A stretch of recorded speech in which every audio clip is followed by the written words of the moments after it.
It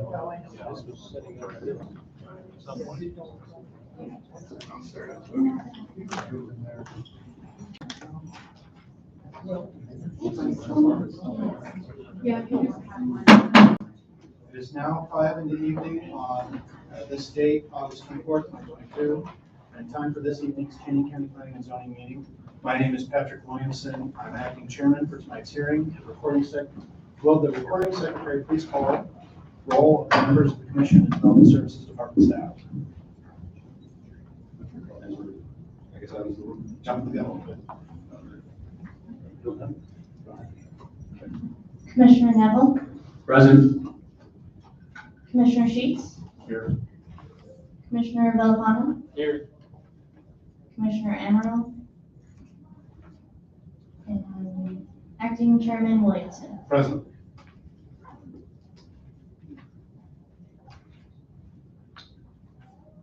Planning official Dan Lister. Planner Elizabeth Allen. Present. And Jennifer Petrel is present. Chairman, based upon the roll call, you do have a quorum. Please proceed. Would you please stand and join me in the Pledge of Allegiance?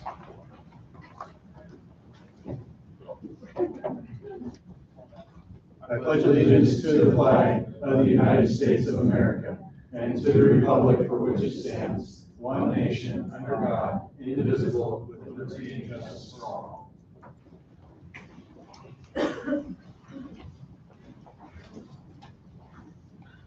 This is the date and time lawfully noticed for the hearing scheduled before the Canyon County Planning and Zoning Commission. A quorum of the Canyon County Planning and Zoning Commission is present to hear the scheduled agenda. Please silence all cell phones. Will the commission secretary please read the testimony guidelines? It is the commission's intent to allow all participants and those individuals sign up to testify either in support of or in opposition to the case, the opportunity to do so within reason. Due to the number of applications can only be accomplished by setting standards and in terms of time limitations. As follows are the procedures we must follow under the Canyon County Code of Ordinances 07-05-03. Everyone who plans to testify on any matter before this commission should have signed the witness list, which is on the table in the front lobby. Because of time constraints, this list has been limited to 50 people with sign-ups both online and in person tonight. Staff will present their report first with public testimony immediately following development services presentation. Witnesses will be called from both those who signed up this evening to testify and from those who registered in advance. Each individual will be given 3 minutes to speak unless they are speaking for a group, in which they may request additional time up to a maximum of 10 minutes. If you are speaking on behalf of a group, please begin your testimony by clearly stating the organization or group of people you are representing. Planning and Zoning Commission may make exceptions to these time limits for unique and unusual circumstances and complex issues. It is our hope that all individuals testifying will be respectful of those waiting to have their views heard. The Commission is interested in hearing a wide variety of facts, views, and opinions. In the interest of time, we ask that witnesses avoid repetitive testimony. If someone has already comprehensively stated one of your concerns, we either add additional relevant information for that concern, or simply state that you share that concern and move on to new information and concerns. The public hearing of this meeting will adjourn no later than 10 p.m. tonight. The Commission requires that all testimony, questions, and answers to those questions be given from the lectern. Please speak directly into the microphone. This is necessary in order for us to obtain the audio recording, which is a record required by law.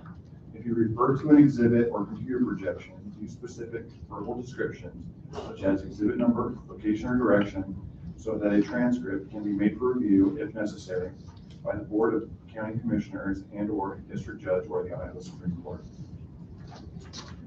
Before we begin taking testimony, I will administer the oath or affirmation to the members of the Commission and staff.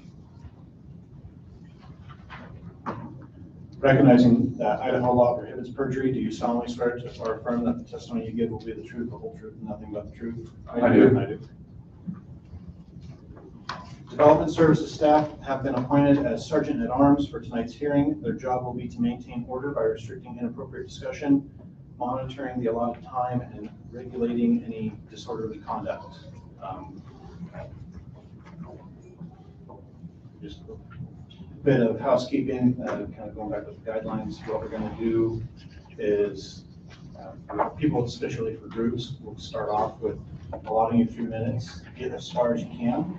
If you need more time at the end of the 3 minutes, give us an idea how much more time you need and make that request and see if anyone on the board would be willing to give you guys that additional time. And that even applies for the individuals if they need a few minutes for thoughts.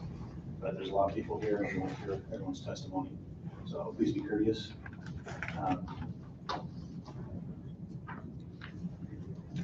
So public testimony on this case was not closed after our first hearing on August 10th. So we will resume taking testimony on the item during this hearing. Will the commission secretary read the item on the agenda, please?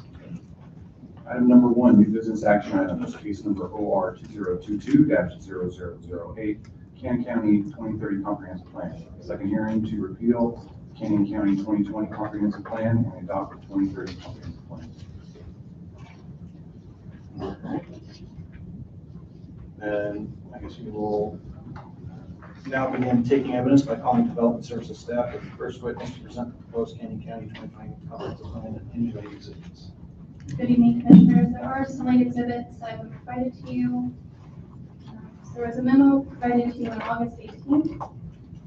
And then we have some additional exhibits that were provided that I will go over in the next couple of slides.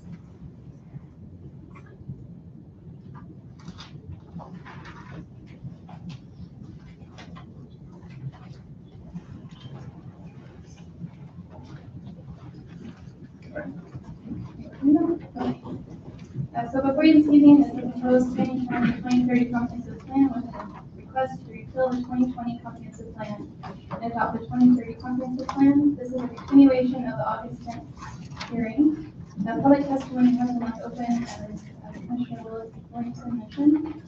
I will provide you with a summary of late exhibits, and then we can proceed with testimony.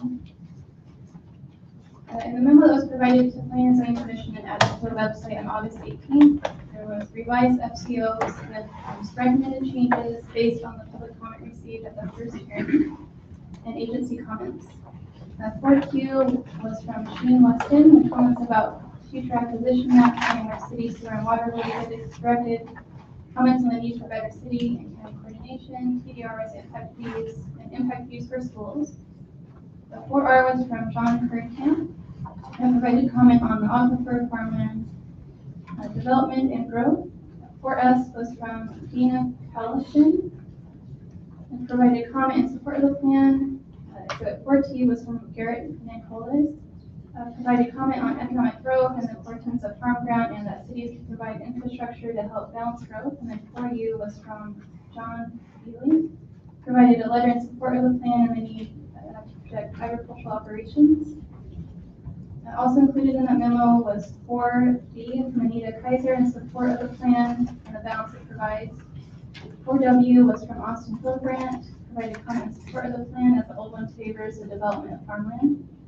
4X was from Raymond Wolf and commented on the importance of retaining agricultural grounds. And 4Y were 17 letters of opposition from property owners with concerns about the removal of residential future land use designations, and that growth should occur on land that is not productive or profitable for agriculture.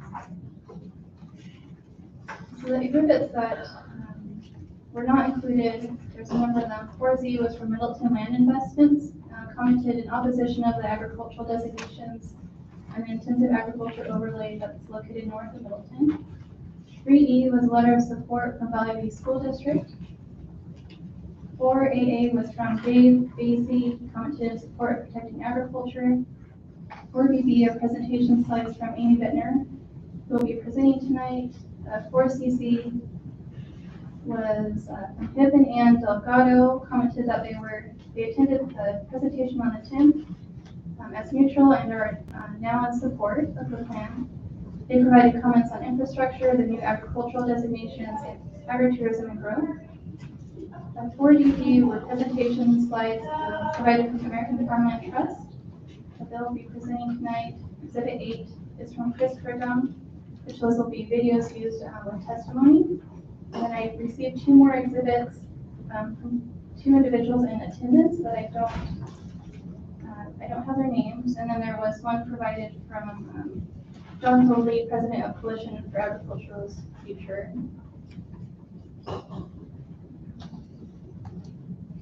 So your decision options tonight, the Planning and Zoning Commission may recommend approval of the OR 2022-008 to refill the 2020 comprehensive plan and adopt the proposed 2030 comprehensive plan. You may recommend denial, or you may continue the discussion and request additional information on specific items. Staff recommends the Planning and Zoning Commission continue the public hearing. And staff recommends approval to the board, that the Planning and Zoning Commission recommend approval to the Board of County Commissioners, and we provided findings of fact and conclusions of law for your consideration.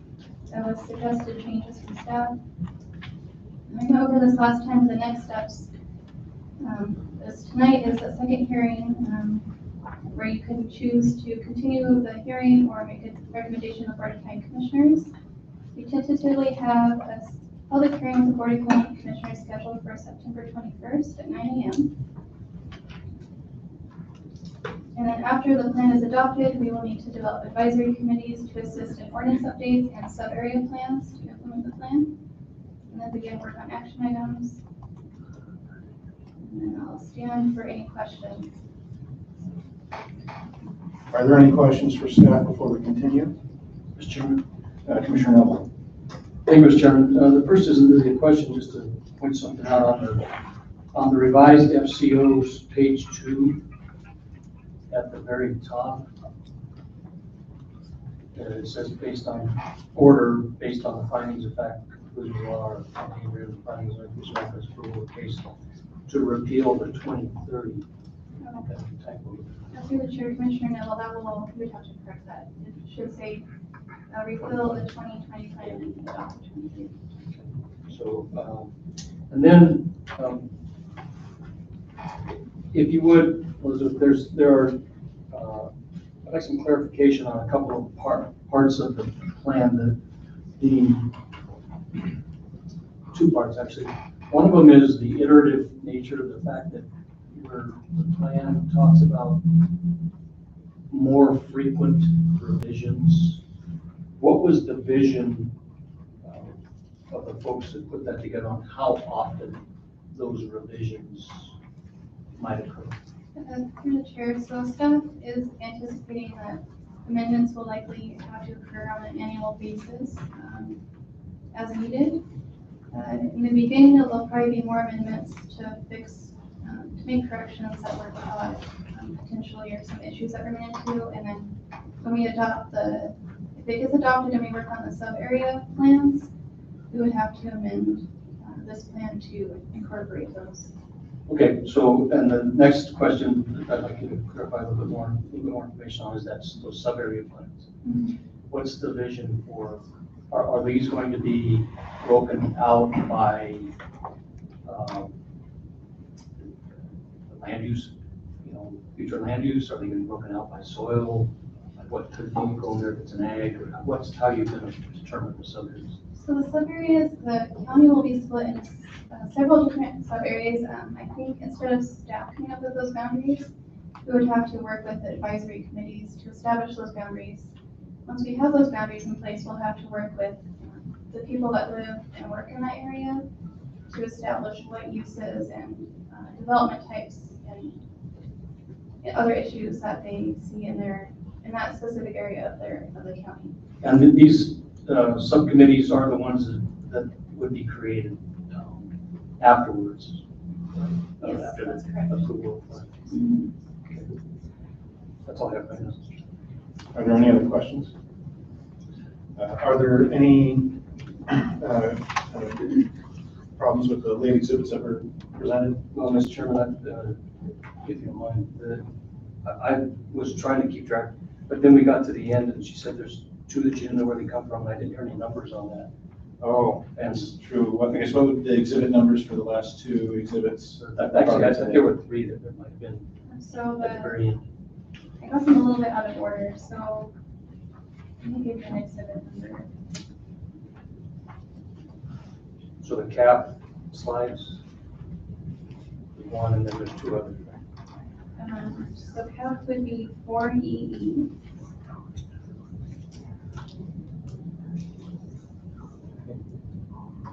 And then we have 4 FF from Nicole Charters,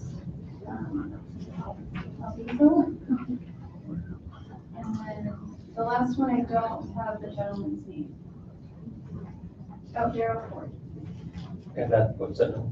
G? Gigi. GG. F. I thought you Oh, said sorry, F. yes, G. GG?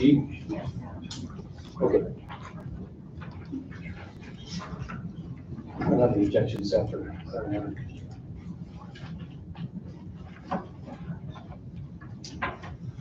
Make sure. Okay, well, if there's no objections to all related exhibits, No. we'll go ahead and have those entered into the record.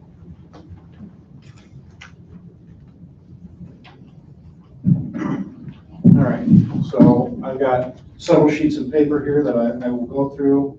As I read your name, if you signed up to testify, please stand up and remain standing until I get through all the lists, and I'll swear you all in all at once. For those that may have not indicated whether they wanted to testify or not, I will ask to see if you would like to testify. Amy Bittner. And Nicole Charters Evisu. And so we got Joni Rule. Thank you. Greg Payne. Alan Mills.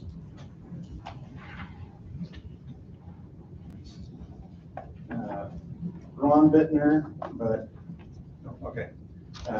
Lori Smith. Not testified, okay. It says testified. So.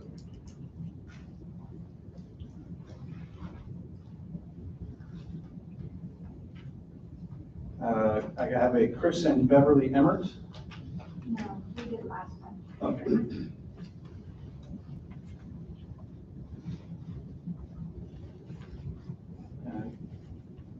Sarah Aronja. Not looking for testimony, don't sign yet. Okay, just signing it. Okay, it doesn't say if it's testimony or not, or at the top it says testimony, so I just gotta check and see.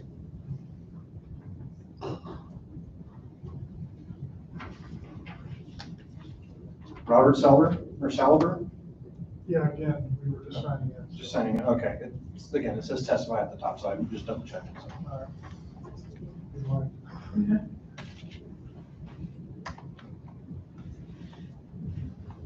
And Peggy Bresky? Yeah, I was just signing in. They had it at 2 separate parts of the table, Okay. but yeah, it says it at the top. Okay. John Hoodley. To testify? Kristen Crookham. Thank you. David Anderson. John Kernkamp. Well, he did submit a letter, so. Megan Dixon. Thank you. Carl Anderson. You stuck in traffic? Okay, so you might come along here. Joseph Pullman. Present. All right. And in neutral here, we got Daryl Ford. Lorianne Shoemaker. All right.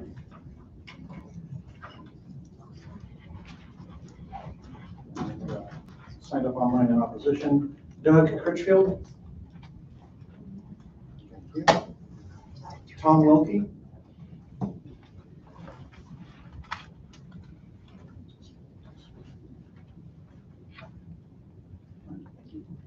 Bruce Chinberg. Darren Taylor. Matt Dorsey. Matt not here? Jerry Payne. Here. There's that. Okay, so this says, I'll just kind of go over. So we got Spencer Kofed, Are you wanting to testify? All right. And I'm just gonna double check here. This says not testify. Double check. Connie, Michaelis? Not testify. All right, thank you. All right, I'm going to, oh, there we go. Okay, so Bill Werhane? Yeah, I was just checking in. Just checking, okay. All right. So for everyone else that's standing, if you could please, oh, sorry, thank you. Thank you, Commissioner Sheets. Is there anybody else that has come in like that? You've already testified, so we can't have you testify. Chairman Williamson, if I may, I was gonna speak for Tom Wilkie. Can we do that? I'm gonna direct that to staff since Matt testified at the last hearing. Okay. Yeah, I guess we'll go ahead and let you do that. Thank you. All right, so let me find, I want to make a note of that. I gotta find the right page. I gotta see the papers in front of me, so bear with me, folks.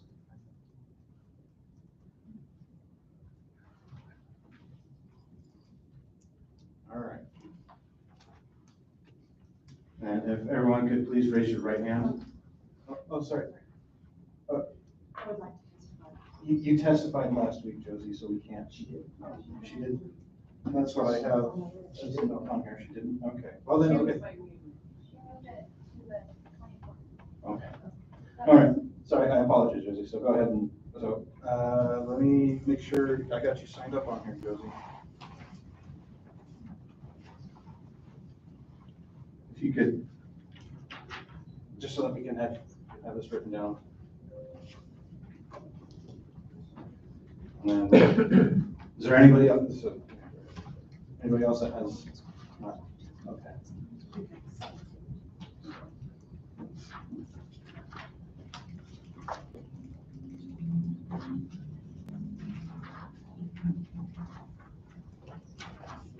I'll speak a little more.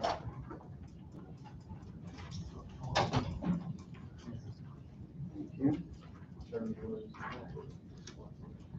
Mr. Dorsey, if you're wanting to testify, please stay standing and we'll get everyone sworn in here. We got a few stragglers. Oh, Matt, all right, got you there. Kim Johnson, if you could please stay standing to testify. I'm going to try and swear everybody in all at once.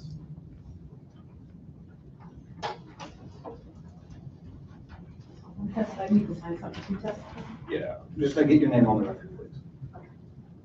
And I will do my best to please read your name into the record as well.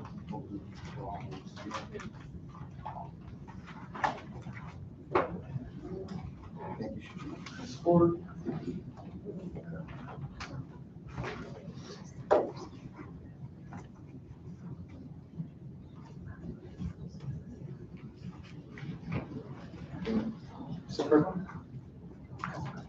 No, thank you. All right. Last call. Anyone else that wants to testify that has not signed in to testify? All right. Everyone that's standing, please raise your right hand. Recognizing that the law of Idaho prohibits perjury, do you solemnly swear or affirm that the testimony you give will be the truth, the whole truth, and nothing but the truth? Yes. All right. Let's see. I'm gonna go back to first page and there we go. If Amy Bittner could please approach the lectern. They cite me out, I thought it was going lines. All right, so just a little housekeeping here. That's good. If you could please give your name and address for the record, and then remind you have 3 minutes of testimony. Amy Bittner, my address is 1619 Idaho Avenue, Caldwell, Idaho. All right. You may begin.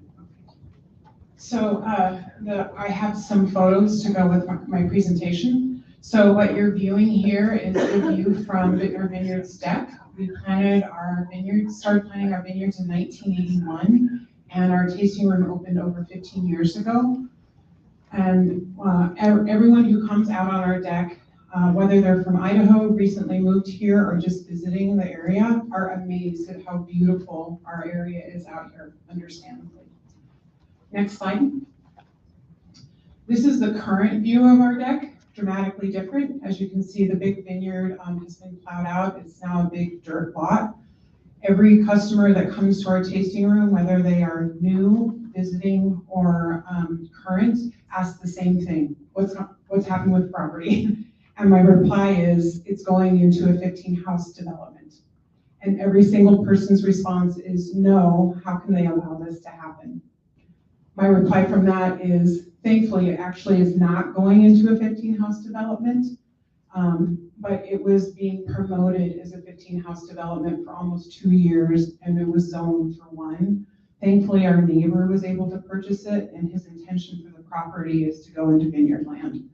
Everyone is so grateful that it is continuing to go into vineyard land. Every response I received for over the last several years, specifically this past year when this has gone into a dirt lot, is we are so tired of seeing development out here. We come out here to get away from it.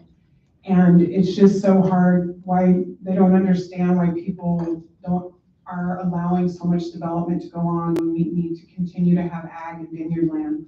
One of the issues that we run into for the Sunny Slope Wine Trail in the Idaho wine region is we need to have these slopes or these hillsides. We have amazing wines here, and when we're planting, you need to have these hillsides in order to have a longer hang time on the grapes.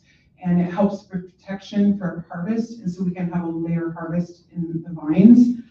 Unfortunately, with current vineyard growers and new wineries, a lot of them are having to go to Washington to purchase fruit because we do not have enough in Idaho. And those who would like to purchase land in Idaho and put it to vineyard land really need to have these hillsides. Unfortunately, they're just so expensive, none of the growers can afford to purchase them. Thankfully, our neighbor was able to do that. So this is just to give you an idea. What I also talk with individuals out there is this is not the only property in our area that's looking at development. There's several properties throughout the area that are looking for housing development. We hear of things of concert venues, hotels, movie theaters, and everyone's response is not enough. 3 more minutes. You need 3 more minutes. Mr. Commissioner Neville. We have a motion for 3 more minutes from Ms. Bittner. Is there a second? I'll second. Thank you. Next slide, please. This photo was taken. Oh, sorry. Parliamentary procedure, we do need to have a vote on it. So Oh, those in favor of giving an additional 3 minutes? Aye. Aye. All right, opposed? You may continue now. Thank you. This is taken on June 1st, 2018. We had a small fire outside of our vineyard area. What you're looking at, I noticed the fire. I was by myself in the tasting room. 911 was called, and the volunteer fire department from Marsing was dispatched. It took them over an hour to come to our property, and so my 2 vineyard crew members, a neighbor and a friend, and I were out using shovels to try to put out the fire as we were waiting for the volunteer fire department to come. If you could advance to the next slide, please. This is the area of devastation that they had. So it borders along our property. Thankfully, my dad had planted a pollinator strip, so it came right up along our property line, but it then unfortunately went into the big vineyard. And the Sims vineyard, who owned it at the time, they had their crew out putting out the bottom of the area. So if it hadn't been for our vineyard crew, their vineyard crew, we don't know what the devastation could have been. When the volunteer Marsing Fire Department finally came, they went up to the house at the very corner that stood empty for almost 2 decades, and that was their priority, was to protect the house and not the land. So this is just giving you an idea that if we allow low density housing in our wine region, this is proof that emergency management services are so much greater than what we can provide. Other issues that we're running into in our area are our members who are native Idahoans are being forced to move out of state because they can no longer afford to live here. Individuals who are social workers, drive gas trucks, trauma counselors cannot afford to live here. And it's harder for us to find labor. Our current vineyard workers, while their house is paid off, they can't afford property taxes.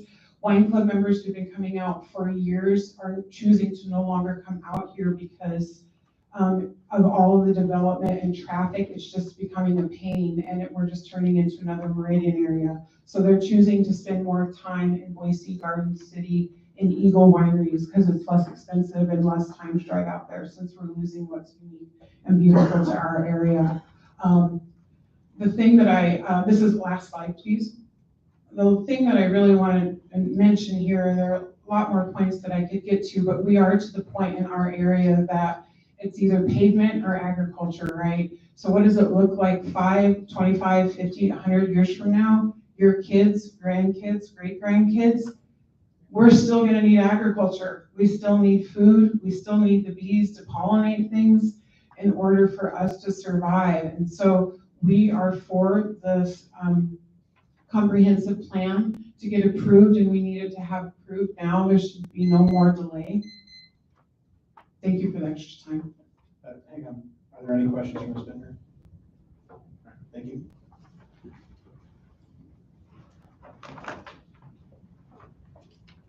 Okay, next I have Nicole Travers. Let me remind you that you're under oath, and if you could please give your name and address for the record. Start your 2 minutes. My name is Nicole Charters, east of 0 Galloway Road, Caldwell, Idaho. So I am a school superintendent by day, but my husband and I also farm 115 acres, and we raise cattle and raise horses and compete. We are both third generation farmers and ranchers, and it's very hard work. And at some point, I would like to pass that baton to someone else and move to a smaller rural acreage and enjoy living still in the rural setting, but not doing what I'm doing now. So, you know, life is a balance, and it's a balance of holding on and letting go. And I always look for reasons to say yes to people, no matter what side they come from. And I think that there's more room to do that in this plan. I have a side-by-side of the two. And obviously, you know this, that the rural residential designations have shrunk pretty dramatically, which is concerning. And I don't think that this plan has quite enough balance of preserving agriculture, but also expanding residential business and industry.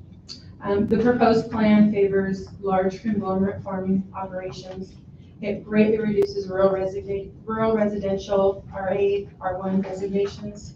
It doesn't focus enough on infrastructure. It doesn't acknowledge the demand for small rural acreages that don't fit into the urban densities. It does not support and encourage innovative farming practices. And it forces homeowners into high-density housing and urban lifestyle, reducing family and youth agricultural experiences. It doesn't acknowledge enough of the current landowners' rights and expectations of the use for their land. And it doesn't focus enough on how residential and ag can coexist together. And we must consider our workforce. Although this proposed plan is not supposed to change the current zoning designations, it will change the property owner's rights who intentionally purchase property within or near the current impact area with intent to rezone. I'm one of those people. We are in the process of doing that, and unfortunately, our application has been unnecessarily postponed, and these hearings are being held instead, and that's really frustrating for us. We have 94% of Canyon County is already zoned agriculture, and only 5% is residential. The next two graphs are from a plan 20 years ago. And I sort of summed that up in a chart that says, as compared to 20 years ago, the amount of farms, the amount of acres farmed, and the total amount of zoned agriculture have all increased. But as compared to 20 years ago, the residentially zoned acres has decreased by 50%. We continue to have a strong agricultural sector. I can probably finish this up with skipping some things in about 2 minutes. 2 minutes. Mr. Chairman, Commissioner Noble. I move that we give Ms. Alisa 3 more minutes. Motion. So there was a motion by Commissioner Neville and second by Commissioner Sheets to give Ms. Albisu an additional 2 minutes. Those in favor? Aye. 3 minutes? 3 minutes, I said. Aye. Those in favor? Aye. Aye. Those opposed? All right, 3 more minutes. We have a strong agricultural sector both in this county and the nation. In fact, globally, we have managed to produce more food on less land in the past decade and are easily keeping ahead of the population growth. With smart farming, we could do it even better. And at this point, we're wasting about 40% of the food in the nation right now that is produced. Our agricultural footprint remains strong, but we are in crisis mode when it comes to housing, and it continues to worsen. The next 3 slides are all about farming technology and how we could do better with what we have. And I would encourage this commission to strongly consider what we can do to encourage and support farms locally to utilize that technology. I do have some concerns about the public outreach. When you started this process, it was 2 years ago, and I feel like that needs to be updated with a new survey to get because people aren't going to come to you. I know this, I'm a superintendent. I have to really beat down doors to get to people and to get their opinions. The surveys, they say 2 things. Get rid of the Californians, fix our roads. We don't want growth. No more subdivisions. I want restaurants. I want retail. I want to move to the country. All of those things. We can't have both. We can't have one without the other. They need each other. So I also think that it is dire time we have a workforce shortage. This county alone has over 22 openings. I myself have over 30, and that's not getting any better. My biggest barrier is to find housing for those folks. So I also would say that consider doing another survey. Consider the ag census that's happening this year. Consider your newly elected commissioners in this decision as they are coming on, and potentially looking more at the census data from the most recent census data. So Commissioner Neville, you had asked for recommendations, and I brought a lot of them on there. Focus on infrastructure, more focus on infrastructure, utilize technology in farming, provide potentially even incentives, tax benefits for farmers. I would like to have you define, expand rural residential designations, particularly north of Middleton, and utilize ag census. And one thing that's important to me is if this is going to change, I ask that you grandfather in landowners from the current residential designations that have already started down this road and have submitted applications, and those have been put on pause. That was an investment for us, and we hope to live there at some point in time. Are there any questions? Mr. Chairman. Commissioner Neville? Thank you, Mr. Chairman. Thank you for reading that. I couldn't read it. The Sorry. three slides per here are like, wow. I know, it was a lot. Good recommendations, but I can't. And be happy to answer questions about those. Well, the first thing that I wanted to talk to you about, ask you questions about was when you're saying a slide that's about halfway back, the 94% of Canyon County land is already zoned agriculture. Did you take into account the fact that for many years, CUP was a conditional use permit for residential development was allowed in the agricultural zone, and it did not change the zoning of the land. So what we keep running up against are subdivisions, but the land is still considered ag, and I don't know if the number that you're being close to that. The numbers that I used came directly from your impact, from this plan. That this plan doesn't take it. And then On your discussion about the negative impact that restricting or regulating housing options,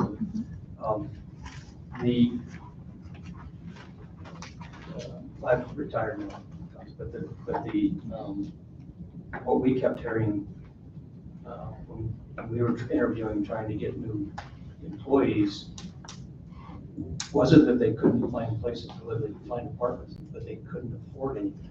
The price of everything was so great that they weren't able to live in the valley. So in fact, many of our employees live in outside Ontario. Yeah. So, Yeah, so Commissioner Neville, I would say that at some time when it was at the top, when housing was really pretty radical and expensive, I have folks who are on waiting lists or, trying to make offers on homes. It's not that they can't afford it, it's just that there's not enough of them. And living a rural lifestyle, we have lots of friends and family who also do so, and trying to find a small acreage, anywhere from 1 to 5 acres, is just about impossible. I lost 3 people because they couldn't find that kind of space, and they had to, they declined my job. So we have a couple of different problems in housing. There's a lack of housing. Yes. There's way too high prices. Correct. Yep, absolutely, absolutely. But it doesn't change that all of us are battling the same issue, and I do think that there's some solutions in here if we look hard enough and if we compromise enough. But this really feels like it takes us backwards instead of forward. I think this will be my last question.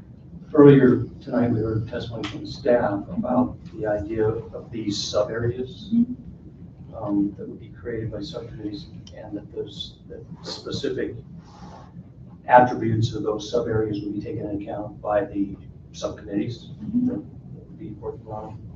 Do you see a hope at all that the subcommittees that are working on these sub-areas might be able to carve out particular areas of the county that would be more, might fit better with housing and stuff like that? I would hope so. I mean, and when I heard that, I felt some hope for that. But as far as our investment already, if that's not something that they choose to have, I mean, we're across the street from a school.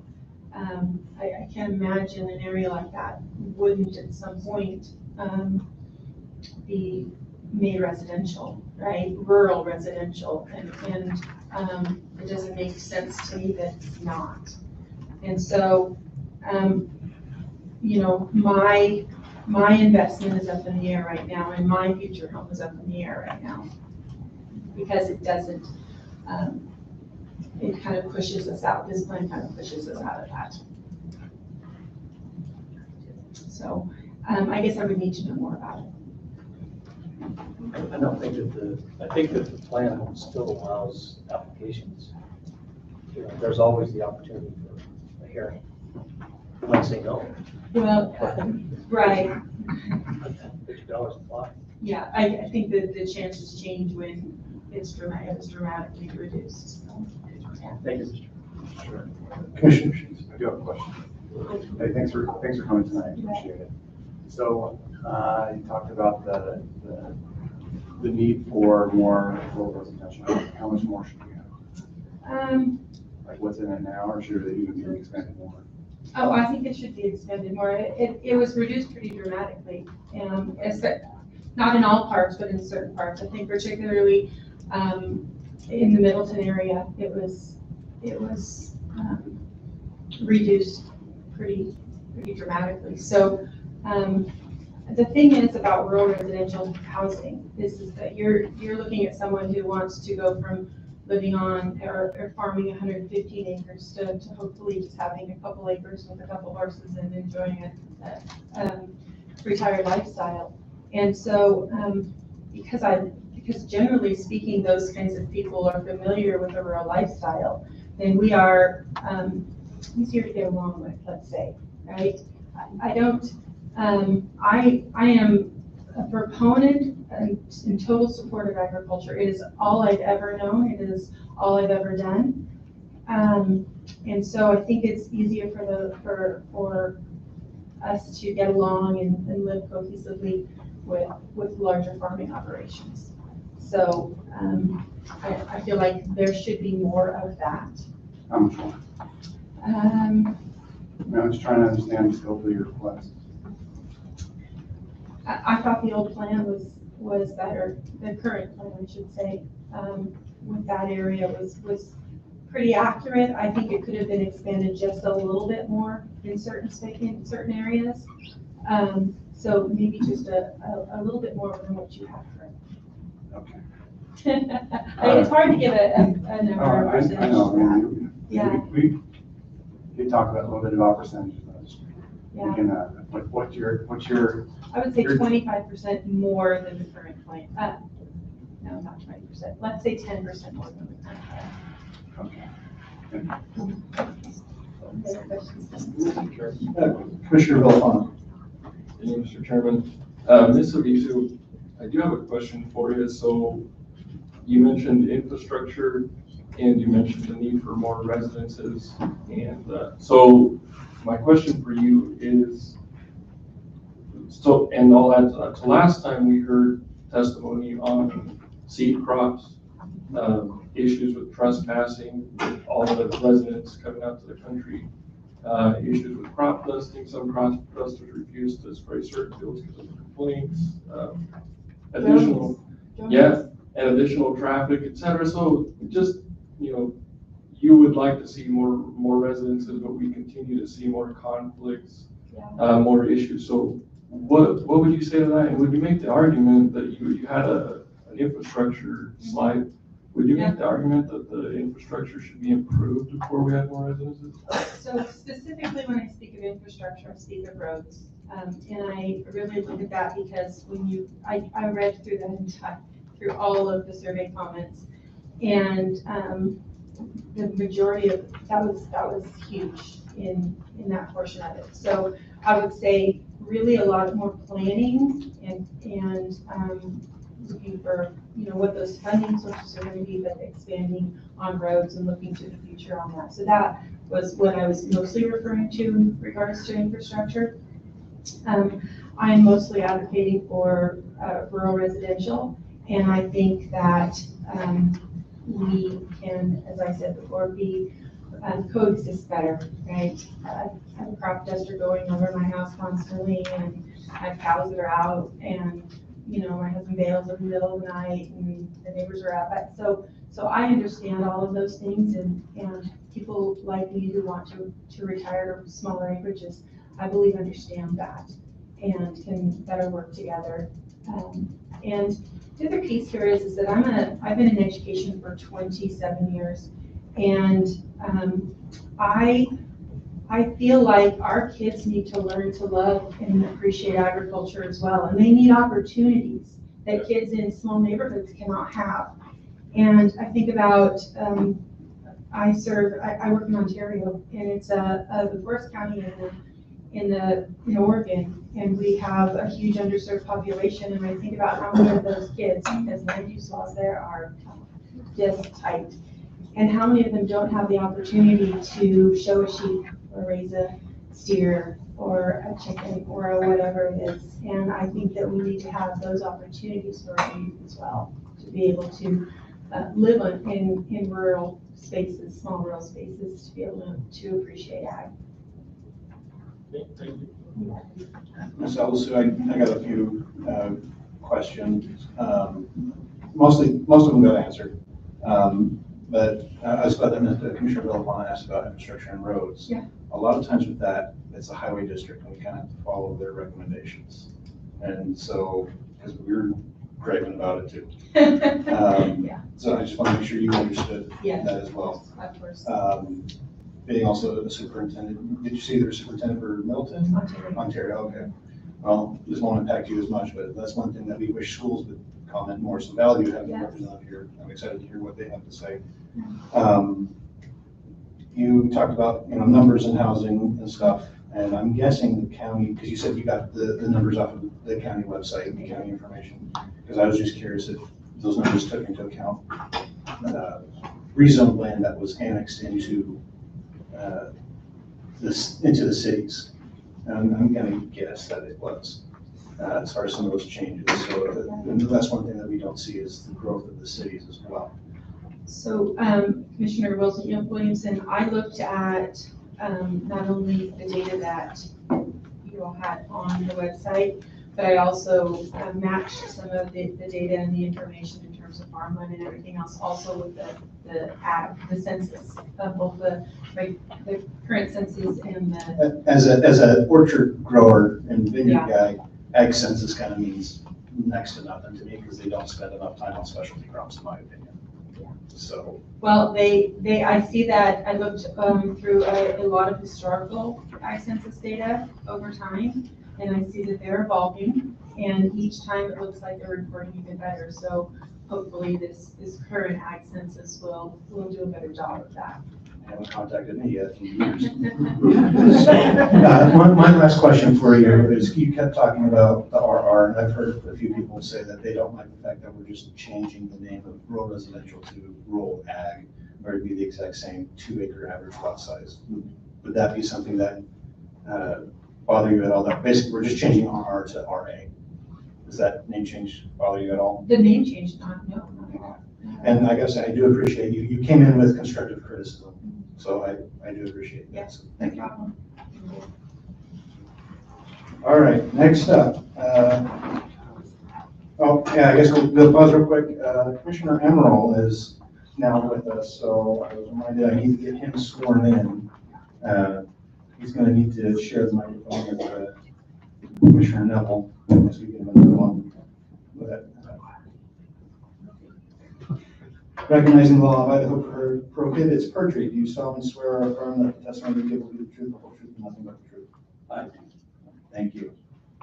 So we got that housekeeping in order. Next up, I am going to call up Mr. John Hoadley.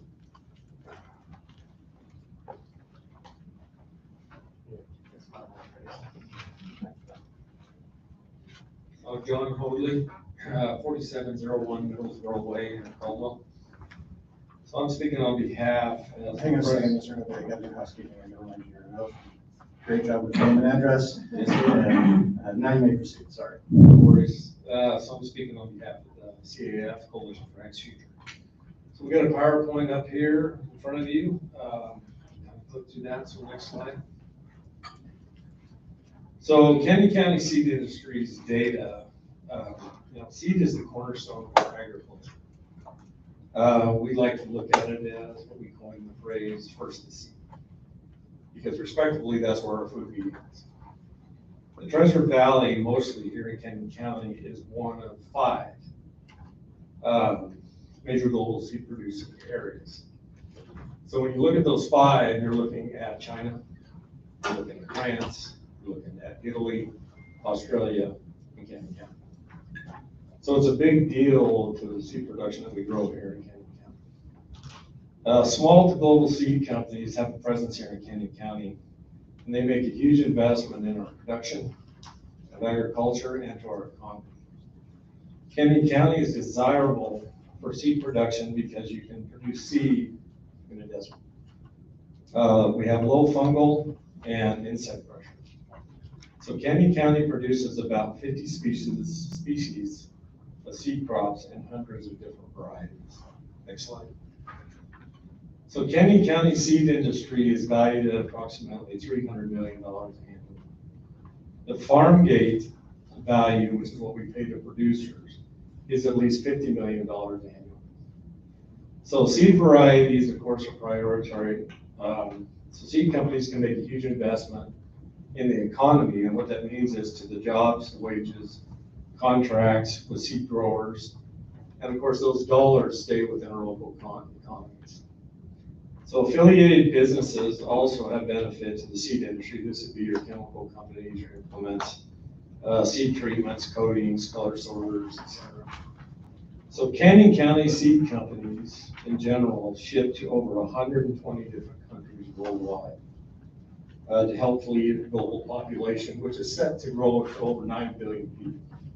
Next slide. So this slide right here presents exactly out of Canyon County alone to where our seeds grow or go in the world.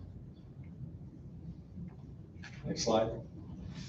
So approximately 65% of the world's sweet corn seed is grown right here in Canyon County. We've had a 15% decrease from 85% to 65% in the last 15 years. So as we continue this mantra, it's not going to get any better. So some of the number one crops that we produce. Mr. Chairman, Commissioner Neville, Mr. Chairman, we give Mr. Holt how much more time? 5. Yeah, probably about 5. 5 minutes. All right, it's been moved by Commissioner Neville and seconded by Commissioner Emerald to give Mr. Hope 5 more minutes. All those in favor? Aye. Aye. Those opposed? All right, 5 more minutes, Mr. Hope. Appreciate the added time. So right now we're number one in onion seed production in the United States. We're also number one in dry bean seed production. We're number one in cover crops seed production. We're number 2 in carrot seed production. Next slide. So when you look at those numbers, it also expands out into other crops. So seed production in Canyon County also includes, turnip seed, rutabaga, collards, kale, onions, triticale, clover, teff, rapeseed, radish, mustard, peas, and carrots. So, we're talking in vegetable seeds. So some of the challenges, there you go, to the seed industry are, we're losing loss of pesticide layers. Our planning for reduction in irrigation or water supplies. Water is a big issue, of course, for everyone. Number of farms decreasing. Urban development continues to decrease farmable acres. Loss of isolation for pollination of our crops. Land uses, incompatibility issues. This is farmers and areas of residence. We coined the phrase that we cannot farm between the cracks. We need to preserve our farmland to continue producing seed in Canyon County. Next slide. So one of the things I wanted to add here was I'm a native Idahoan, born and raised here in Cumberland. Been in the seed industry and agriculture my entire life, 54 years. So when I talk to the seed production and what we do in this valley, and what we do in Canyon County primarily, when we're looking at a rate of approximately 168,000 acres left, and we're losing at a global rate or an area rate of 1,100 acres per year, you can do the math to why agriculture is so important to what we do. So we can talk about grapes, we can talk about orchards, we can talk about seeds, commercial crops. But all of these things come together to why we grow and where we're ranked here within the world's global. So ask yourself this question. The hungry army is of no value when we go to war. And when we look at our global partnerships with China and some of the things that we're seeing in Ukraine and those cause and effects, and look at these global food prices, it doesn't take much to tip that chart.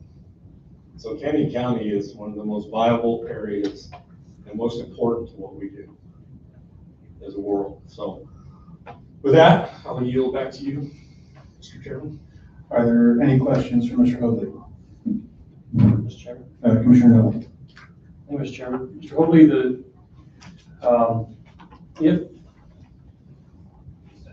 am I correct then that your vision of the Treasure Valley in 50 years or whatever is to continue to see seed production at the level that it is now?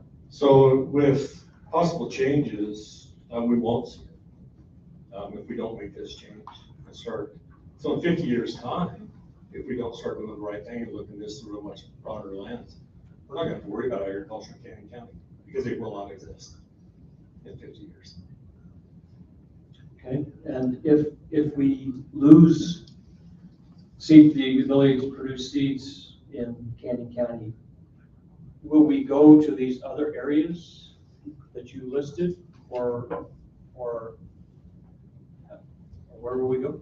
So we'll have no choice but to go export and begin importing more of our seed and our food production. So it also leads into just a national security for the United States as a whole. I mean, you think about a global population of 9 billion people in the next 10 years, you know what that does. Seed industry can only do so much with technology. So we do grow more per acre than we did in the 1930s. 1930s, 1 acre had to feed 4 people. Today, that same acre feeds 155 people. And that continues to grow. Today, we're at 8.4 billion people. Fast forward that to 9 billion. So seed companies and technologies, we are at risk of every time we lose more and more seed. What do we do? Where do we go? Some of those seed companies, your larger ones, already exist on foreign soil.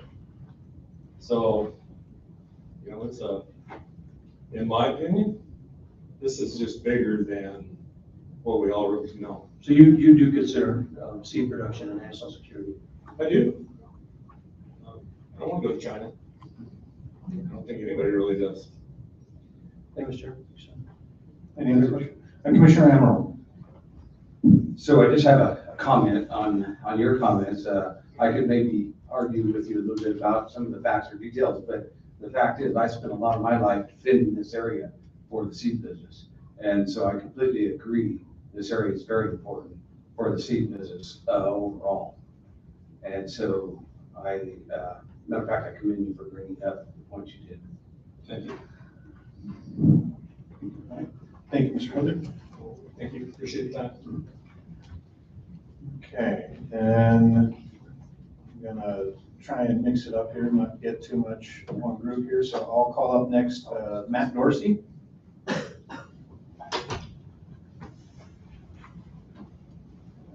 Just want to remind you, Mr. Dorsey, that you're under oath. Please give your name and address for the record, and you'll have 3 minutes of non-competitive testimony. Thank you. I'm Matt Dorsey. I'm here with my wife, Christy, and 2 of our adult children. We reside at 21755 Hoskins Road in Colville.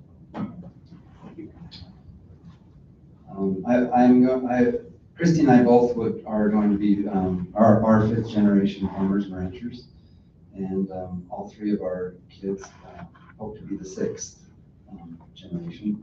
We have a small, diverse family farm in the Sunny Slope area, and we are also we've also been extremely active in our community. I'm a founder and board chair at Thomas Jefferson Charter School. My wife and I serve on the Canyon County Farm Bureau Board, and I currently serve on the Idaho State Farm Bureau Board. But tonight, most importantly, I'm going to speak as a producer, an agricultural producer, small agricultural producer, in opposition to the 2030 comprehensive plan. Before I start, I'd like to thank each and every one of you guys and your time and your service, not only on behalf of myself and my family, but also on Canyon County. It's a big time commitment, and I do appreciate it, and it's no small task that we are all a part of this night. So there's 3 areas of the comprehensive plan that I would like to talk about specifically. 2 of which are related to the comprehensive plan, and the 3rd is unintended consequences of the plan as currently written. So first of all, the comprehensive plan that is currently before us has made some, drastic broad stroke changes in consideration to the now, or the old, I don't know if you call it current plan, let's just call it the current plan.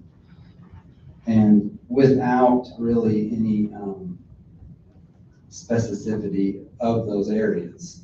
We understand that grapes have to have slope, right? But we throw on this broad overlay, map from the highway all the way to the river in a huge triangle of agritourism, but we don't take into consideration each individual little area within that broad area. The second thing is the map. These map overlays favor a specific management practice. And then the third is the unintended costs associated with the adoption of this plan. And costs are more than just economics as well. And I appreciate the fact that, like Dr. Neville said in the last meeting, that, planning and zoning, you don't look at economics in land use, and that's not a priority when we're doing that.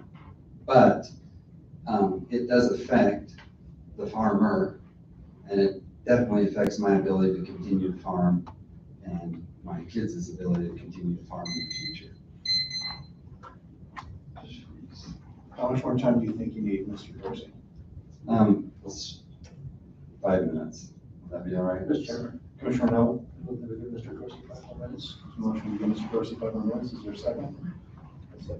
Second by Commissioner Admiral. Those in favor? Aye. Those opposed? 5 more minutes, Mr. Thank you for that, and sorry for taking more time, but it's a big issue. So I have farmed and lived through 3 comprehensive plans in the same area. And I have seen the unintended costs that have been associated with them and also the benefits of which. At one time, I could not expand my animal operation because there was a house within a mile of my operation. At the same time, we would allow houses and other different entities to build within a mile of my animal operation. So when we favor a specific management practice in our planning and zoning overlay, we run into conflicts, and in my opinion, that's not what the planning and zoning or the comprehensive plan should be doing.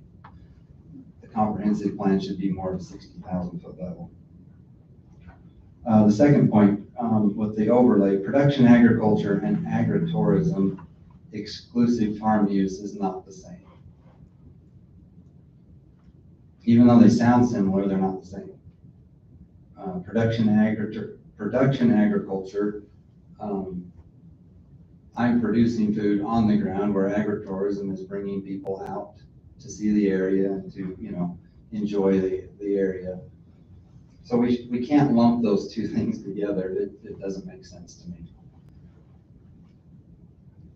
And that's why I oppose that, because of I don't oppose agritourism at all. I have not testified against any one of my new neighbors and their new agritourism businesses. But I also would not like to see the comprehensive plan favor just agritourism. In conclusion, the comprehensive plan needs to be a 60,000 foot level that would allow the planning and zoning board and the county commissioners a hands-on approach to these tweaking and these individual micro areas, if you will. Like it or not, economics is the single biggest factor in saving farmland, and most importantly, although self-serving, saving the small local farmer. The only way to save farmland is to have food production compete economically with all other land uses. So what was the first thing that popped into your mind when I said that? It would depend on your perspective, right? Some people would think that would be pretty laughable, right? Like, how would I ever offer a seed contract that would compete with a home development? Or some people might be a little bit scared. Man, how are we going to have food if that was the case? My farm ground is my biggest asset that provides me with the financial ability to keep my farm going. I hope that I've been able to communicate this vision, my vision of the comprehensive plan, and how this plan, as currently drafted, is posed to hurt production agriculturists like myself. This is a big issue that affects every single county resident differently. Consequently, each and every person will have a different perspective. My perspective is one that not only saves farmland, but more specifically saves the small farmer. I would hope that as you consider this new comprehensive plan, that you would take into account the huge discrepancy of testifier numbers, in a sense. To those of us that are lucky enough to still be in production ag, we're 1.5 to 2% of the general population. And of that 1.5 to 2%, you're probably only going to get about 1 or 2% of us to come and testify before one of these meetings. But without providing a weighted average to an actual producer, all we've accomplished in these hearings is talking about farmers and farmland, and not talking to farmers that know how to save and protect our most valuable asset, which is our farmland. Thank you. Mr. Chairman? Commissioner Neville? Thank you, Mr. Chairman. Mr. Dorsey, a few questions. Thanks for coming in tonight. What is your plan for your children? You indicated in your testimony that you're hoping that your children will be the 6th generation. How are they going to get agricultural land? That's a great question, and if I had a crystal ball, right, I would know better. What I do know, though, is in the agricultural business, we are very adaptable, and we are always changing and trying to meet future needs and future changes. And so, with that being said, when I look at this overlay of agritourism, and then I'm also affected by the scenic byway corridor, and the only question I have is, and I haven't been able to get the answer to the question is, you know, what does that mean? What does that look like? So I'm probably not going to open a winery. My ground is not suitable for grapes. It's the lowest ground in the whole valley. So if that's the general overlay of the area, you've kind of tied my hands into, or my kids' hands into being in the agritourism business. The comp plan is a guide, right? Right. So I think what I hear you saying is that it almost makes it sound like that overlay makes us exclusive. And I don't think it's exclusive. That's not my interpretation. But anyway, so you're saying that you don't know exactly if your children are kind of, they're going to need to use your land because other land is too expensive. I don't put words in your mouth, but they're going to need to inherit and, you know, or carve off parts of your land so that they can farm.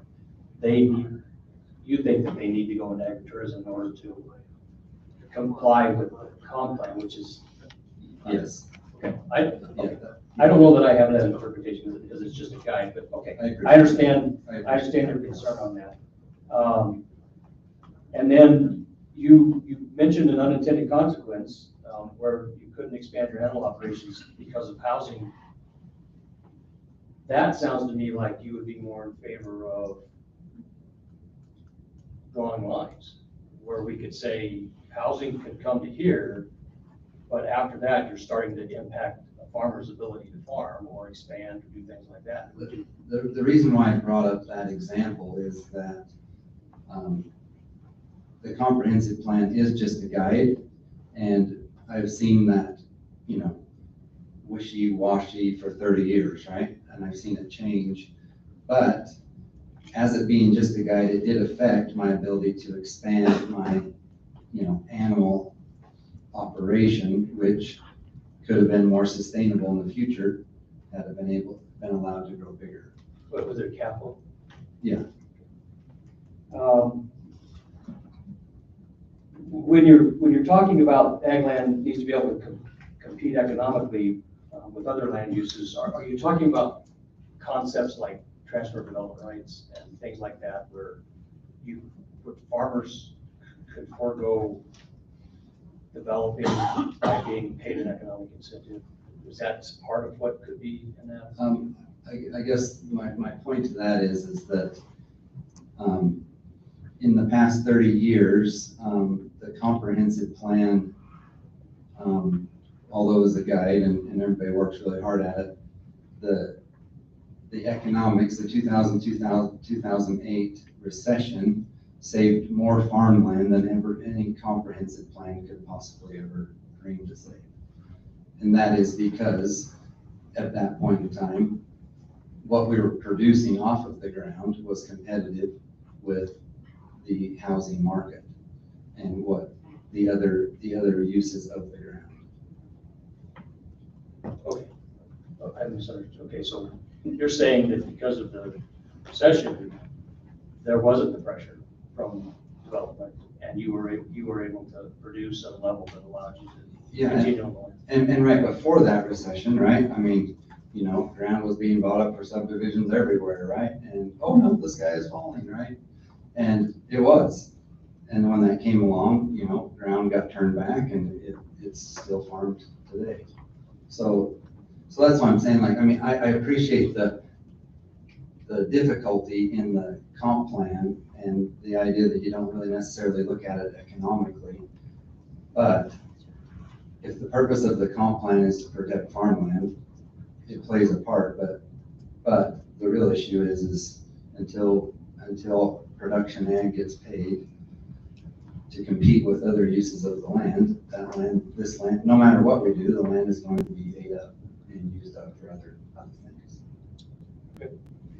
Thank you for your further explanation. Thanks. Are there any other questions? Commissioner Hamel?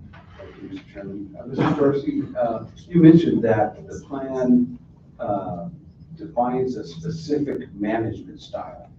Could you help me out with that? I understood what you're saying, but I need to understand the details of that. Sure, Mr. Chairman and Mr. Emerald. When I read that overlay and it says agritourism and farm exclusive, first of all, you can't have the two in the same sentence, you know, the same description, in my opinion. Second of all, I don't oppose that, right? If Mr. Williamson wants to raise grapes and he wants to sell wine, that's fine. But I wouldn't want that to be an overlay in the area, in the fact that, you know, that's the general guide, if you will. Did I answer your question? I guess, could you, you say it's a specific management style. What management style is that? Are you thinking, are you moving more towards? No, fair enough. So you have hundreds of different management styles, right? You have no-till, you have conventional, you have organic, you have viticulture, you have, you know, animal husbandry, right? I mean, there's a million different management styles. Okay, you're talking about ag management. Yes. Style. Okay, Yep, now sorry. I understand. Yep, a lot. management Okay. styles. Yep. I thought you were talking about our management, and I Oh, wanted to no, get down to that. yeah. Don't take it personal. No, I'm not taking it personal. That's why I wanted to I understand. appreciate that. Thank you. Any questions? All right, I'll try to be brief with my questions here. So you answered a bunch of them for me, which I appreciate. But you mentioned, you know, farmers are adaptable, and I can definitely agree with that. But one thing I have learned, we're also stuck in our own ruts that we've made, and we adapt within them.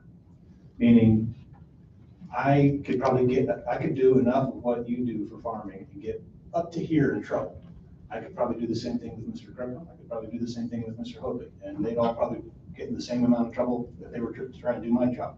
We kind of get one track minded into what we specialize in. And so, you know, farmers are adaptable, but at the same time, they look at their own little corner of the ag industry and adapt within that. There's very seldom is there branching outside of that, at least for the smaller guys. Sure. You know, so I was just wondering if you'd at least agree with kind of that. Yeah, I mean, that's why I said each and everybody's perspective is different, right? And so, you know, I'm not opposed to anybody else's different perspective, but, you know, farmers are also, we don't rely on very many other people but ourselves. And so when we hear, hey, I'm here to help you save your farmland, we usually bristle up. In the fact that because of just exactly what you said, that each one of us are unique and individual, and without really sitting down and, you know, spending, you know, several hours, you don't know if I'm not trying to save my farmland and you're not, and it might look totally different, right? We might manage that completely different. Okay, that's fair. And then you kind of also talk about how ag producers and ag tourism can't really mix or be used in the same sentence. No, I didn't say they couldn't mix, but I said they are different. They are very different. Have you done any kind of big operations? I have not, and so that's why I'm saying, you know, they're very different, right? I'm not going against it, but Well, what I want to get at though is, we do get paid for our cherries. And we also like to produce. And so they can be used at the same time.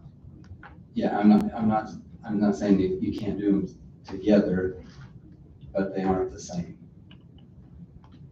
I'd say 90% the same. No, I would agree to disagree, right? I mean, and that, you know, from my perspective, they're, you know, and the reason why I think that they're different is, you know, you're producing, right? You're producing that fruit to have people come out and you pick it, right? I am not producing my fruit or my food to have people come out and pick it. So it is different, but we're still production ag. Okay. All right, thank you. If there's no further questions, you may be seated. All right, thank you, guys. All right, moving on to the next person here. So I got Doug Critchfield.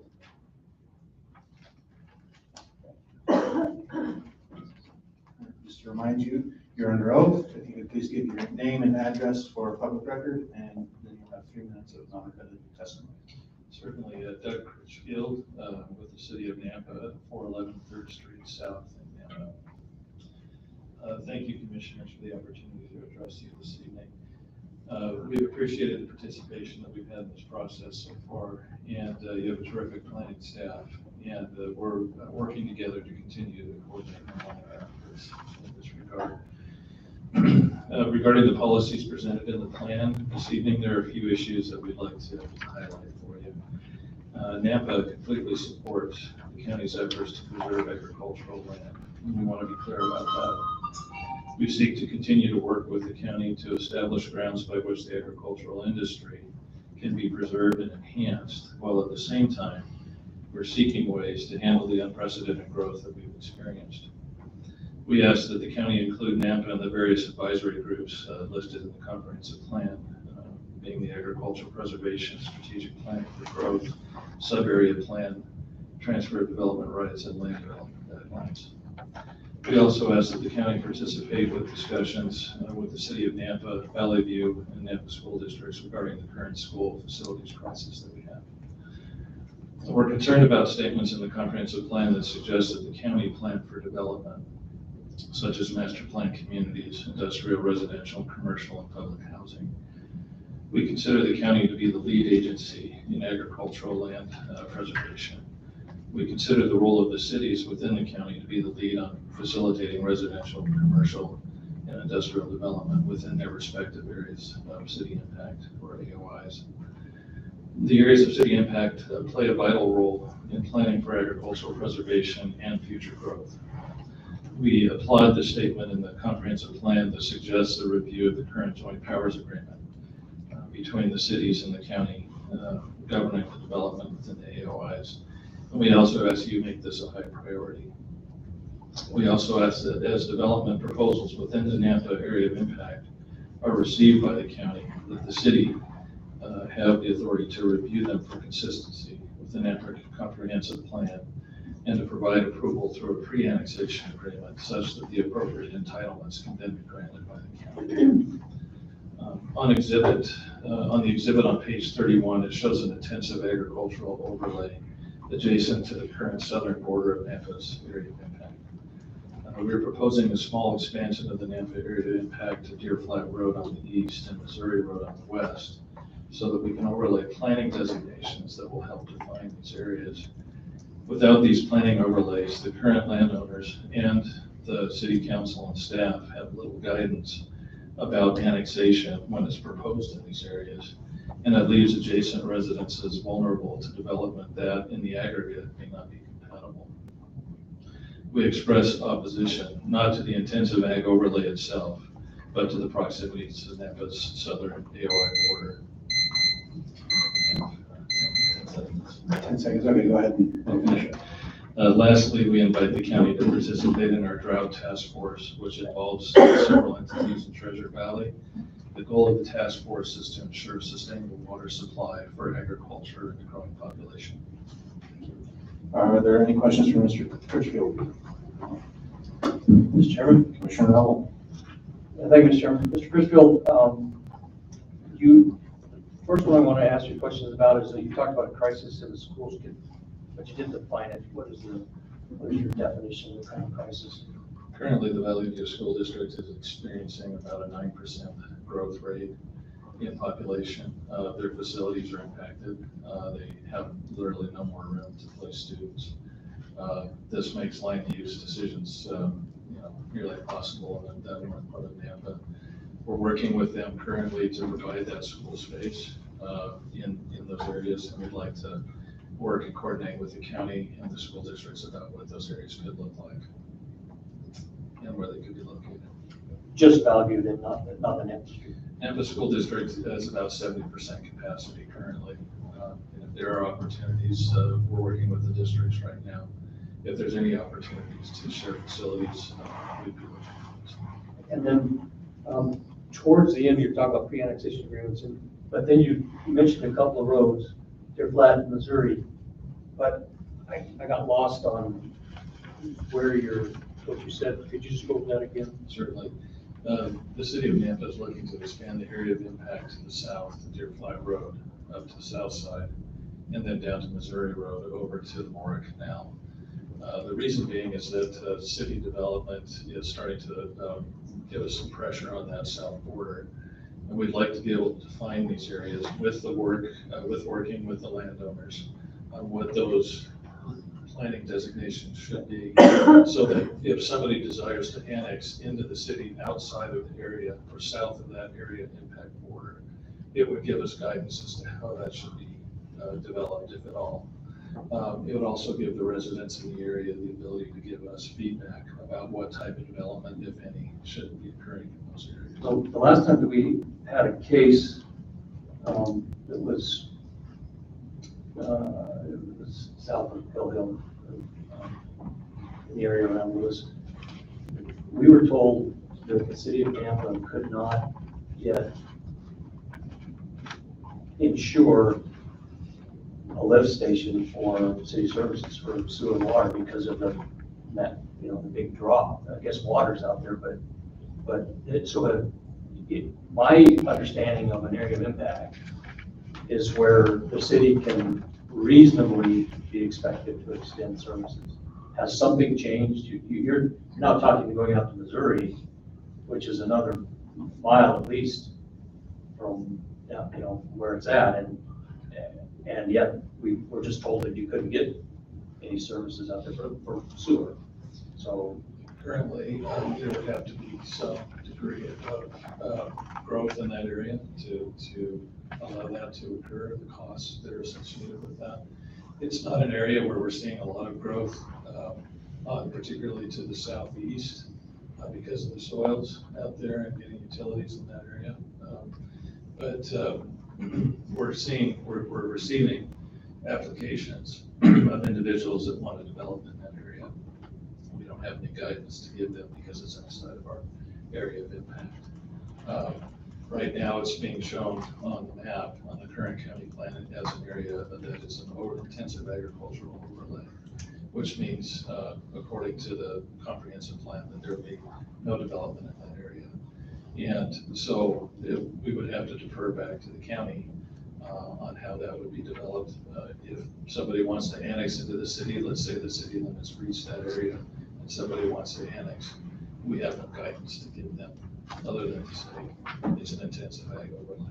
So the pre-annexation agreement with working that out between the city and the county would help you being able to give guidance. So the pre-annexation overlay would be, or the pre-annexation would ensure that whatever type of development that we propose in this area is consistent with the comprehensive plan land use designation. Is this a chicken and the egg type of thing? Because you said that if there's not enough development to, I think I heard you say, warrant like the extension of the services, but we're probably not going to want to approve the development unless we know that services could be available.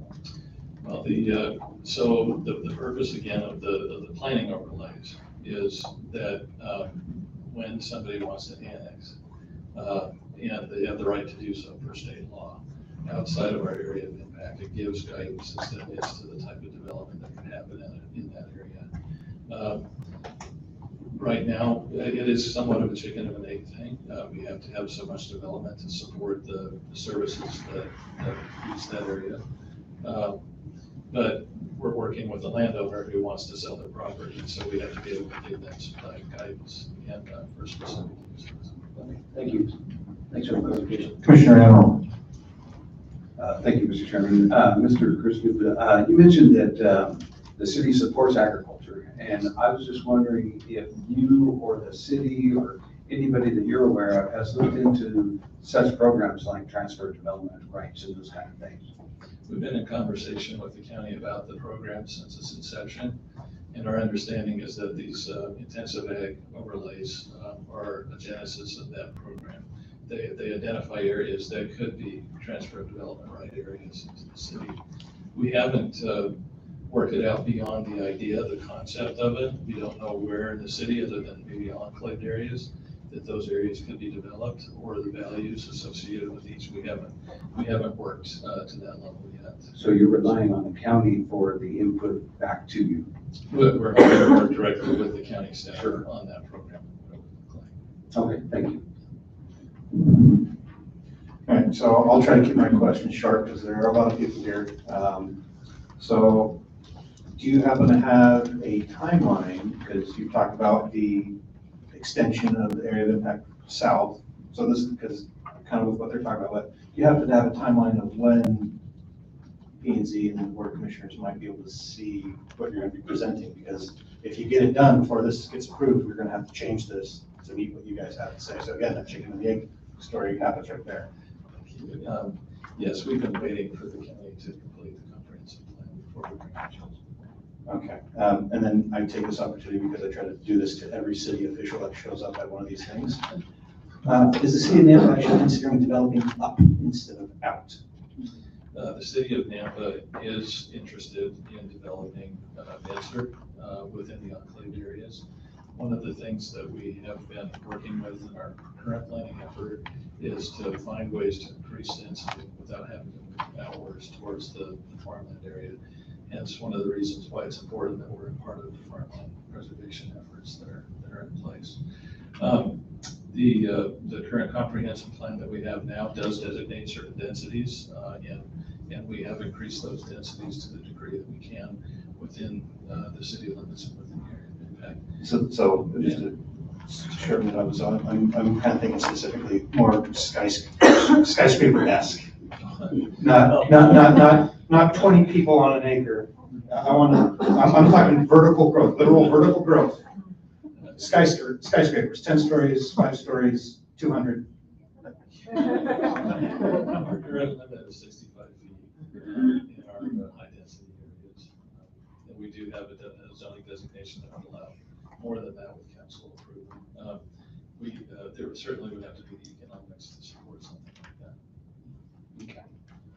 And then, so I also want to clarify, because this map that we have here in front of us on the easel here, I believe is the most current kind of future land use map, and you keep referring to intensive ag overlay, and I'm not seeing that presented on here. It was my understanding, so Elizabeth, you might have to correct me. It's my understanding that they changed the verbiage to be the residential ag transition instead of intensive ag zone, so to allow to promote and allow for potential development.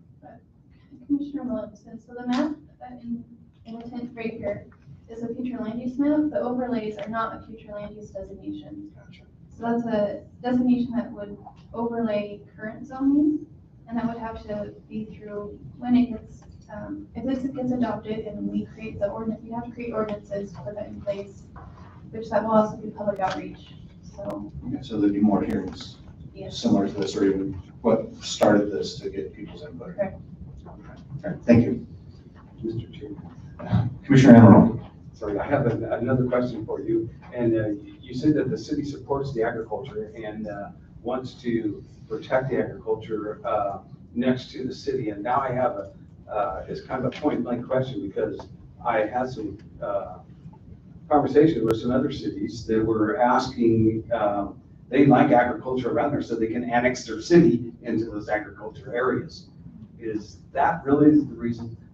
Well, again, it's up to the landowners. We don't annex property. The city doesn't. The landowners choose to do that, and by state law, they have the right to do so, or to make that request. The council has discretion, great discretion when it comes to annexation, whether it's the appropriate timing, appropriate location, other factors, and utilities that could service that area.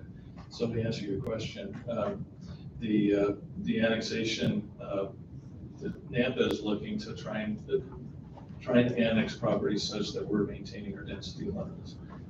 We're not trying to annex out, but it's up to the landowner that makes that call, makes that request to the city.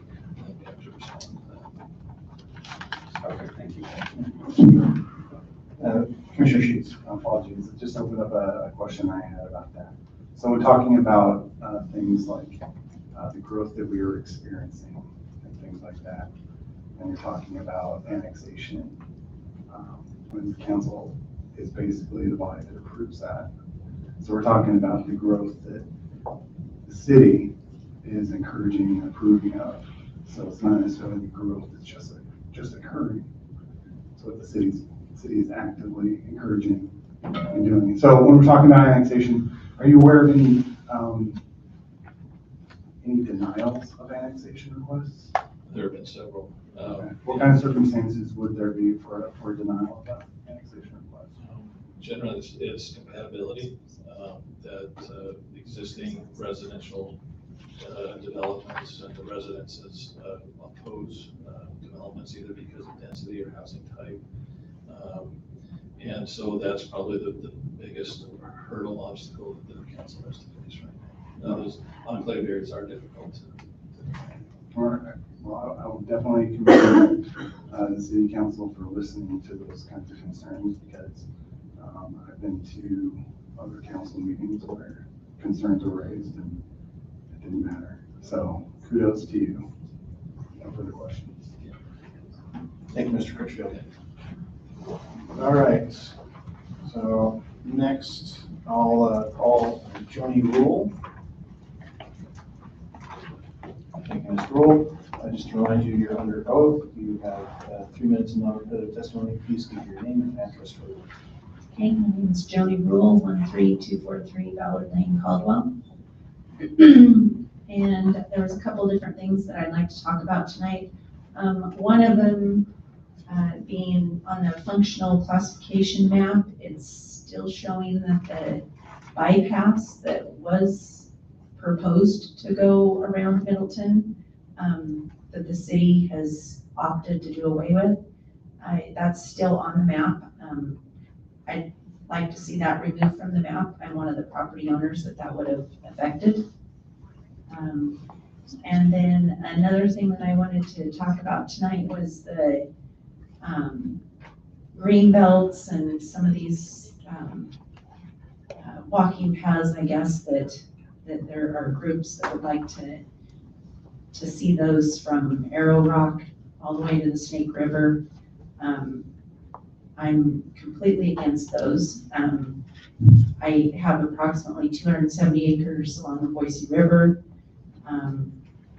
that my family has owned and farmed for 86 years. And to have green belts going through our place, that ground has been, my dad hunted that when he was a kid, my brothers did when they were kids, my kids do. There would be no more hunting, any of that with the green belt going through it. So that's something that I feel like that's, private property along the river. I just don't, I'm opposed to that. So. Are there any questions for Ms. Rule? Just a quick question regarding green belts. That would be an individual property owner's choice to choose to do that if they wanted to dedicate that. So if your neighbor did that, you want the county to not allow that if they chose to dedicate part of their property But but my property goes to the Boise River, so even if my neighbors did on both sides, it would have to stop on both sides of my property, do you understand? So that it couldn't go through mine. So if you're wanting to go from the Arrow Rock Reservoir to the Snake River, you would have to go through my property. There would be no choice in that. So it doesn't, I mean, if my neighbors. Yeah. Yeah. Well, and so it wouldn't be contiguous. Now I need to clarify. You're talking, you own property on the Boise River, but you're talking on Snake River from Arrow Rock. Oh, correct, but it would go along the Boise River all the way on down to the Snake River. Yeah. Okay. I'm focused a little bit too further south then. Yeah. So, all right, thank you. All right. Nice and quick, we appreciate that. Next, I will call Mr. David Anderson.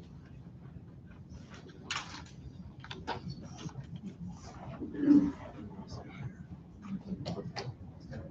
right, Mr. Anderson, I need to remind you of your oath, name and address for the record, and you'll have 3 minutes of non-repetitive testimony. Great, David Anderson, American Farmland Trust, Post Office Box 7, Caldwell, 3606. And I will do my best to keep things as brief as possible. Real quick, American Farmland Trust, we are a national organization that provides tools for working farms and working ranches to sustain their operations. And my reason for being here tonight is one of those tools that is proactively planning for ag. I'll give feedback from the comp plan and how you're doing, how well you're doing. So let's baseline real quick and talk about the results of a recent study by Farmland Trust, which is called our Farms Under Threat 2040 report. Really what we've done there is we're modeling the conversion rate of working farms and working ranches into development. And what you can see here on the video screen there is that all of that in red is what is basically a heat map. That's what we are projecting here in the Treasure Valley.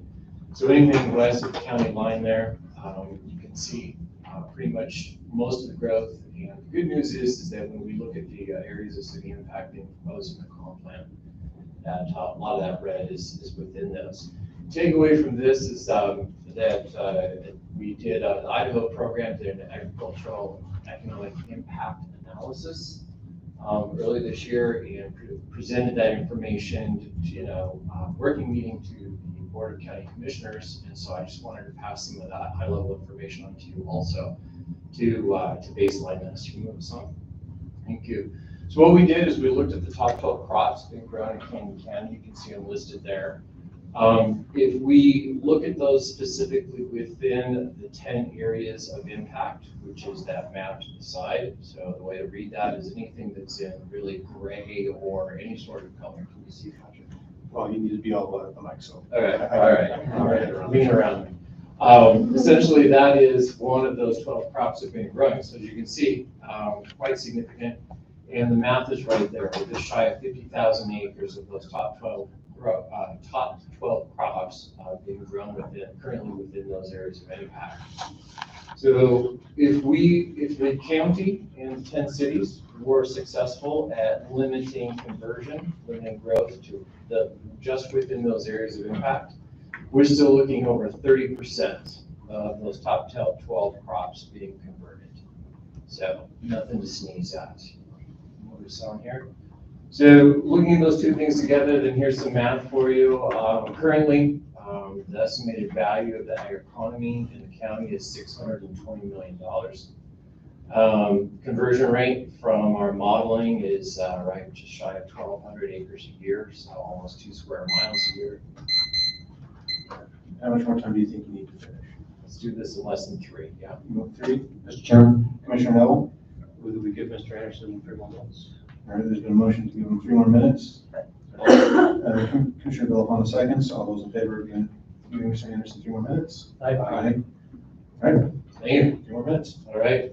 So what's the economic impact of that conversion? It's a $16 million year loss. All right.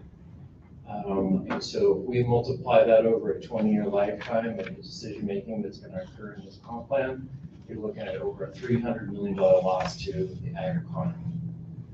So moving on. So let's get to the good news. How do we mitigate that loss? There's two key things that are being proposed in Chapter 12 of this comp plan. And the first is the Agriculture Advisory Committee. A lot of the green shirts that you're seeing in this room here right now represent a deep bench. These are multi-generational landowners. They know their land best. And so these are the first folks you're going to want to tap into for this committee. I think we heard earlier some testimony about how each and every operation has its own personality. So we have to be mindful that it's not a one-size-fits-all, right? So when we have a diverse committee of landowners, ag industry reps, saltwater conservation district reps, agritourism business owners, and our protection land trust, then we're going to get that more cohesive input into that committee. Very key. What are we going to be drafting? We're going to be getting that strategic plan. We'll talk about that. This committee is going to be responsible for drafting the ordinance, protection ordinance language. And then finally, it's a long-term perspective, right? These are people multi-generational. They've seen changes here in Canyon County, so that's key to have that on the committee. Next slide, please. And the agricultural strategic plan. That's the other second key element that's being proposed in the comp plan that I applaud. One thing I want to offer to you is that there are many lessons learned across the country. This is not a heavy lift solely on behalf of the county or the city partners. There are many lessons learned that we can bring to this. AFT is looking forward to offering access to our Farmland Information Center. To do that, it needs to be economic driven. To grow and enhance this ag industry to offset that conversion. That conversion is inevitable, growth is inevitable. But if we get out ahead of this proactively, then we can help mitigate and offset that growth. And we do that through education and outreach, basically teaching planners how to plan for ag. And then also looking at framework for the PDR and the TDR programs that are being proposed. So that's it, Chairman. Thank you for your time. Any questions for Mr. Anderson? Commissioner Emerald. Okay, Mr. Anderson, thank you for your time today. I do have a question. You mentioned about committees and making the committees more diverse. Can you expand on that? Any ideas more towards that? Sure. I think it's really represented in a lot of the testimony that we've heard 2 weeks ago and again here tonight, and that is that for farming, housing comes in all shapes and sizes, right? I mean, we have everything from small production farmers all the way up to the large seed industry represented here. We've got agritourism, business owners, and such like that. So it's a very diverse group economically that is ultimately contributing to that $620 million economy. So I think it's really important that we have all those voices heard, and that committee is the opportunity to do that. Have you ever considered more diverse than that, to have even people like, don't talk about ag, talk about land use? Yes, yeah, absolutely. You know, I think that the thing that I would offer is that, you know, one of the things that is coming through in these testimonies is unfortunately sort of an us versus them, right? I mean, and what I'd like to address is that it's a fundamental human right to not only have healthy food to eat, but also safe shelter. So the challenge before you is to create a plan that finds the balance in all of that. You know, and ultimately what the pivot of that is land use. And so ultimately, yes, the committee is, part of the committee charter is to look at the broader land use for ag, and absolutely. Okay, I appreciate that very much, because sometimes, you know, I'm sitting on this side of the table, I want to be on that side. Also, just so I can give my complaints and then let somebody else handle how they're going to handle that. And that's where we have to have just more input and figure this out together. Yes, absolutely. Okay, you see it that way. Thank you. Thank you. Mr. Anderson, if there's no question, so you kind of brought it up and it was mentioned earlier. One thing that I found is I participated in a lot of these ag groups just when this was all starting, in the ag working groups. And they tried to schedule a lot of these meetings during the winter with the ag growers to try and get as many farmers to show up, and still not a lot of them did. So my question would be whether it's a diverse group or just strictly ag-centric people in the group, what do you think the likelihood of getting people to consistently commit to time to do this committee any kind of justice? Yeah. And just to put things in perspective, I am a fifth generation Idahoan, and I'm a ranch kid, right? So I understand that. I understand those challenges, right? You gotta get the work done. When you get home, it's late in the winter, it's dark out, it's cold, now you gotta go into town for a meeting. And so one of the things that I would offer is that bullet point about education and outreach, let's maximize our tools to get out to those folks, right? So we either have kitchen conversations, we create virtual granges. Basically, let's take the story out there instead of having to force it downtown. Okay, thank you. No other questions? Mr. Chairman. Commissioner Villafon. Thank you, Mr. Chairman. I do have a question as to how the map was put together for 2040. So Sure. would you mind sharing? Yeah, how that came about? Yes, yeah. So what the primary input to this model is the USGS flies a satellite over us about 3 or 4 times a year. And that satellite is measuring reflectivity. And that's reflectivity typically off hardscape surfaces, asphalt, concrete, rooftops. And so every time it does a pass, then the analysis looks at the change in that hardscape. So as much as I also appreciate the effort at these heat maps, I will be first to tell you that there is a fundamental flaw and that this is lagging data. So those of you that know your county best, if you look up there at the Highway 44 corridor between Star and Middleton, you're still seeing quite a bit of green, yeah? So what the satellites don't measure is they don't measure low density residential. They don't measure the smaller acreage fragmentation. So when you drop a 4-bedroom, 3-bath house in the middle of a 2-acre parcel with a gravel driveway, guess what? It doesn't get caught. So the question that I pose back to the experts on these modeling is like, okay, so it's lagging data. How lagging? And so the estimate is up to 20% of the LDR is not being captured in the models. And so I think that's what you're probably seeing there. That's a lot of that land that's classified as ag, but not really production use. Right? Exactly. Yeah. Yep, exactly. So you would probably know that. What is the number of acres that's technically zoned ag but not in production? Would you know that, Dave? I don't know that number off the top of my head. I'm not Virginia County.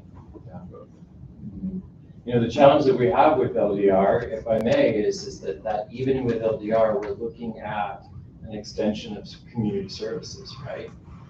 And so with the issue with LDR is that once we start extending those services, then that starts the intrusion into production ag.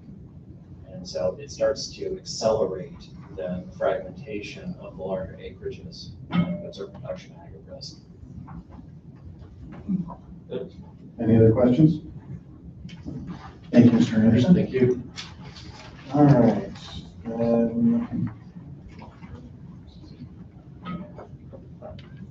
All right, I would like to call Miss Kim Johnson.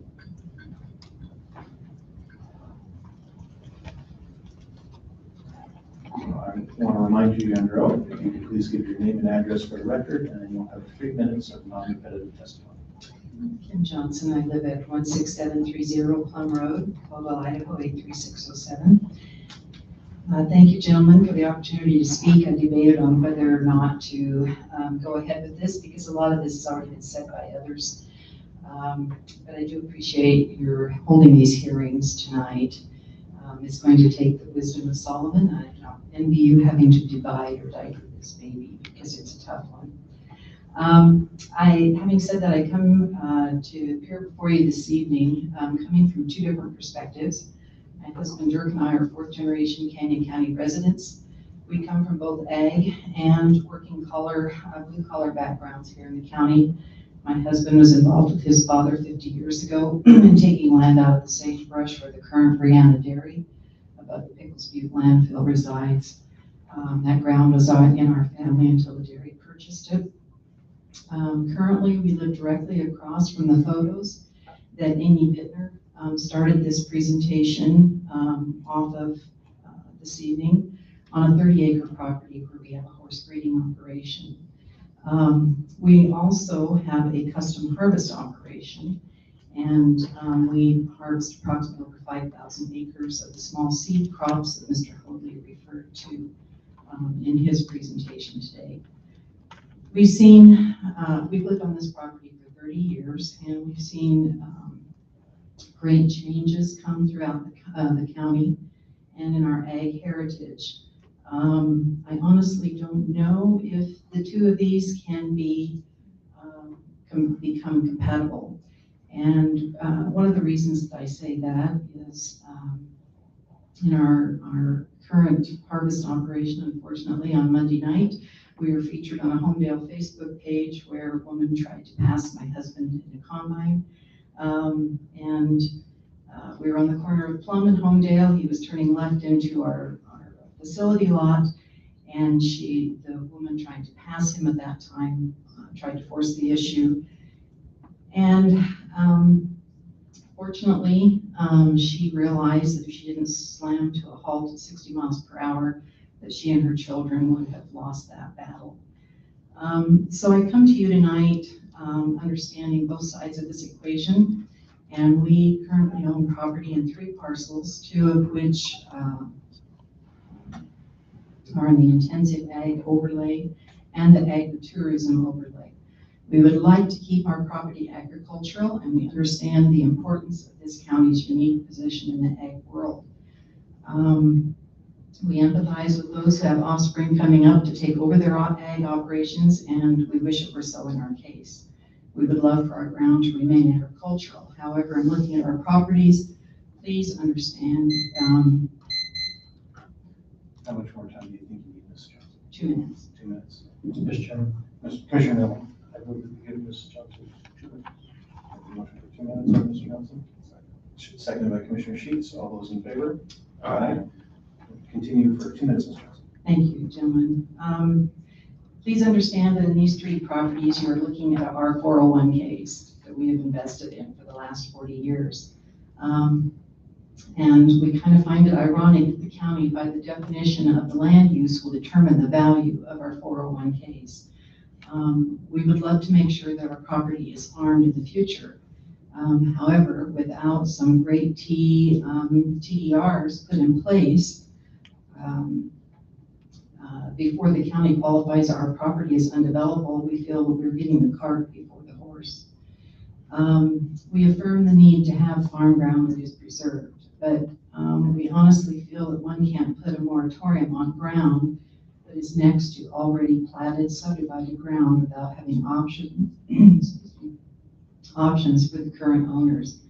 So one of the things that is interesting to me is Mr. Anderson that was just here speaking.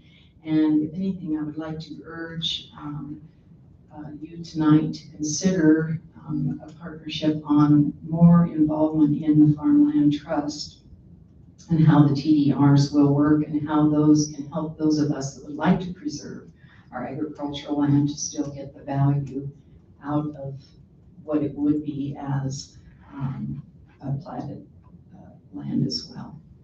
So if you have any questions, I'm happy to answer those. Are there any questions for Mr. Miller? I guess I'll have one question for you. Okay. So I just want to make sure that I'm hearing correctly. You're in opposition to this proposed comp plan, but you would be more in favor of it if there was a more written out TDR plan.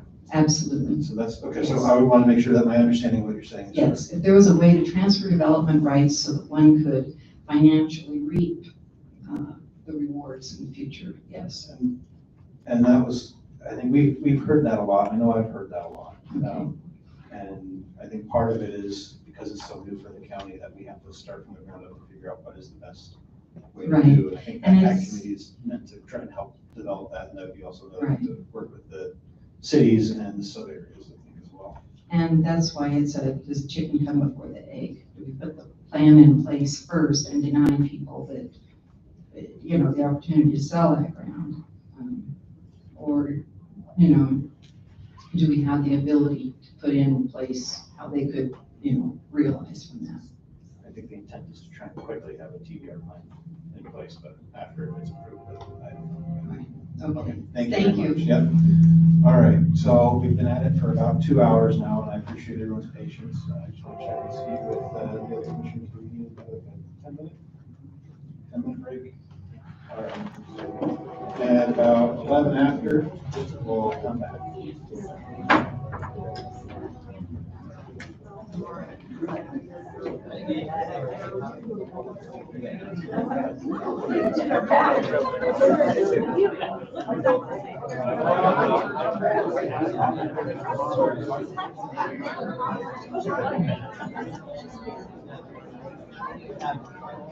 This is my sister. I said, you run down the way, you can get us a hamburger and come back. Oh, we're ordering pizza now. Pat's buying, it's okay. Did you hear that part? No, I don't know why I didn't hear that part. Oh, well, Dad heard it. He agrees. Hey, why not? Oh, how are you doing?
And then Rob, we're talking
But yeah, there's a lot.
On your side of the aisle.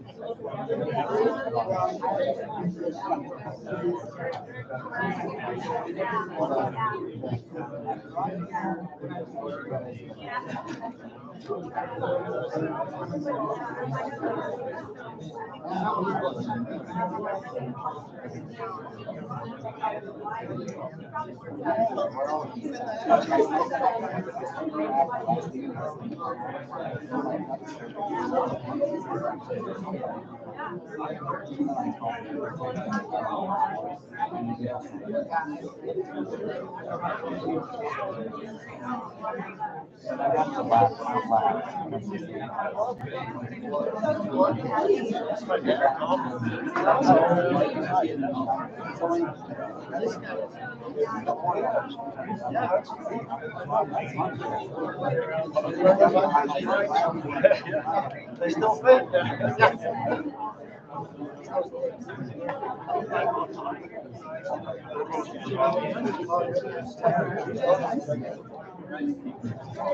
Well,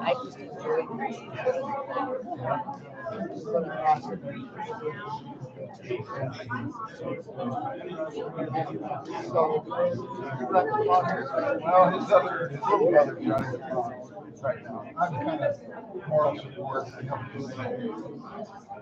I'm semi-retired, not 40 hours a year. Talked to a lot of semi-retired. It's like, semi-retired, what they look like sometimes. Yeah, I do what I do now because I wanted to, but not if I don't think it's busy or not, become somebody else's job. Hi there. I just wanted to say hi to my gentleman friends over here. How are you? Good to see you. I'm so glad I ran into you out there. Yeah, well, we talked to somebody. I know. When I saw you guys, and you are very distinguishable because you're really tall and you got your dark. You're very distinguishable. So I was like, "Where's that?" No, you're very handsome. We're like, what was it, 1830s or whatever. That's why I've been wearing a ponytail. Number one, it's been awesome. I haven't had a haircut in like 6 months, so I'm like ponytail it is. So I know how you feel. So you're gonna get to meet tonight. Yeah, Mom, watching. How are you guys feeling about it? I don't think it's near ready. All right, everybody, we need to get this, over again. I don't know if they will. I think they do. Thank you. For going behind, I apologize. Next up, I'd like to call Mr. Darrell Ford. I want to remind him that he's under oath, that he can give his name and address for the record, and then he will have 3 minutes of non-repetitive testimony. Good evening, gentlemen, ladies. My name is Daryl Ford. I live at 16313 Frost Road here in Colorado, or in Sunny Slope. And I'm also the precinct committee for District 9, Precinct 5. And I get to talk to a lot of people.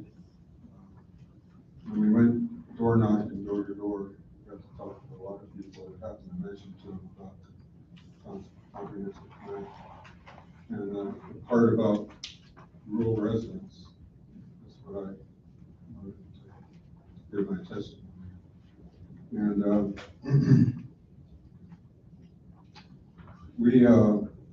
a lot of the people I talk to don't think it's worth anything. I thought, go down and testify, let them know what you think, let them know. So no, it's all about money. We have nothing to do with that. They're nothing to us. I'm here. And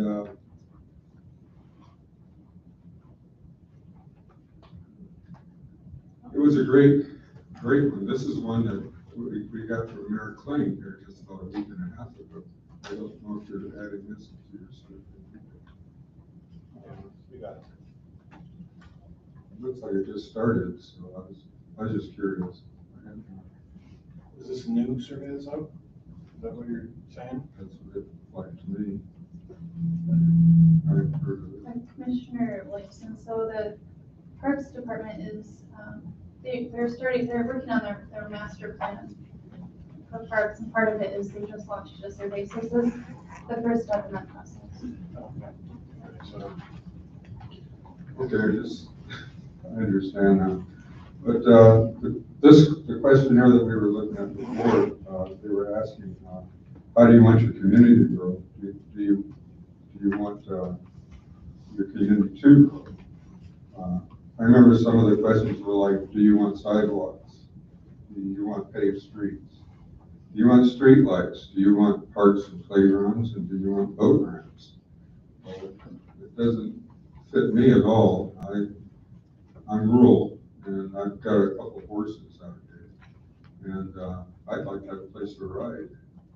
There's really no place but on the streets, and if we do get off, like if we trailer them out to the Hawaii's, then we have to deal with the gully whompers and everybody else with their four-wheelers and dirt bikes, which is kind of dangerous, I would think. But my wife and I went to see the results of the survey. It was over in Parma. And the results looked like it was totally for rural. You know. This is density here. Could you go to the next one, please? The next one. This is future use. This is the nitrate stream that's running underground through there, and it's all in our area there in Sunny Slope, west of the lake. How much more time do you think you need, Mr. Ford?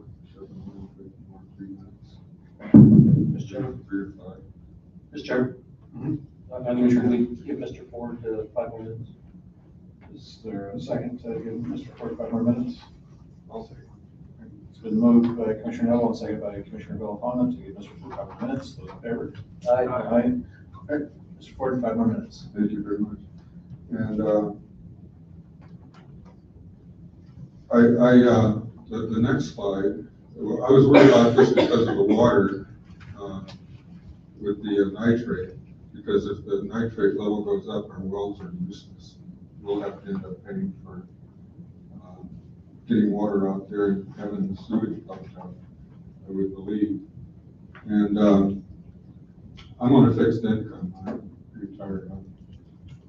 There goes all my vacations and everything. So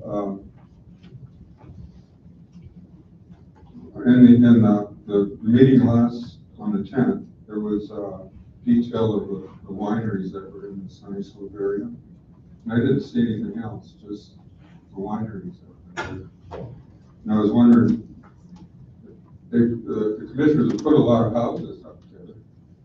We have no place to go, no place to walk, except for the ditch banks. They have become to be part of private property, and we're, being chased away from the private property signs all over. So to get to the trails or anything like that, it's getting more and more of a burden for us. But it'd be nice in the Sunny Slope area if they had veterinarians, feed store, feed and grain, saddle shop where we get our tack fixed, or something like that. A good vet that might have lots of good equipment. Right now, I have to go over to Homedale for the vet. When we used to have a vet that would come on to us, that got really expensive real quick. So that was basically it. I just wanted to see something. I didn't see anything on the map that had anything to do. This slide here is what they had at the where we went to view the results. And all these people signed it, that they love living in the country, they want to be rural. I don't really see anything, I like the plan. I really don't see anything in the plan that has to do with us, the people in the rural areas, unless I miss something. Are there any questions for Mr. Ford? Mr. Chair. Commissioner Sheets. Hey, Mr. Ford, thanks for coming out. So, as part of your, I mean, you said that you get a chance to speak with a lot of people about a lot of different things, especially being the precinct representative. So, has there been any discussion about either the growth in the area or the desire to have more growth in the area? I haven't heard that. Okay. I haven't heard that at all. Houses start going up and our property values go up. So every time you put a house up, the guy across the street put in a $999,000 home with $1 million. And it jacked up everybody's prices. So is that a benefit to you? Not unless I want to sell it. Okay.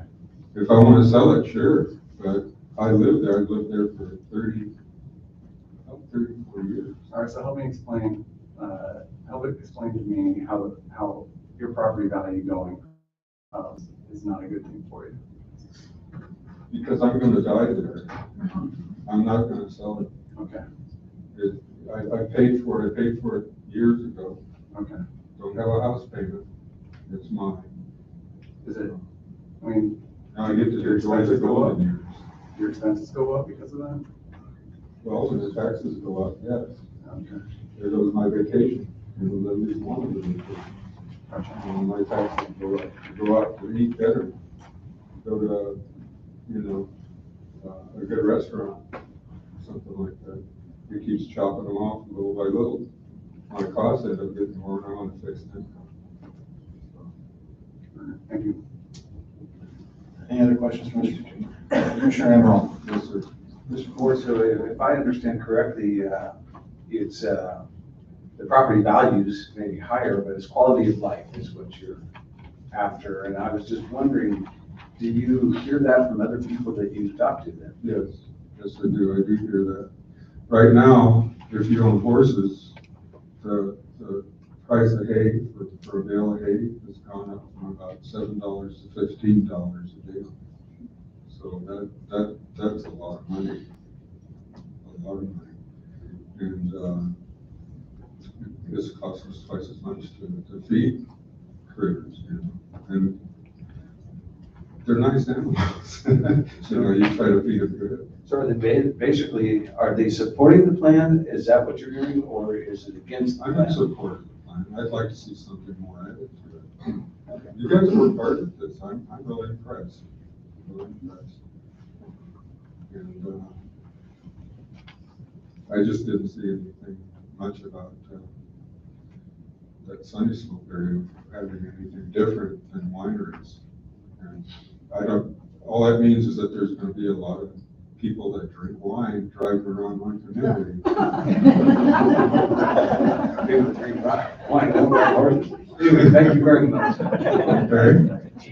Thank you for your patience. So next up, I'll call Ron Bittner up. Great. I guess I had you down here last week. Sorry, yeah, you were last week. Sorry, you're right. Okay, so over there. Let's see. I apologize. Let's get Tom/Matt Wilkie up here. Or unless I'm hearing some comments from the planners here. Do we have? Okay. All right, Mr. Wilkie, just the housekeeping, you know how this goes. Matt Wilkie. Name and address, you got 3 minutes and a testimony. Thank you, Chairman Williamson. Matt Wilkie, PO Box 7, Middleton, Idaho, and I'm here to speak on behalf of my father, Tom Wilkie, and my mother, Annie Wilkie, who is watching on YouTube right now. Hi, Mom. So, they own approximately 550 acres adjacent to Lake Lowell on Lake Shores on the south side of the lake. The latest map change now shows an agritourism exclusive farm use overlay on their land. They need to take that overlay off the land and other properties in the county that are not zoned ag. This is also true of the intensive agricultural overlay. This is a misrepresentation of the current zoning. We oppose the current 2030 comp plan draft, and it needs to be tabled until these corrections can be made on the map. We agree with Nikki Alviso's comments, I'm sorry for that, regarding rural residential properties coinciding with ag uses. Rural residential is a rural ag use, considering the fact that these 2-acre average lot sizes can still maintain animal rights and promote ag uses such as growing crops, which continue to utilize surface and groundwater rights. The prime farmland designating class 1 or 2 soils should be acknowledged and considered if development options are presented. However, we do not agree with item number 31 in the staff report declaring soil type class 5 and better should be applied to protect working lands. This should be adjusted to say class 2 or better. Our property is very steep in places, and on that property you have 380 acres that has been rezoned rural residential in 2013. So our property is very steep in places, up to 30% slopes. Those are class 4 and 5 soils that are prone to runoff. Definitely not prime farm ground needing to be protected. My father can attest to how steep that land is trying to swath or chopping hay and corn. We have our 450 John Deere swather, and John Deere can't figure out why, but it takes off and runs down those steep hills, and you might end up in the next pivot or in the ditch. So it's been quite a challenge farming ground like that. We'd like to see more balance like our letter states in Exhibit 4Y. We also like the new commissioners coming in January to be able to work on this comp plan before it's adopted. 2 of the current commissioners are now lame ducks and did not have the confident vote of the voters. For these reasons, we would like to have this tabled until further discussions and changes can be made to this map that would protect our property rights and not affect our future land uses in the county. I stand for questions. Thank you. Are there any questions from Mr. Wilkie? Mr. Chairman. Commissioner Neville. Thank you, Mr. Chairman. Mr. Wilkie, I want to talk about the soil classification issue. So we have testimony from the soil conservation folks that class 5 soils, steep soils, could be highly productive if they were in vineyards and orchards and things like that. And so what I'd like to know is, instead of a hard 2 and below is what we say, or what has been proposed, 5 and below is what we say, is there any language that we can come up with that, other than the fact that you get to have your say in a hearing, right? Where you could say, that's not working for me, it's not productive for us, or whatever. Is there anything else that we can do to try to make it so that when it's not somebody that does this for a living and can talk in a microphone in front of us, we have something to make a decision? There's more to soil types than just the classification. You have to take in consideration that this is an irrigated capability class 2 classification. Also, when you irrigate this class 4 and 5 soil, that's when it's considered class 4 and 5. If that wasn't irrigated, it would end up being class 6. A lot of these soils, when they're fallowed, end up getting more salts back in the soil. Only reason they're even farmable to the extent that they are is because of the farmers' hard work and labors, and they know their land very well. I mean, this is their piggy bank. They've spent a lot of years working hard on this land, and they bought this property. My parents specifically bought this property for the amazing views and the potential it has for this residential, and that's why they worked hard to get that zone rural residential on those 380 acres. But they did not. If they wanted to do a vineyard up there, they would do it, but that's not the goal on that property. It's much more valuable to them as a residential. And so when you take a property like that that has these steep slopes on class 4 and 5, like was taken in consideration at the rezone in 2013, why that was rezoned that way, not the whole 550, but 380 acres was taken into account, all those slopes and soil types. So it was a job well done by the commission at the time and the planners. And I'd say that these other properties here in the county that are showing residential that now have overlays of agriculture over them. I agree with my parents that they needed to change that to show what actual current zoning is on the future land use map. It's not coinciding with the current zoning. Thanks, sir. Any other questions? All right, thank you, Mr. Wilkins. Thank you. All right, next up. We do have some people show up that early. Oh. That's kind of the testifying, so I just want to make you aware of that. Okay. I guess, where did that sign-up sheet? Did they take it? I didn't see any new sheets on here when I came back from the break. So- It would have been a sheet you already had. Oh, I might not have gotten to it. There was a little bit of shuffling around. I know there were some people that attended that you called their name at the beginning and they hadn't shown up yet, but never. Yeah, I think Mr. Dorsey was one that was late. And there might be a few more. Yeah, but they all got sworn in because there was 2 or 3 people that came in and got sworn in. Okay, I just want to make sure that. Yeah. it ain't- I believe so. Well, we can circle back over there. Make sure that everyone got sworn in and everything, so. All right, could I have Lori Ann Shoemaker come up, please?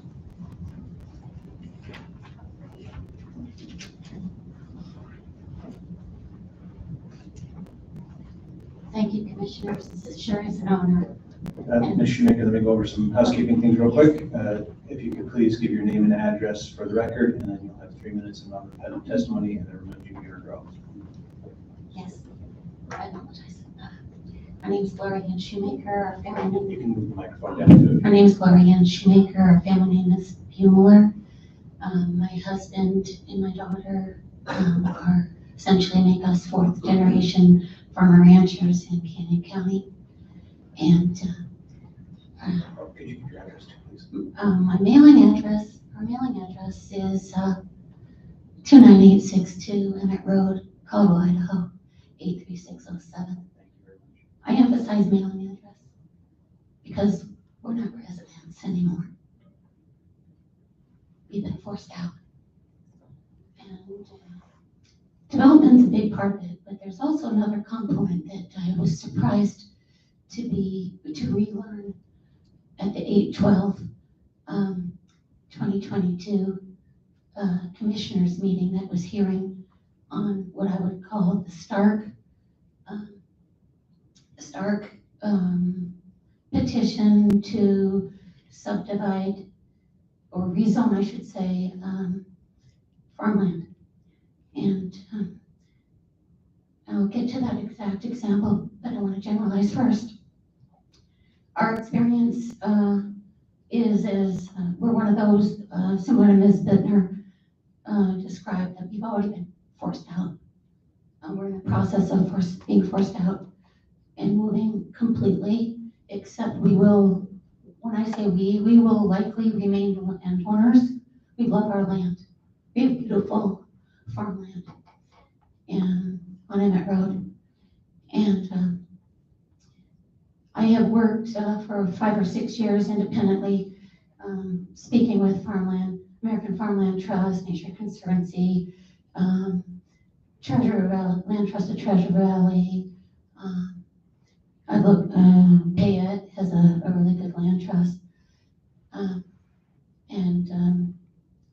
I unexpectedly find, so we were just losing for many years because our experiences with stopping development around us, we have BLM, beautiful view of the foothills, total open space, our farmland that anyone from Emmett Road can enjoy.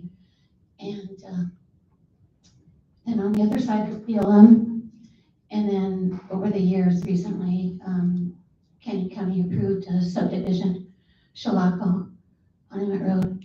And our experiences with this process, of opposing development for all the common reasons, you know, not my backyard, and our backyard's pretty big, all the farming issues with development. I apologize. How much more time? I'm sorry, 3 minutes. I apologize. I was going to talk really fast. It's all right. I apologize. Well, Ms. Communion bracket, so you're done. Okay. Let me see if there's anyone that would like to give you another 3 more minutes. Mr. Chairman, Commissioner Neville. I move that we give Mr. Schmidt 3 more minutes. Is there a second? I'll second. Okay, Commissioner Neville and Commissioner Delafont moved and seconded to give Ms. Shoemaker an additional 3 more minutes. Those in favor? Aye. I apologize. I didn't mean want to be one of them. Sorry. But thank you. So our experience has been over the years, we had problems with Shalako Lane development. I did a lot of work on it. You know, this is before you had internet and stuff and where you can get information. I did a lot of work on it and come to find out that development, I'm not sure, it might be an Allen Mills development originally, I'm not sure. It was years ago. Some of the lot sizes were wrong. They were wrong. And so I communicated that with planning and zoning. And the argument was, well, we can't do anything about it. Look, they've already invested. The developers have already invested money there. So that was a real disillusionment. And I mention that because a lot of things have changed, and I'll get to what's positive. Our other experience was on Lansing Lane, and it kind of relates to the Stark development argument I'm going to make that I mentioned earlier. On Lansing Lane, my husband's family owned almost 200 acres, beautiful farmland. It was his grandfather's place, and my husband farmed it for the family. And there is now a subdivision, a really tight development, you know, like less than an acre, I think, to the north of it. And my husband we went in to oppose it, usual arguments, you know. But the argument there was, and this is why I want to mention that case, because it's not just us, it's true all over the valley. The argument there was, for us, was don't set a precedent. And because once you set a precedent, once you break up that land, break the rules essentially, break the plan, like, you know, override it essentially, once you have an exception, you can't argue that no one else can do it anymore.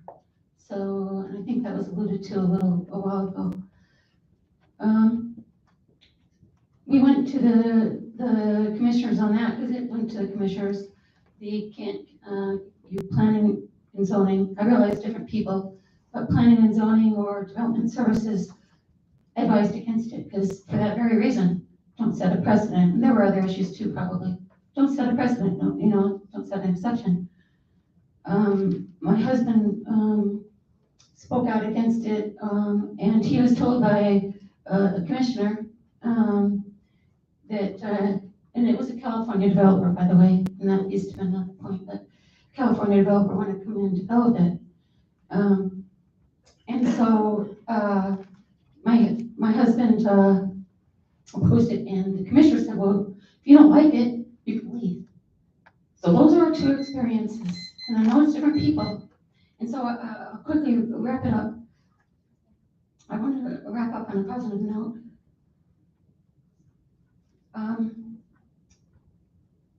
The issue is still here. Different people, planning and zoning, people have changed. We were disillusioned, so I dropped out, you know, even though I personally was working on our own land, you know, I was even considering, you know, we could sell development rights ourselves independently. We don't have to have, you know, anyone else involved with that, and that's still an option. There are several options out there. However, so we weren't active here. I was very surprised and got inspired. You're starting to, you know, I gave you a little bit extra time, you said you were wrap up. Okay. You're starting to continue testimony here. So, Okay. so I think. May I make a suggestion for the plan? I'll give you very quick. 30 seconds. We were disillusioned, so I apologize. We dropped out from the general discussion for 5 years. What inspired me was when my neighbor, not my neighbor, excuse me, our very good family friends and neighbor, were opposing the Hop Road rezone of Mr. Stark. And the general issue that I noticed there, so I got inspired to have, that, okay, maybe something can be done here. I went to that meeting, and the commissioners heard the opposition, which was the Smith family and myself, and heard Mr. Stark. And here's his argument, and I want it's an important argument to understand because this is happening all over. Mr. Stark's argument was there were just four houses to the south of him, because it's rural, and it's agriculture. 4 houses to the south of him. They all went up, and he couldn't afford to buy one of those lots. So now he wanted to develop his 20 acres, and it has no permits. That's key. No permits. The 4 houses had permits. One that had 4 houses they had permits, splits. He did not. So the Smith family and myself, we were opposing it for all of those good reasons. Don't set the exception. Development services, again, advice against it. Ms. Allen made a very excellent presentation twice now, I think. The county opposed it, but the commissioners, they were all sympathetic, and they went so far as to expect that the farmer to the north of them who was opposing it, who has splits, who has permits, and could develop but doesn't want to develop, we were essentially told that we need to be sympathetic to someone who doesn't have splits because of his personal family issues. He wants to have his son there. My point is 2 points. I love the plan. I've given you a couple of exceptions. Okay. Please stand for questions. Yes. There's a lot of people waiting. I apologize. So we appreciate you coming out. So are there any questions for Ms. Shoemaker? All right. Thank you.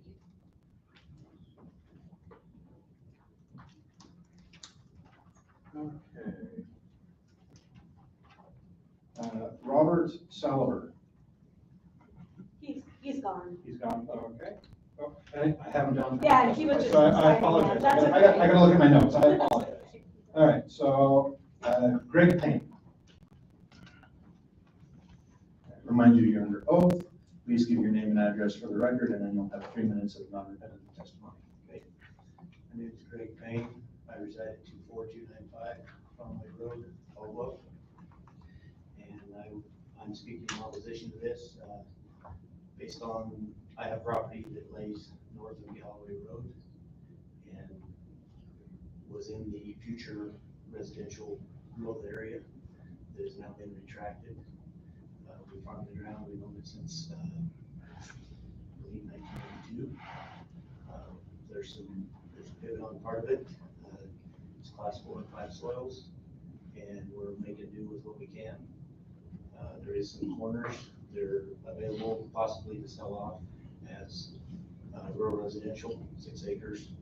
Could split it, maybe have 2-3 acre ones. That could be an option for my kids who have grown up on the farm. They have opted to choose different careers because it's a little more lucrative, and but they like the country lifestyle. And so I'm just speaking in opposition to that and the classifications of the soils. All right. Are there any questions for Mr. Payne? Mr. Chairman. Commissioner Neville. Thank you, Commissioner. Mr. Payne, on the land that you just spoke of, Galloway, do you have any admin splits available? I do have one, yes, sir. So there is some option. There is a little bit of option. I have, I believe there's approximately 62 acres there. There was one parcel was sold off in 1985 to help pay for the place. And then I still have one remaining split, I believe it is, and then which would possibly go to the 6 acres, and then there would be one left for the 56 acres that's undivided. But I have more than one child, so. I think this is. Thank you, sir. So, Mr. Payne, if there's no other questions, I'll ask one real quick one. Sure. You said you're in opposition. What is there, I guess, what would you like to see changed that would maybe put you in favor? Well, I'd like to see that still have some flexibility. Well, I just didn't like the line being drawn back. It's been there for years. It was in the 2020 plan. And now 2030, all of a sudden we've retracted back to the city, and the city's not going to expand that far, I don't believe. They've got their areas of impact, but they can't provide service to all of that. We own multiple acres. I have ground on Highway 44 that it's in the area of impact of the city of Middleton, but it takes transfer pumps, those stations and all that. We're still continuing to farm in. Thank you. No question. Thank you, Mr. Payne. All right, and then trying to mix it up so I don't get too much of one group over the other here. So I'll go with Connie Michaelis. No, I'm not. Yes. Not testifying. Oh, sorry. All right, then Christy Crookham.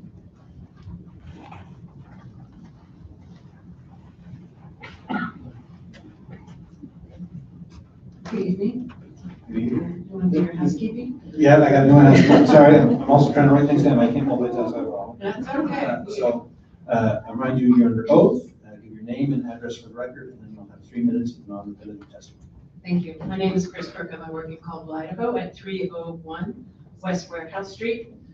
And I have been kind of a boots on the ground active in farmland preservation for the past 3 or 4 years. My focus has been speaking with farmers on one hand, and then outreach to the public on the other hand. And the reason I started with outreach to the farmers was because the same thing you're experiencing, it was difficult to get farmers in and get their opinions. And then I read a Dutch study where the Dutch government was putting together a pretty cool program for the farmers, and they sent out this mailing, and nobody responded. They realized they had to go to the farmers, and they went to the farmers, they spoke to them, they loved the program, they have almost 100 or 85% buy-in, and so I felt, well, I'll just do that. So I've been going out and speaking with farmers, I interview them, and when they're open to it, I videotape them, and we release those videotapes at an event we hold called Treasure Our Valley on the Caldwell Plaza. And they play on a big jumbo screen while we have events where kids can pick up and toss around sugar beets and really kind of get to know some of what actually farmers do. So it's tactical and hands-on. And those videos will be released now, working with the American Farmland Trust, social media, just so people can hear from farmers and hear about what fragmentation's done to them and how they really want to keep farming. And they have kids who want to keep farming. So I look forward to working with you in the American Farmland Trust on perhaps some virtual events that we can pull them together, or any way we can do to go out to farmers and work cooperatively with you. So the second thing I did is, again, working with the American Farmland Trust, we set up a booth at the Canyon County Fair this year. You want to play that just real quick video for me? Yes, let me get my study. That's okay. So I was a morning shift, and I probably talked to over 250 people. We gave away 180 little cards that had your website on it so they could go and find out more information. And the reason I wanted to do that is when I had talked to people, they said there's nothing you can do. It's all about greed, it's all about money. And I said, no, go and testify. Go and put your, let them know how you feel. So that's what this was kind of all about. This is the Hayek Fair. You were there too. And you can see, this is Dave Anderson and probably the resident TDR expert in Idaho, Jennifer Reevy. This was a huge success. It was kind of nonstop people stalking by, and we talk about zoning. And what we really talk to people about is that planners have solutions for growth, because nobody feels that there's anything that can be done. So we're trying to educate the public to come and talk to you and why farmland protection is important. So on the second part of that, in speaking with the public at the Canyon County Fair, I had written out a testimonial, my synopsis of speaking with people. And it was angry and frustrated and a lack of trust in the government. How much more time do you think? 2 minutes. Mr. Chairman, I would we give this quick 3 minutes. 3 minutes. Do we have a second for giving Ms. Crickland an additional 3 minutes? Seconded by Commissioner Emerald. All those in favor? Aye. All those opposed? All right, you got an additional 3 minutes. Okay, so here's the synopsis of talking to all these people. I had the morning shift, so I spoke to a lot of families and kids with families, or people with families. And every person I spoke with supported protecting farmland. Every person I spoke with was concerned about the loss of farmland, and they knew that it's irreversible. And they know, most people else I spoke with, they know that growth does not pay for itself. They know this through the property taxes they pay and the bonds that they see in front of them year after year.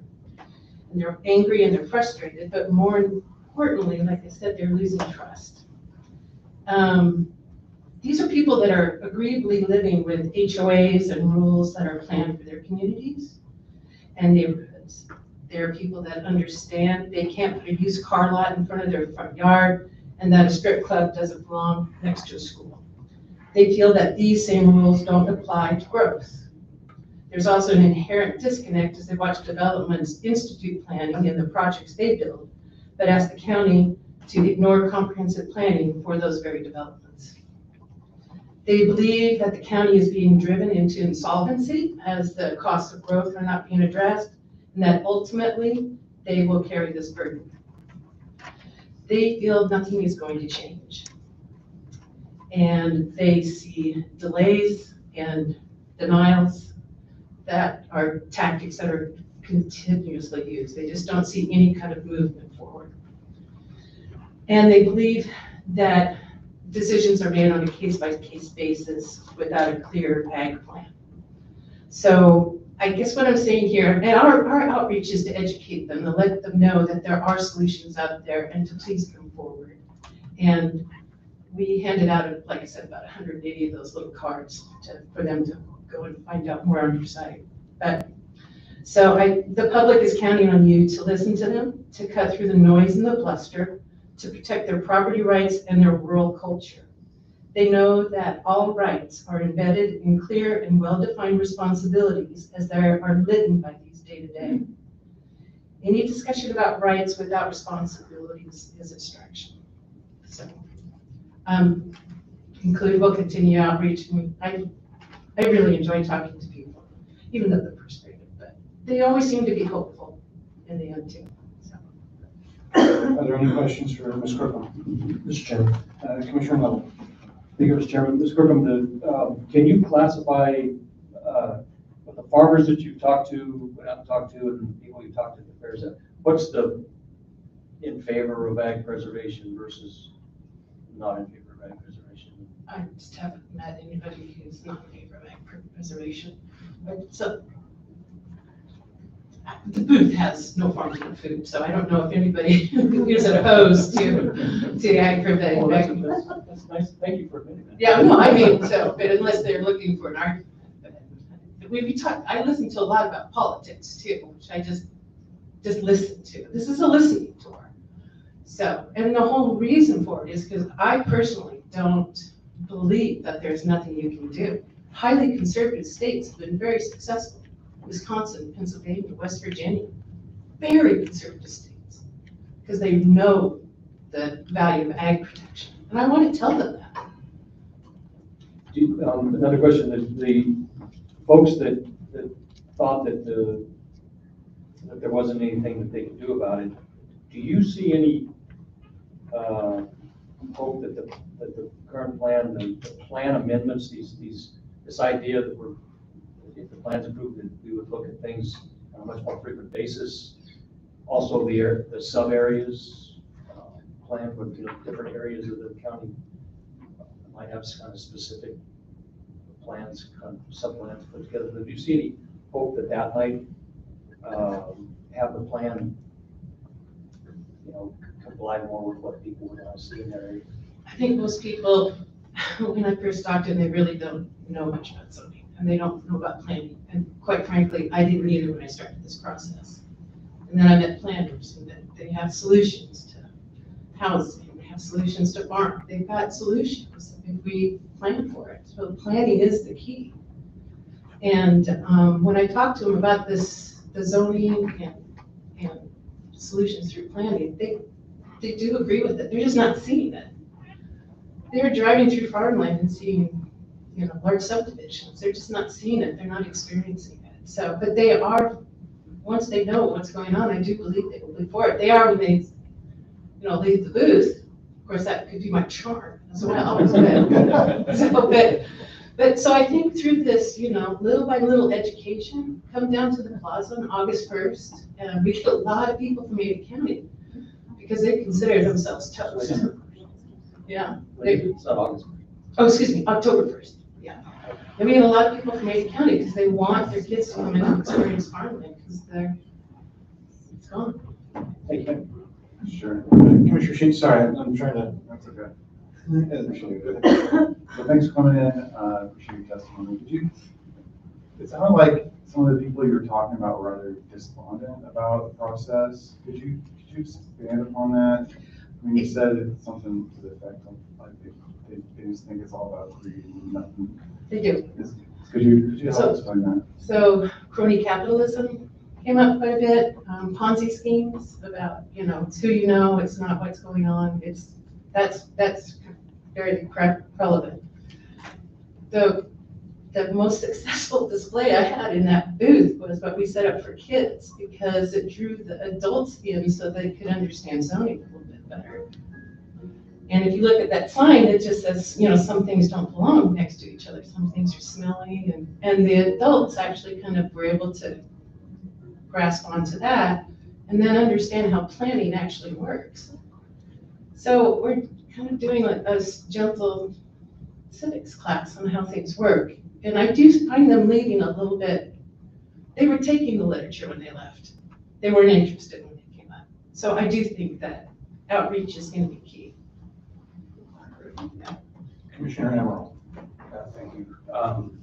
So just one question with kind of a follow-up here. You're going out and you're trying to educate people, and thank you for that. We need that. But you're also trying to convince people to get involved. Right. And are there people here that tonight that you convinced or we want? Yes. Yes. Okay. There are, and I think that's why I'm very interested in grassroots efforts because I think those are the successful ones. If the public has a buy-in and they understand things and you have transparency, which you guys have done an amazing job with transparency. I think that you can get buy-in. It's just that it's the nuance that's really that matter. And I think the booth is safe for people to come into because it's on a very basic level of showing what you're trying to do. And it starts discussions. Thank you for your efforts. Yeah. Mr. Cook, thank you for coming up. I gotta say, thank you also for encouraging people to come out. I know I try to encourage people if they have a problem. If they're not talking to planners, I say talk to the planners or show up. Right. So I appreciate that, and Yeah. thank you. I always get nervous with my testimony. I think all those years going to the principal's office can get in trouble. You did a good job. They paid off. Thank you very much.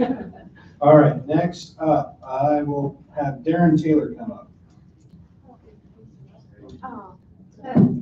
Chairman Williamson, so Mr. Taylor had to leave. He did provide a late exhibit though with his testimony. Okay.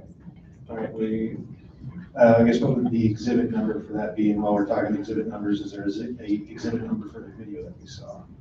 The exhibit number for the video is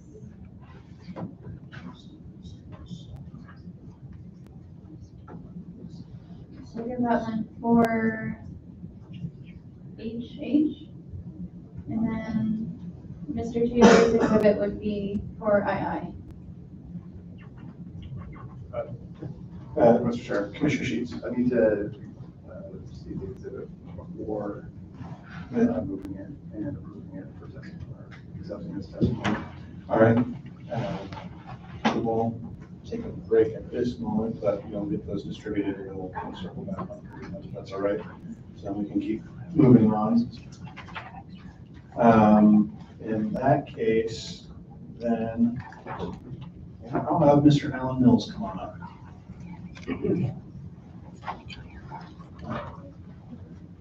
So you know the routine too, Mr. Mills, but again, the housekeeping, remind you you're under oath, your name and address for the record, and 3 minutes of non-competitive testimony. Thank you. Alan Mills, box 206, Middleton, Idaho. And I fear that we're headed towards a Nancy Pelosi moment. From everything I've gathered all the way through this, it looks like we're being asked to pass this so we can find out how and what's in it. Without the ordinances to go with it, it just really leaves us out in the dark. We don't know how the game's gonna get played. I think this needs to go back to committees, and I've heard so many good comments from opposed and in favor. I gotta believe there's some consensus in here that could be gotten from these groups put together, and would make your life a lot easier than trying to wade through the pluses and minuses. It's a perfect time in my mind to do this call. There's no driving need to have to do this real quick. We're headed into a recession. My personal belief is we're in it. Nobody just wants to call it that. Been through a number of them, and this has got all the signs of a good one. And I think we're gonna have time to catch up and do this completely right. And all the committees, they're all comp plans from 75 to 2005 to 10, 11, we're all done with those committees. This one seemed to be off track and just didn't get to that point. We were often promised that that's what it would happen, but it never got there. So this plan that's written seems to be targeting about 4% of the growth of the county, and we're gonna curb growth and solve problems by picking on 4% of the growth, which is outside city impact areas and cities, when the real growth is in the cities. And they may say that we're in favor of preserving ag, but it's preserving it for destruction. When they annex it in, it's gone. There's no residual agricultural component to it. It's 4 and 5 per acre, and you have no residential or agricultural component to it. I've got 2.8 acres. I support our families, my 3 kids and their families and mine. And I grow watermelons, Armenian cucumbers, Japanese cucumbers, English cucumbers, Walla Walla sweets, artichokes of all things. And beets to eat, not make sugar, but to actually eat. And I do it organically. And I can't buy those things from anybody locally. I went to the Eagle stand the other day. They got Walla Wallas, and they're out of Washington, and they're last year's. So I can't buy what I want and what sustains me and my family. I have to grow it. And we're taking that opportunity potentially away. And I don't need the best ground. I can do over point roads. I can do all that on ground that can't be commercially viable for somebody with big equipment and so forth. How much more time do you think you need, Mr. Mills? Probably 2 minutes. 2 minutes? Well, 3. 3? Yeah. Hit your minutes. Yeah. Mr. Chairman, I move, we give Mr. Mills 3 minutes. The move to give by Commissioner Arnold for 3 minutes. Is there a second? Second by Commissioner Sheets. Those in favor? Aye. All right, you got an additional 3 minutes. Thank you. I thought I was going to be the first to be refused. So if you go down to D&B in the spring, Lowe's, Zamzo, so forth, look who's buying all of the different plants and seeds and so forth. It's those that, like me, self-sustaining acreages. And it's not a shrinking industry, it's a growing industry. And the COVID, kind of enlightened that. A lot of people decided they better start preparing and doing their own thing because they didn't know if they could get it commercially. So I think we just need to find that common ground of a home for all of them. But I hate to penalize that 4% of people that do want that. And then 2 other points really quickly. There's 262,459 licensed hunters in the state of Idaho. A share of those own horses, because if you've ever hunted and you want to access the best country and the best hunting, it's in the back country. That's the primitive area. You have to have horses to do that. You don't use horses like you do motorcycles. You can't buy one and sell it and buy another one next year. You get a good mountain horse, you're going to keep it forever. So you have to have acreage to be able to keep those horses. Otherwise, we gotta tell them they gotta go somewhere else. And the biggest one, or one of the biggest ones, is I'd like to really get committees together to work on disclaimers and disclosures. That's been lacking, because if you can educate people as to what the realities are, I think we could shortcut and do away with a lot of complaints and a lot of non-compatibility. I've heard from a couple of attorneys, some of the cases that they get, they're just astounding about the lack of knowledge of moving out of town. And then they get there and they have no idea how water runs and ditches and so forth. The more you can educate people, make them sign that disclosure and disclaimer to the strongest legal point possible. So if somebody makes a frivolous complaint and they have to pay for that, you'll stop them. They won't be doing it anymore. So I think there's common ground. I just encourage you to look at throwing this to the committees and getting it done right. I'll stand for questions. Are there any questions for Mr. Mills, Mr. Chairman? Commissioner Neville? Thank you, Mr. Chairman. Ms. Mills, you've been doing land use for a long time, and you know the comp plan is a guide. So I want to get down to when you're concerned about the map of the comp plan, is it because you're afraid that land use decision makers like us will use the comp plan to say no during a hearing where someone's trying to change the comp plan map? That's a good question, and I'm gonna try not to insult anybody, but 51 years of watching this, I've never seen it go the other way. It always goes the direction of looking at a comp plan more like an ordinance. And some of the proof of that is the wording in here had to be changed because the word shall was in there a lot. The comp plan is not supposed to have a shall. It's a guide, like you said. The Title 67 says it's general in nature. But you look at the cities right now, they look at it as an ordinance. I'm sorry, but they just read it strictly, hey, it's in the comp plan, that's gospel. And we're gravitating towards that from where we were 30, 40 years ago. I'm not picking on anybody, I'm just saying that that's just trend, is that direction. So we have to be careful that we're pretty clear on the comp plan. And I don't see this as delineating, hey, if there's 120 acres or 40 acres or 30 acres, and it's got vacated water rights, it can't be put back on because Bureau of Rec won't let them back on. And we're gonna say, now you have to just dry graze that. There's better uses for it. You take people that can subsidize it with their income and go down and buy those products from B&B and stuff and do something with that ground. You're not gonna farm that without water, and nobody else is either commercially. So there's better and higher uses for some of that ground out there. And nobody I know of that I'm talking to is against ag whatsoever. They just want to see some options. And I consider myself ag. I don't know what anybody else does. But good grief, I'm doing pretty well for growing stuff, you know. I'm not going to pick on Ron, but I used some of his enzyme replacements this year. And I got 16 artichokes on and 14 on the two I used his, and I got 3 on the one I didn't use. I'm going to give him a plug for the enzyme treatment. So the other question I have then is, in the sequence of events, you made the case that we should be working, we should see the ordinances along with this. But I've always, in all the trainings I've ever gone to, I've always heard, develop the plan, and then once you've got the plan, you create the ordinances so that they'll work. So do you have experience with something else? Well, in this case, we're deviating from the way we have been done it, where it was strictly ag, commercial, industrial, and residential, two categories. 3 actually, if you count R2, which very seldom done. And we're creating new things. We're creating different animals. And so nobody knows where they're gonna go for sure and how they're gonna work. Well, so you're saying that the new zones that are anticipated in the comp plan, you need to see ordinance language to understand exactly what would be adopted. Yes. And also, God did not create Canyon County correctly. I hate to blame him.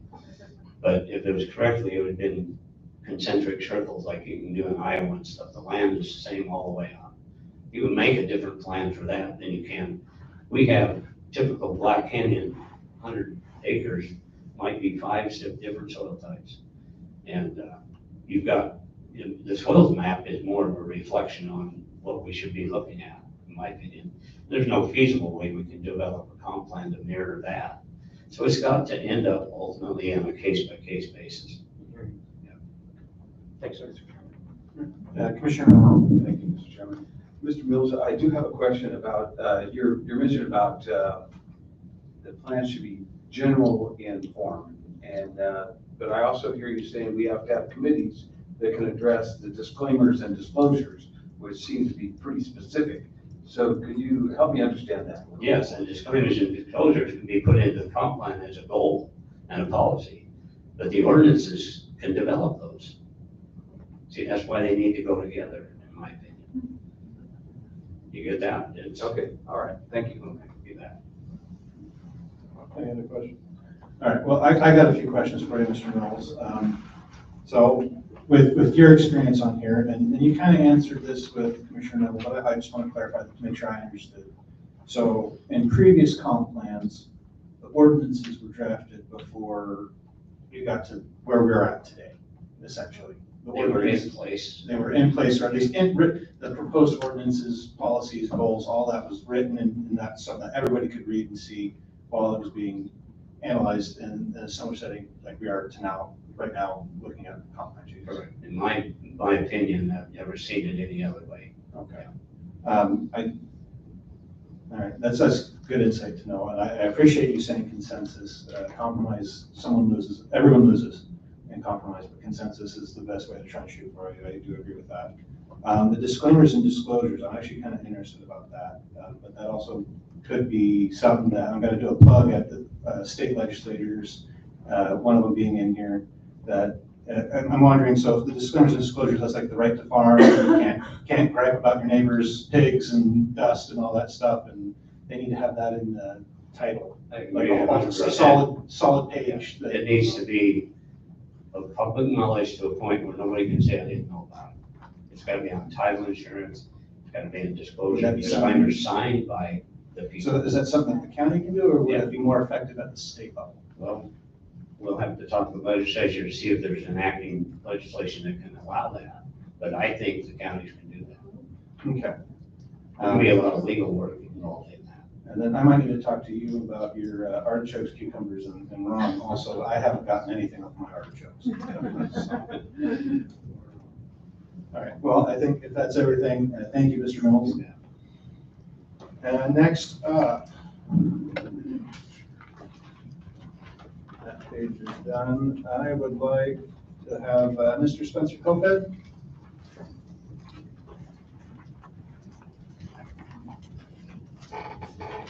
Thank you, Spencer Coped, 8454 Brookhaven Place, Middleton, Idaho. I grew up in, my grandparents were both farmers in the valley. I lived in Middleton. I live in Middleton on 3 acres and raised my kids there. We have cows and pigs and chickens and all that kind of stuff. I developed a lot of residential, as you've seen me in here. I focus on small acreage. Just outside city limits, it's a huge demand for it. We talked about prices going up. I have some smaller lots in cities, and the acreage are retaining their values more because there's demand for them. And so I think that we ought to keep, I would err on the side of more property rights and some flexibility here instead of kind of these overlays that may limit or restrict unnecessarily. My brother was on the committee, and I asked him his experience, and he felt like the committee was put together almost like because it had to be. But a lot of their comments and thoughts weren't really reflected in the comprehensive plan. That was his opinion of being on that committee. And those, so I would say I would agree with Alan Mills, just stepping back and getting more collaboration. There's great points on both sides. Both my families are farmers. I'm Idahoan, but I also developed, so I've seen both sides, and I appreciate both sides. I have a nephew that farms in Homedale, And I listen to him and watch him raise his kids. So I love all of that. But I think we ought to step back and push this out a little bit and collaborate more between the two sides. I also, sorry, one more thing. I actually own the other end of the bypass in Middleton, and it's still, the comp plan still shows that bypass, and I'd sure like to make sure it's taken out since it's been removed from the city plan. That's the third time that's been brought up. That was brought up on the 10th and twice tonight. So I think that's something that will definitely be brought up in deliberation. So if there's any questions for Mr. Koped, Commissioner Neville. Thank you, Mr. Chairman. Mr. Koped, just one quick, there were a few committees. You had a brother on, served on one of them. Was it the Ag Committee? You know what? I didn't ask him that. It was just on one of the committees. Okay. Sorry. And I have served on the impact fee committee. So as a developer, I also agree that we need to do the impact fees. I've been a proponent of that, even though I'll pay those impact fees as I develop. I think it was a good idea. It was good. And so those are now coming to a point where it's going to start helping pay for things, and I appreciate that. Any other questions?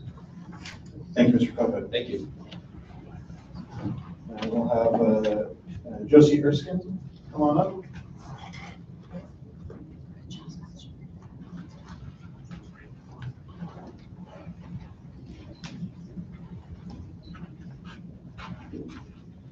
All right, we'll now do your under oath, name and address for the record, and you will have 3 minutes of non-repetitive testimony.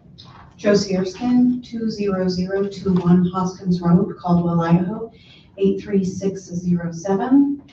I am a first-generation farmer, and I also manage the Ada Soil and Water Conservation District. I'm standing in front of you tonight as an example of the power of this plan that it has already had to attract me to bring my agriculture to Canyon County. In 2017, my husband and I packed up our organic farm from Ada County and moved it to Canyon County because I was told and I believed that this plan was coming. I'd attended the Growing Together meetings, which were Meridian and Nampa, that first started in 2016. I met with the board members and the director from Destination Caldwell. I went to joint meetings with the county and the Sunny Slope Wine Trail. I talked with Development and Services, and everyone told me Canyon County citizens want agriculture to remain the backbone of this county. I participated in the surveys. I was in awe by the support from citizens about having the county remain agriculture. I believed my family could put down roots here and build our agricultural business, and that will move us into the future. I have a widely diverse organic farm where I grow vegetables, fruit, herbs, berries. I have a small cidery or apple winery. I have a farm stand and a small farm-to-fork restaurant. I also have a community garden and an educational program where we host classes, field trips, summer camps, and teach STEM-based curriculum on our farm. This summer, I've had over 300 children participate in educational events on my farm. My husband and I have also taken a great leap of faith, and we are in the process with NRCS, or the Natural Resource Conservation Service, the federal government, and the Land Trust of the Treasure Valley of placing our farm into a agricultural easement. This is the first private agricultural easement like this in Canyon County. We are making sure that our land stays in agriculture in perpetuity. We are putting our money where our mouth is. In part, because of this comprehensive plan, we have trusted that this county is going to make it so that someone like us and our family can make these movements to protect ag land. We have not finalized everything because this process is very timely, it's thorough, it's expensive, and the comprehensive plan not passing will be a very big question for us if ag is going to stay in this county. The word has gotten out that we are making this leap, and I have many conversations with farmers all over Canyon County asking me how this easement process happens. And I'm aware right now. How much more time do you need for this? 2 minutes. 2 minutes. Chairman, Commissioner Neville. There's a motion for 2 minutes. Is there a second? Second by Commissioner Sheets. All those in favor? Aye. All right, Josie, you got 2 minutes. I'm aware that right now, Canyon County has 5 farms in 2023 that are in this competitive easement process for a total of 3,000 acres that may be put into permanent ag easements. This is a competitive process, and this comprehensive plan will help these farms rank higher. The federal government is not going to put easement money in the path of development. Young farming families and first-generation farmers like myself will move to this county to start their agricultural businesses because of this comprehensive plan and all that this county has to offer, from soil, water, weather, the abundance of agricultural businesses, and processing facilities. A plan like this ensures that farmers can invest in the future, and they will show up. That's all I have to say. Any questions for Mrs. Erskine? Thank you. All right, next up, just so I can knock off another sheet, I'll have Bruce Schinberg. He left, okay. So there's a sheet. Megan Dixon. Can I time myself? Can I watch a stopwatch? Yeah, if you want to say stopwatch, that's fine. Okay. Okay, I wrote it down so I would stick to time, and now I've thrown most of it out, so I'm just gonna try. So just to remind you, you're under oath. Give your name and address for the record, and name and address for the record, and you will have 3 minutes of this one. Okay. My name is Megan Dixon. I live at 1713 Dearborn Street in Caldwell, Idaho, 83605. So I'm an urban resident of the county. What I want to add is that I feel really impressed and humbled by all the testimony I've heard tonight. I do not come from farming. I lived in Caldwell 15 years. I think my father's family maybe had some farmland back when he was a kid, but I'm not really connected to it financially. I don't benefit from it. I've just grown to know about it when I came to live in Caldwell, and I've learned a little bit more every year and been very, very impressed. So I'm just really humbled by the amount of knowledge and detail that people have brought this evening in many different situations. So one of the things I do is I teach classes. I'm a geographer, and I teach urban geography classes.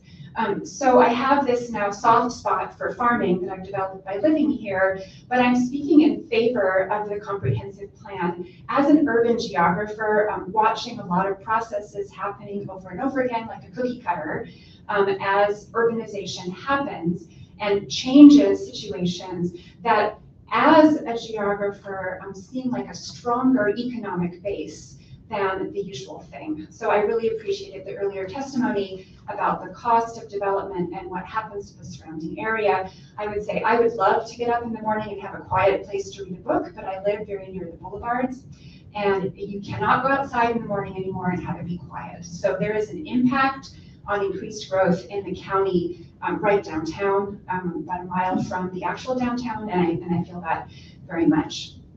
I support the 2030 comprehensive plan, and particularly the ag overlay. I understand the concerns and objections expressed here tonight, but looking at a larger scale, I think it is just tremendously important and inspiring that the county chose to commit to that and not see it as something that just rolls over and gets bulldozed like it does so often. And in particular, something that I teach to students, I drive them out every spring and drive them around the county outside Caldwell to see what's going on around. And I want them to see that diversity of economy. I just feel like you need to acknowledge that that needs to be there, that agriculture is the foundation, not only for how we live, it's the most connected to the sun, but it creates the rest of the economy to be richer as well. And as I've observed this living here over the past 15 years, it creates community connections, it creates relationships, it creates families that then commit to the communities, invest in them, and donate to them. And I've just been so grateful to be raising my son, who's now 12 years old, in a place like this, and I really would like to see that commitment continue. Thank you, Ms. Dixon. Good job. Are there any questions? Commissioner Sheets? Sure. Thank you so much for coming. coming out, really appreciate the testimony. What I appreciate the most is that I think you might be the first person to give testimony that doesn't have either their foot in the development game or the ag game. And so I appreciate your testimony quite a bit because I don't know how you got, I don't know what inspired you to come down, but I appreciate it nonetheless. So you've been here for 15 years. Could you explain some of the changes that you've witnessed in the past 15 years when it comes to the differences between urbanization and agricultural land? So I will just acknowledge at first that, you know, when you come into something a bit later in life and get fond of it, you get kind of a soft spot for it. So certainly something, well, let me just say briefly that I think the irrigation system is incredibly impressive. I'm sure people on this room already know that. I point that out to my students and my acquaintances and my neighbors and my son. And so now they all say they see it when they drive around. And so we drive around the county, we go to the Hawaii, sometimes we go out to other places outside the town. And we see a lot of for sale signs. And because I do a little bit of urban geography, I wonder sometimes, well, is that zoned for that yet, or are they just planning on selling it? But certainly there's been a really big increase in, you see the anticipation of development coming. Certainly I'm thinking now of the stoplight at Farmway and 55, which is increasing the safety. I'm really grateful for that one actually. And then the one I think at Indiana crossing 55 when we go down to Lake Lowell. So certainly there's some infrastructure that's been put in that is for safety. We've been driving down 55 towards Marsing Bench recently and noticing how many people are on that road. And then just speaking from my own scale, as I said, you know, we live just off Cleveland Boulevard. And the noise level, you know, I'm making my peace with that. When we moved to Caldwell, it was a lot quieter. We committed to buying a house partly because of the really good work that you could already see coming with the creek. And then later I met people working on Destination Caldwell. I would take students down there before and then now after, which is very exciting. But it's going to be noisy where I live. It's not going to be a small town quiet anymore. It's very intense, and you can hear the freeway in the morning in the summertime. So it's not that I think, you know, nobody should come, right? Or there shouldn't be any development. But I would just repeat again, I'm so impressed with the commitment to saying, and we're not going to just let agriculture disappear because it always does. And so I suppose I sound very pro-farmland by saying that, and that is a true statement, but I am in support of the way the plan is acknowledging it, because I think it's rare now, and it's a really inspiring commitment. It acknowledges that economies have multiple levels, and that is a rich source of economic activity, and then makes people feel good about living in the county. I think one of the processes is that people come because it's attractive, and then, you know, if you let it all unfold the way it usually does, the thing that brought them disappears. And that worries me as a recent arrival. Great, thank you. Any other questions? Thank you, Ms. Dixon.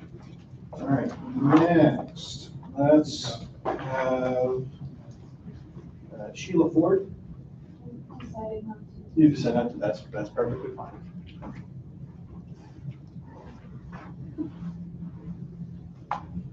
All right, Bill Werning. I declined, I just signed in today. Oh, did you say, okay, thanks. Yeah, just double checking, sorry. Okay, last page, everybody. Woo! All right. Carl Anderson. All right, thank you, Mr. Anderson. Remind you your oath. If you can give your name and address for the record, and then you will have 3 minutes of non-permitted testimony. Carl Anderson, 1816 Idaho Avenue, longtime Caldwell resident. Just a couple observations on the ag overlay.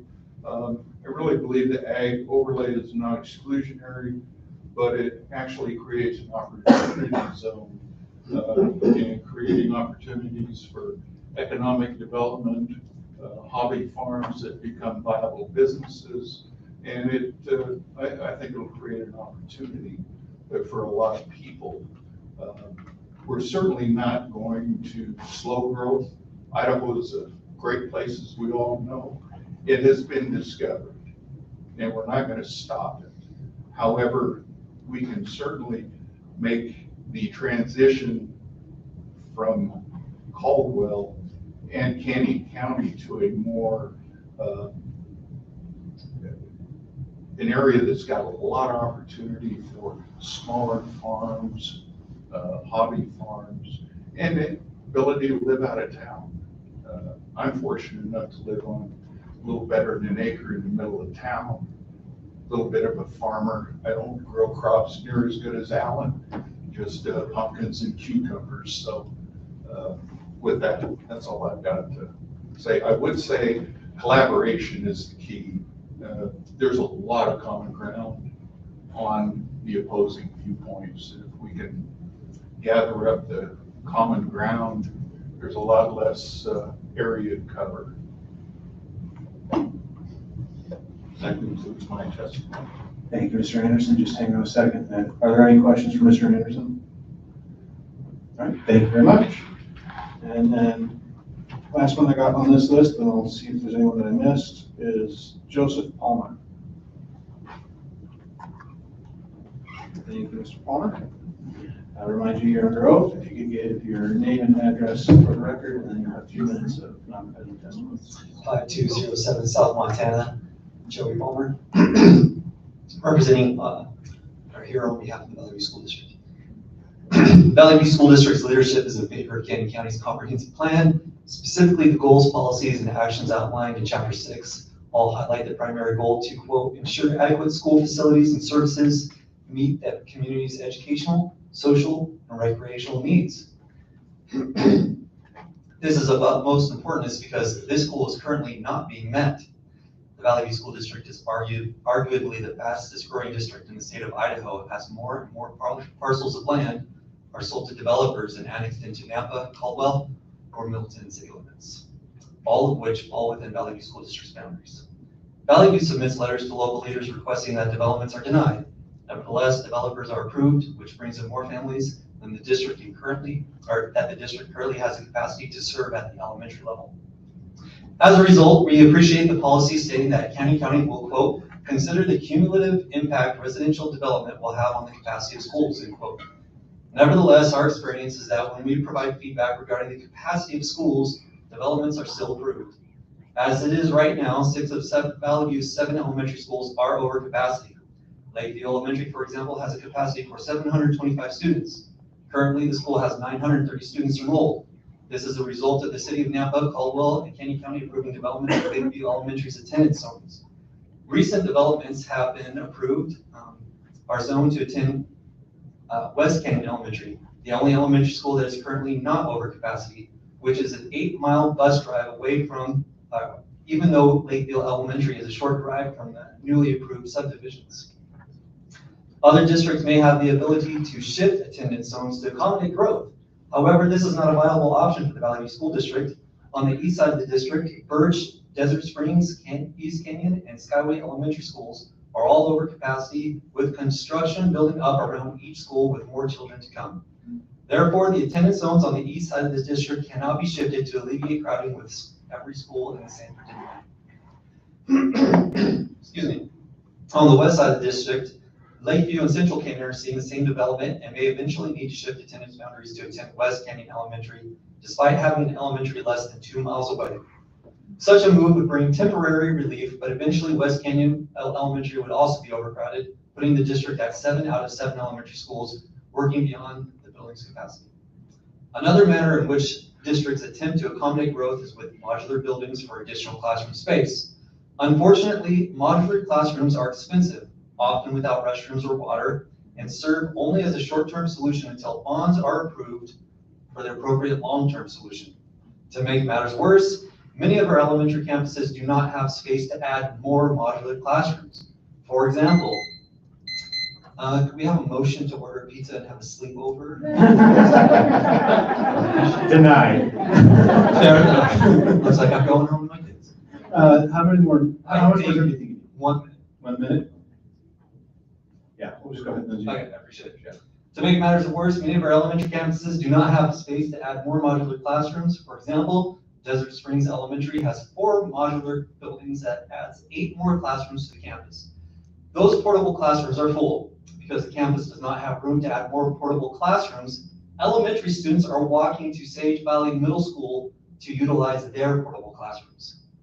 Additionally, continuing to annex and improve development stretches the capacity of the Brown Bus Company to transport students in a timely manner, which is then exacerbated by road closures on main arterial ways. The impact is often a loss in learning time as buses arrive late after navigating long distances and detours. When land from the Canyon County continues to be annexed into city limits for development, the district is then only left with appealing to patrons to pass another bond. When patrons do not approve bonds, the district is forced to pack classrooms with more students than is appropriate for just one teacher. Teachers then experience burnout and leave for neighboring districts where the appropriate space and class sizes are provided. After 20 years of growth in the Valley View School District, patrons are experiencing voter fatigue and often wonder when will the growth subside. Valley View's influence to curtail growth is limited. After depicting the challenges of a growing school district, that is why Valley View School District is supportive of the comprehensive plan that deliberately describes goals, policies, and actions that require district input. Valley View also appreciates the priority to protect agricultural zones that preserve the rural appeal that attracts people to our community in the first place. More importantly, the protected zones not only protects the community's agricultural interests, it serves as a buffer to slow the pace of development and potentially allows Valley View to catch up on the growth crisis felt in our elementary schools. Thank you for your consideration. Just a moment, Mr. Palmer, are there any questions for Mr. Palmer? Mr. Chairman. Commissioner Hall. Mr. Chairman, Mr. Palmer, the first question I have was working on the, I mean, you said that. Yes, sir. You send stuff to us. We have seen one, I think. Many of what comes to us from Canyon County is not related to developments within the Valley View School District boundaries. So I look at them all personally with my own eyes. I only write letters where there's an actual development coming in. A lot of that's taking place out of Marsing that I've noticed by the Lizard View area. Actually, no, that's where that agritourism proposal is coming up. But specifically, I've sent about 49, close to 50 letters to city councils for Nampa, Caldwell, myself. I've actually gone and testified. There's been newspaper articles written in it, 3 publishings. There's YouTube, streamline it anytime you want to see them on there. This big nose doesn't get enough attention. No, we're around. And to answer your question more specifically, where have we been? We have new leadership in the Valley View School District. Previous leadership said, let's just lay low. It's not our problem. Let's not make people mad. Okay. I would highly encourage for the future, no matter what happens to the contract or anything else, to send to the county comments. We get a lot of requests for development that we know of because we know how big Valley View is. Right. And there's no comment. So we aren't able to say, you've got to have evidence, right? So we aren't able to say, well, I think this is going to crowd the schools more. We just have to say nothing unless you give us something. Yeah, and I appreciate that encouragement. The other thing is something else to think about. When your siting committees place schools in the rural areas because that's the land they can afford, right? You're going to get subdivisions around the school. And I don't know if you want to speak to that right now or if that was just a comment. So, that was a comment. Okay, but I got a great response to that. I think it would be awesome, but Let him do it. It's okay. It's almost bedtime and I'm talking to my kids. Any other questions? Yes, sure. Commissioner Villapalma. Mr. Fowler, question on class sizes and turning kids away. Like on these new developments, are there any notices going out to the new homeowners, such as please be aware that we are full, look for other options, et cetera, that sort of thing? I appreciate that question. We can't turn kids away out of the Valley View School District, but what we do is, for example, if you go to the Valley View website and you click on our attendance boundary map, you will see, for example, in the Lakeview attendance boundaries, that there is a pocket that's not the same color as all the other where the students would go to Lakeview. And we've notified those people, I'm sorry, you bought a brand new house and you can see from your porch, Lakeview Elementary, we're shipping you out to West Canyon. We do another pocket. Sorry, You're zoned for Central Canyon. We've cut out a little pocket for this new development that's been approved. You're going to West Canyon. And we can only do that for so long until we're 7 out of 7 elementary schools. And the bond doesn't pass. Some people have this magical illusion that if the bond fails, that's going to solve the growth problem. It's not. The only people that suffer are children and teachers. So on the class sizes though, are you seeing a trend, like, are there more first graders than there are seventh graders? Are there more? It depends on where you go and pockets of the district. So for example, at Central Canyon Elementary, I know this because my kid was a 5th grader out there. The whole 5th grade class has to be out in portable buildings. That's 90 students that we cannot fit in an actual building. They don't have bathrooms, and they've got up to 30 to 35 students in the classroom. It's absurd. Thanks for the question. Any other questions? All right. Thank you. So no, I'm not done. I gotta be last. So. Fair enough. Well, not necessarily last, but I gotta give them a chance first. So I got questions. So you're talking about the elementary schools. How soon, how much more can the middle schools go? Because eventually they gotta go up. Those elementary kids gotta go up. My daughter goes to West Canyon. I went to West Canyon. My dad went to, I'm well, my daughter's a 3rd generation Valley View student, basically, or will be. So, yeah, middle schools, high schools. So this is a trickle up, trickle down, whatever. Yeah. So we're so thankful that patrons passed the bond in 2019. For some of you, although everybody assumed that was going to increase Valley View's taxes, it didn't. Even by passing the bond, increasing home values, we were able to, if you just add up Valley View's line items, that taxing district Valley View still goes down. Because of that, we're okay at the middle school level. We've got 3 middle school schools. Some of you was built to hold about 1,500 students. We're about 700 there. Sage Valley has 700. They can hold 1,000. Valley View Middle School can hold 1,000. They're at 670, something like that. Where we're starting to get nervous is within the next 5, hopefully 10 years, we're going to need a 3rd high school. Ridgeview has a capacity for 1,800 students. The last enrollment that I checked this week, they were sitting at 1,630, I believe. And Valley View High School, 1,800 capacity, and they're sitting at 1,200. So we're okay at the secondary level right now. It's just a matter of time that we need help at the high school as well. One more question. It's a little bit of a poke the legislator while he's here. Sure. I apologize, but he's a good friend.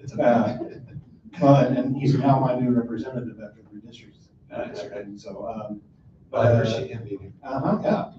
So, impact fees, it was mentioned earlier. Yes. You can't do anything, even though it's not a magic bullet. Would you love to have impact fees? You know what? My job description would change immediately if we had impact fees. I could actually focus on keeping kids in school and not dropping out, teaching your kids that need to learn English, that second language. I could focus on that effort. I could do a lot more that actually impacts the trajectory of a child's life rather than begging for people to have accurate information when they go and vote for a bond. Instead, I'm stuck battling people with the most absurd notions of what's going to happen to their property taxes if the bond tap passes. Thank you. Thank you for the questions. And before we close public testimony, is there anybody that has not given testimony? All right. And anyone else, just have you stand up real quick, make sure. All right. I signed the sheet. You signed the sheet. What's your name? I might have missed you. My name's Jerry Payne. Oh, you know what? Yeah, I'm sorry, Mr. Payne. I think I saw your name on here. So head on up, Mr. Payne. I think I already swore you in. Yep, you did. All right. So just the best one. I just remind you you're under oath. Yep. Give your name and address for the record, and you have 3 minutes of non-public testimony. My name's Jerry Payne, address 27333 Fountain Road, Parma, Idaho. Good? Yep. Okay, so I'm a 3rd generation farmer. I farm about 500 to 600 acres of ground. I guess I can call it a commercial farmer compared to you guys tonight on your weekend warrior projects. First of all, you guys talk about your overlay on your map and stuff. My brother talked to you guys about changing your map and stuff, and I'm here to talk to you about your soils deal. You guys have talked to the soil conservation, whatever about it. The soils makes a big difference, and you go from class 1 to class 5 soils. It's a whole different thing. And when you classify agricultural ground, or if I look at buying a piece of property to farm, which is what I do, I look at the soils first. And you can't classify all ag ground the same. And so if you have a class 5 soil or something and you say I have a class 5 soil piece of ground, stuff, which I do, and I farmed it for 7 years now, and I've made money 2 out of 7. And I'm a damn good farmer, but the point is you can't get certain things out of certain soils. And so you guys need to pay more attention to that. And one of the commissioners up here brought up the attention of, well, you can't put a hard number on it like class 2 or class 3. Yes, you can, and you need to, because you're talking about apples and oranges, something totally different there. And unless you farm ground like you do, I know you do, you understand what I'm talking about. And for the people that don't do that for a living, you don't understand it. You've got a number beside it, it don't mean nothing to you. But when you go out there and put your sweat equity into it, you understand it. So I don't farm class 5 soils. I have one farm like that, and it takes more effort and more time to try to make money on it than any of the rest. But anyways, that needs to be addressed way more than what it is being. And, you know, I'm also about property rights and stuff, and it's like, I want my ground to stay in ag, and I grow seed crops. Many of the ones that was brought up here by Mr. Hoadley, I've grown for George Kirkham and other seed corn companies and stuff, and I still do. And I want to preserve my ag ground. However, I don't want to lose my property rights, and I don't have any ground that's in development or anything. But my point is I don't want to lose my 401k. And if somebody comes along and wants to pay me a bunch of money for it, I want the option to be able to do that. And it's like you can take a corner of a pivot. If you run a 160 acre pivot and you go the full circle, you got 4 corners off. And if I bury main line to that and farm that 7 acres, I spend more money getting water to that and effort and time that I'll never get that back. If I want to sell administrative lot split off of that or something and put a house there or put one of my workers there, we have no. How much more time do you need, Mr. Payne? 2 minutes. 2 minutes? Mr. Chair, I'm going to give Mr. Payne 2 minutes. We got a motion for giving Mr. Payne 2 minutes. Is there a second? Second by Commissioner So- Sheets. Hang on, we got to do the housekeeping. Those in favor? Aye. All right, continue, Mr. Payne. 2 Okay, minutes. so, but if I want to take off a corner of my pivot or something and I want to put in a house and put one of my workers in it or do something like that, I mean, it's hard to find housing for people. We've all discussed that already. I mean, that's something that needs to be looked at. And, but for the farmer that's out there like me and we're farming commercially and doing that stuff, it's a matter of economics on a lot of the decisions that we make. And the farm ground should disappear close to the cities first and the impact areas and spread out that way. I don't want to see 40 acres out in the middle of nowhere become a subdivision because I don't want to deal with all the people. But the point of it is that's how it should go. And you guys need to take a look at it, but you really need to pay attention to that soil thing because not every piece of ag ground is designed. George Kirkham don't want seed corn put on class 5 soils, I can tell you that. And that's something that you guys need to pay attention to. So you need a hard line on that, okay? Any questions? Mr. Chairman.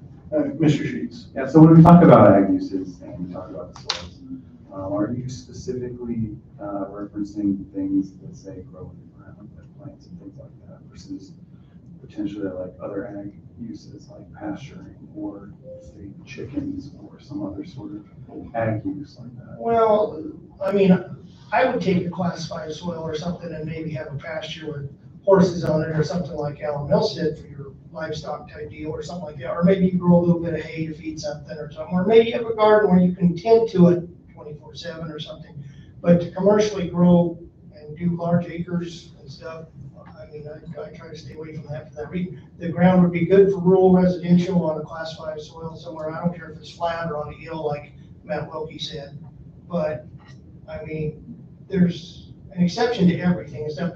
If you own a piece of ground like Alan Mill spoke about out there that's got 40 acres with no water rights on it, it should be zoned rural residential and homes put in it and let the guys, you can have up to almost an acre of ground, I think it is, with your well, and you can raise a nice garden and do those kinds of things. And that ground should be used for that rather than telling somebody else, well, you got to go out there and pasture it or farm it and you don't have a water right for it. So a lot of that stuff is just good common sense factors. It's something that needs to be addressed. All right, so if something's class 5 soil, that's R2 zoning for you? Yep. All right, thank you. Mm-hmm. So, Mr. Chairman. Commissioner Emerald. Mr. Payne, just to follow up with that question then, if we had to put a class in and note it, what would that be in your opinion?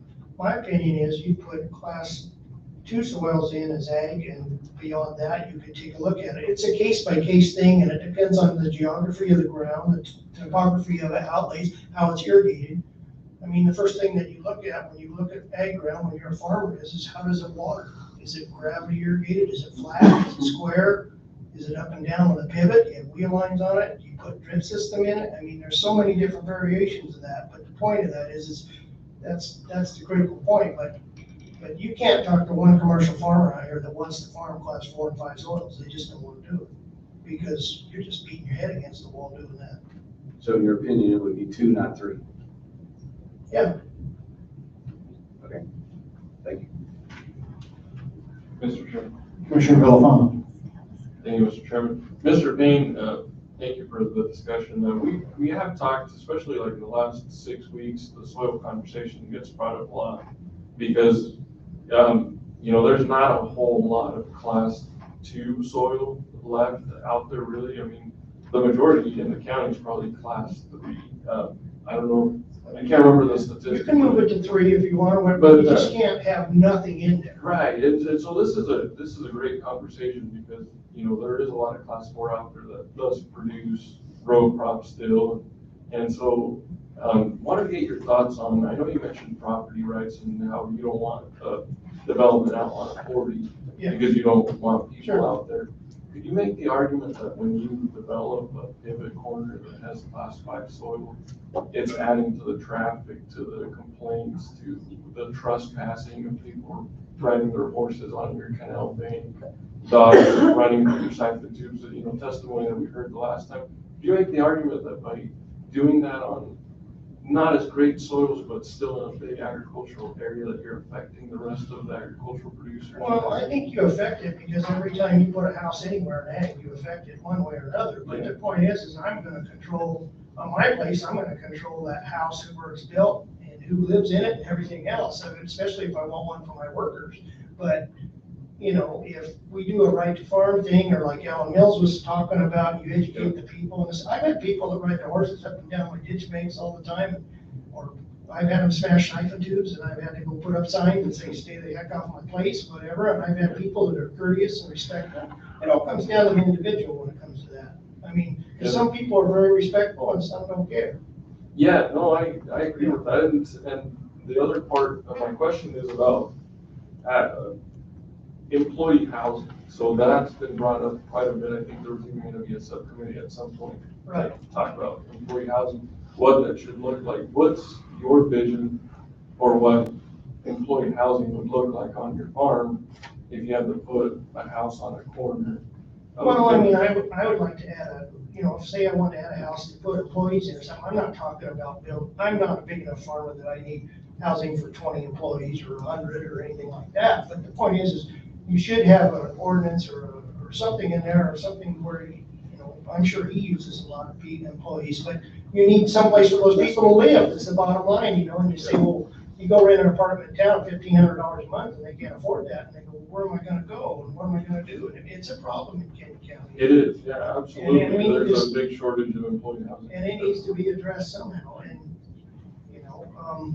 one of my farms in particular, I had a really nice big square farm, and I moved the administrative lot splits off of that place onto a piece of ground that wasn't near as good, and put three acre lots in it, and it was a triangle, hard to irrigate, didn't produce anything. I took those 3 administrative lot splits, moved them on that piece, sold those for homes, but now that piece I'm farming doesn't have any lot splits in it, but I don't care, because it's in ag, and it's gonna stay in ag, and it's fine. But that's one way you can use that, and we need to make sure we keep that too. Yeah. Okay, thanks for your time. Hang on, Mr. Payne, hang on, I gotta make sure we got, no more questions, right? All right, now you can. I'm ready to go home. All right, now, last call, no one else? I didn't miss anybody? All right, then I think we can actually make a motion. Yeah, Commissioner Sheets. I'm still a matter of, Oh, yeah, that may be good. Do you want to take 5 minutes now just to go through it, or did you guys have a chance to look this over? Or I need 2 minutes to look over. Okay, well, let's just do 5 minutes, then we'll just sit here and kind of read through this, so it might be boring. If you guys get up, try and keep the noise down while we're trying to go over this testimony, so we can take this, all testimony into consideration.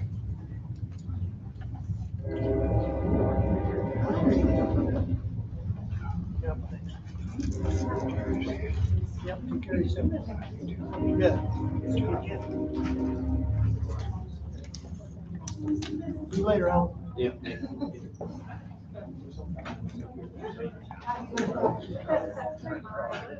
What's that? I got I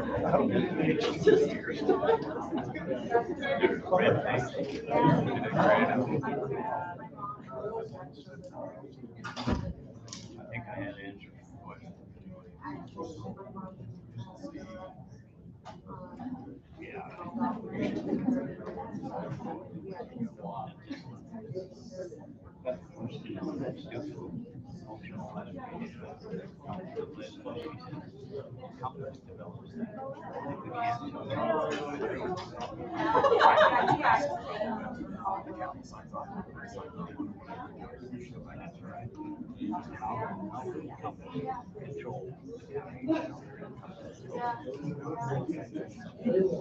They were really hit, no, we can't do anything.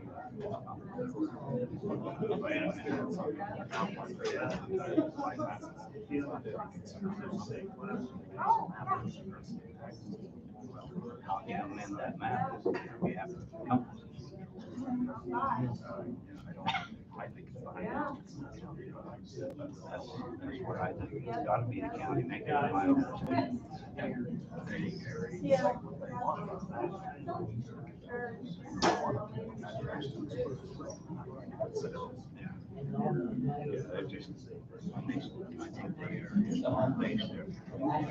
Cannot believe we would give Compass control over developing the county map.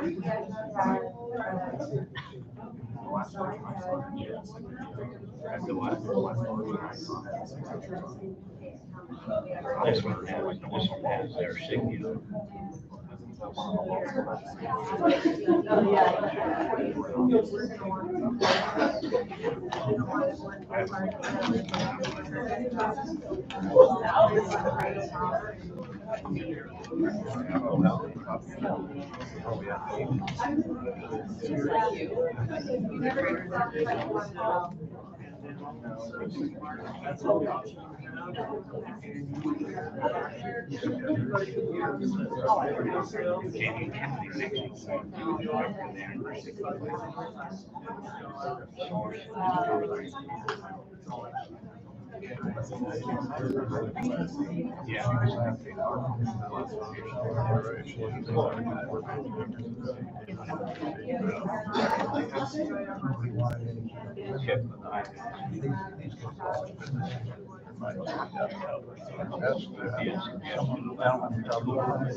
Digest a little bit more and dig in some more. Maybe that's. If they do pass it on, we'll have to really get the truth together in the next one. They want to collectively, I think they want to achieve. They brought against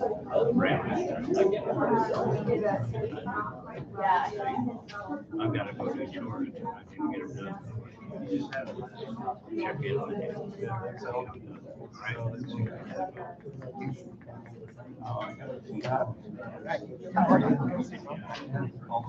Last time I saw you, you were in the military. Yeah. Oh, yeah, must have been coming back. I retired after 20 years. You looked a little younger than I did. Yeah, I had gray hair.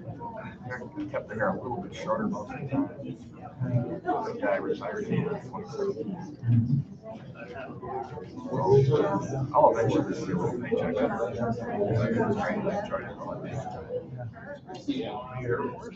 I was Army.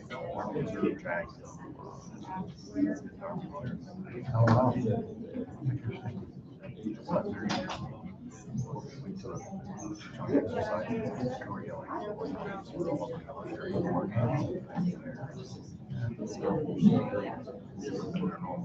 you were an attorney then before you got into that? Yeah.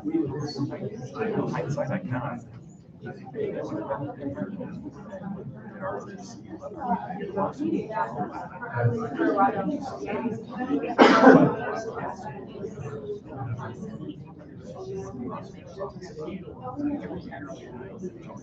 look at the bills you had to pay for the education, I think we should have worked hard to pay for that. Then we would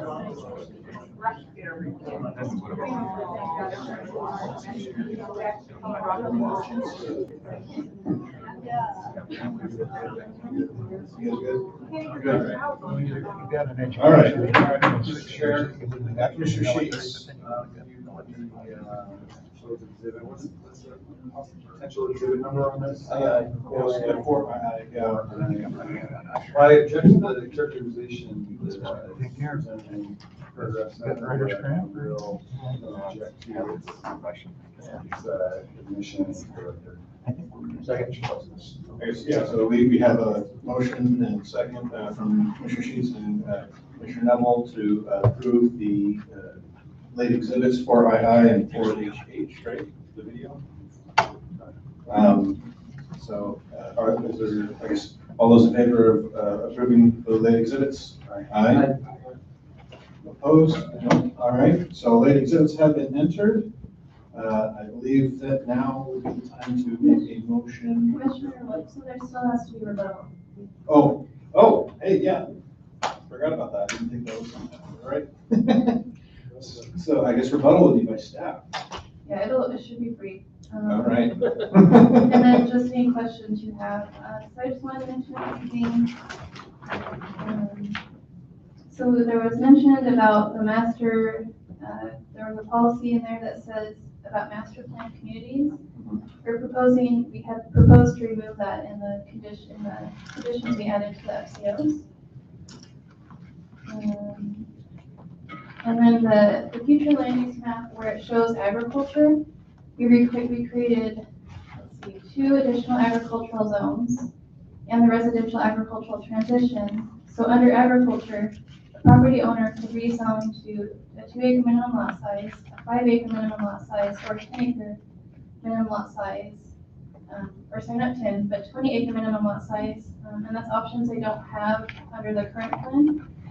So this comprehensive plan proposal provides property owners more options than what the current comp plan does. So there was a lot of testimony about that, so I wanted to just clarify that again on the record, that there's more opportunities for what was brought up. And if they were to rezone to agriculture, to AC5, they would still be in alignment with the future land use of agriculture. And so that can provide options for hobby farms and these other lifestyles that people want to have in the rural communities. The last one, I have 2 more. So disclosures are brought up. That's addressed in action item 12.04.01A. And then farm worker housing is addressed in action item 11.04.01A. And that helps stand for questions. Questions for staff? Mr. Chairman. Commissioner Neville. So just to clarify, when you're saying the action items, you're talking about the ones that are on the staff report that have not been adopted yet. The action items are in the proposed comprehensive plan. The action, The last 2 I just mentioned. which action? So Where?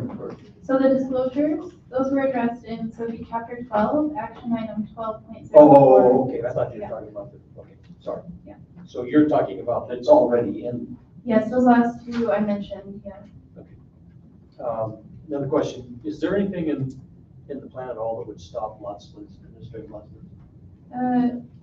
Through the chair, there is nothing, we can't stop lot line divisions. It's an allowed use of a property in our code, so. And the last thing, so just clarification. When we're talking about the soils classification, the whole conversation that has been occurring for a couple of months now that with the soil conservation district is to move to an irrigated soils classification so that there's a recognition of the fact that you have to have irrigation in order to And would you say that there's a huge change in the classification numbers and stuff? And is this like a sea change if we move to this irrigated soils classification?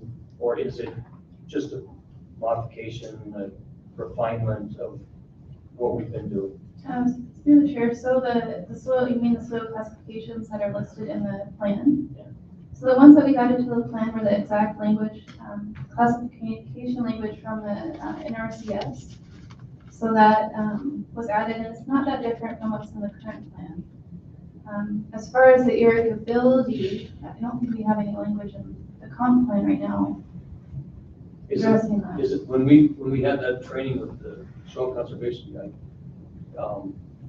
Wasn't that the whole focus of it, that we've got to recognize the importance of irrigation in any soil? Yes, yeah, so that, so the NRCS, they provide comments. They were providing just comments on the soil classification, and now they're gonna be sending comments addressing the irrigability of the land, because you needed to consider both, and that's something they weren't doing before. Right, so when would that come into this plan? If it's not, it must not be in there now. It's not in there now, but we can certainly add it in there somewhere. Okay. Thank you. Commissioner Emerald. So Elizabeth, your first comment was about the agriculture and the fact that we give more options with the agriculture designation.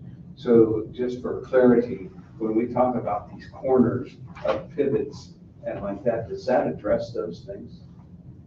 Through the chair, I think it could. Yeah, I mean, they would still have to rezone it, but it allows them that flexibility to divide up their land after rezoning it that they don't have right now. Right, so it would address that. Sure. Yeah, I mean, it would all be site specific, but yeah. Okay, thank you. Any questions down on this end? I got a couple of questions. So it's brought up 3 times now over the last 2 hearings about the functional classification map. I'm guessing, I just figured to get it on the record, is it planned to update that to try and match City of Middleton, or? So the functional classification map it's made by Compass. That is not a map we create. We can't change it, but we can work with Compass on fixing it. Okay. But the county, like, we have no control over making Okay, changes. so would that be something that we would need to make an amendment or something to have that changed if this were approved? Yes, that's true. And after the last hearing, I met with our GIS specialist who does all of our mapping to see if we could fix that, and he let me know that we can't. Mapping it from Compass, and then we have the most up-to-date map. So I'm not sure. So then how does the City of Middleton has something different than what the county has then? So the City of Middleton, from what I understood from their testimony, is that they have their own internal transportation map. They probably have a transportation plan where they would identify, I guess, roadways as the city develops. But it does have to be coordinated with the highway district and Compass. All right. And then you mentioned early on about the master plans, and it sounded like in the testimony I heard tonight, what I thought I heard and I could have misunderstood was that they wanted more master plans, and you said that we're wanting to remove master plans. So in the FCOs that we provided to you at the last hearing, we received quite a bit of opposition from agencies, as well as some from the public about concerns about the master plans. So we're proposing to take that out for now, and that's something we can consider adding back in. I think that would develop through the sub-area plans that we're proposing, because it would align more with the plans. So we'll focus on those sub-areas. You might want to duck run. So now we've got those questions out of the way. I just want to bring up and have on the record, and it might be a discussion point, and I apologize to you guys behind me that you're might not be able to see this. We'll try and maybe tap it down a little bit. But down here in this part of the county, and there's even parts up here where there is no fire district coverage. I do find that to be a little concerning. And something that I would think that, again, some kind of amendment to be included to encourage property owners to work with the fire district to become incorporated into whichever fire district will take them or of their choice. Whether it's an overlay, I don't know how exactly we want to do that, but that's something that does concern me a little bit. And I really don't want to see areas within the county, and I think everyone would agree that there's no fire coverage. I mean, their insurance is probably insanely high just because they aren't technically covered by a fire district. And it's just whichever district has time to come out there, and they're probably an hour or more, like what was mentioned earlier. The other thing, I guess, would be the wildfire map. That I think is a relatively new map. I don't remember seeing that for the 2020 plan or comp plan, but how were some of those areas, did you have a chance to find out how some of those areas were? Well, tonight I did not have time to do that, but the reason why the wildfire risk map wasn't included in the 2020 plan is because of how outdated it is. The county does have an all-hazard mitigation plan. I think they've had that for a while. I don't know how long they've had it, but FEMA requires the comprehensive plan and the all-hazard mitigation plan to be addressed. So in the comprehensive plan, you have to address the all-hazard mitigation plan, and part of that is those wildfire risk areas. And those areas are generally established based on fuels in the area as well as slope, so the topography, and there's other historic fire data and other factors that I don't know off the top of my head. All right, thank you. Any further questions for staff? No? All right, well then, I believe that now concludes public testimony. Is there a motion to close public testimony on the table? Anybody else? All right, with that, I move to close public testimony. There has been a motion made by Commissioner Sheets. Is there a second? I second. I'll say Commissioner Villafana seconded. See, this is a voice vote, right? All right, so all those in favor? Aye. No opposed? All right, so deliberations. I think we got enough time. If you guys can kind of keep it short, I think I won't set a time limit on you guys, but I think we'll just work down the table and say, I'll hold you till last for kind of deliberations and comments. You say a nice start? Well, I'm looking your way. I've been having to spend a lot of time looking to my right. So, and I think because of that, yeah, I might save this in for last. So let's start with Commissioner Villafana. All right, thank you.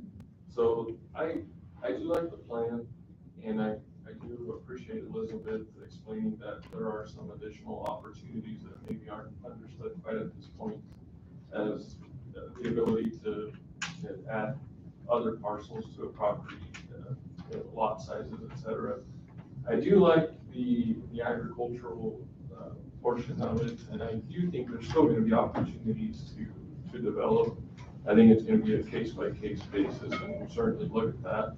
But I do, the last time the word balance was brought up a lot, and I do think that based on the surveys we received and the input we received, we're currently not balanced, or we haven't been, especially in the last few years. There's been too much development, too much conflict, and so I do like the way that the plan looks now. And I do think that moving forward, there will still be opportunities, like I said, but I like it.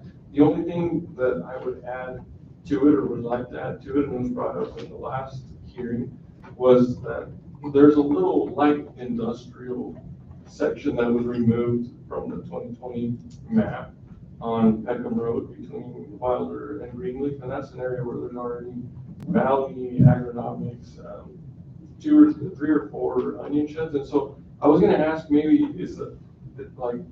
there is rail there, and so I wanted to ask if it was possible to add it doesn't have to be super wide, but just like a skinny light industrial line. I think it would all those farmers in that area, I think, are large agribusinesses that wouldn't necessarily have used it. So I think, you know, it would be to the benefit of the ag industry if anything was ever put in.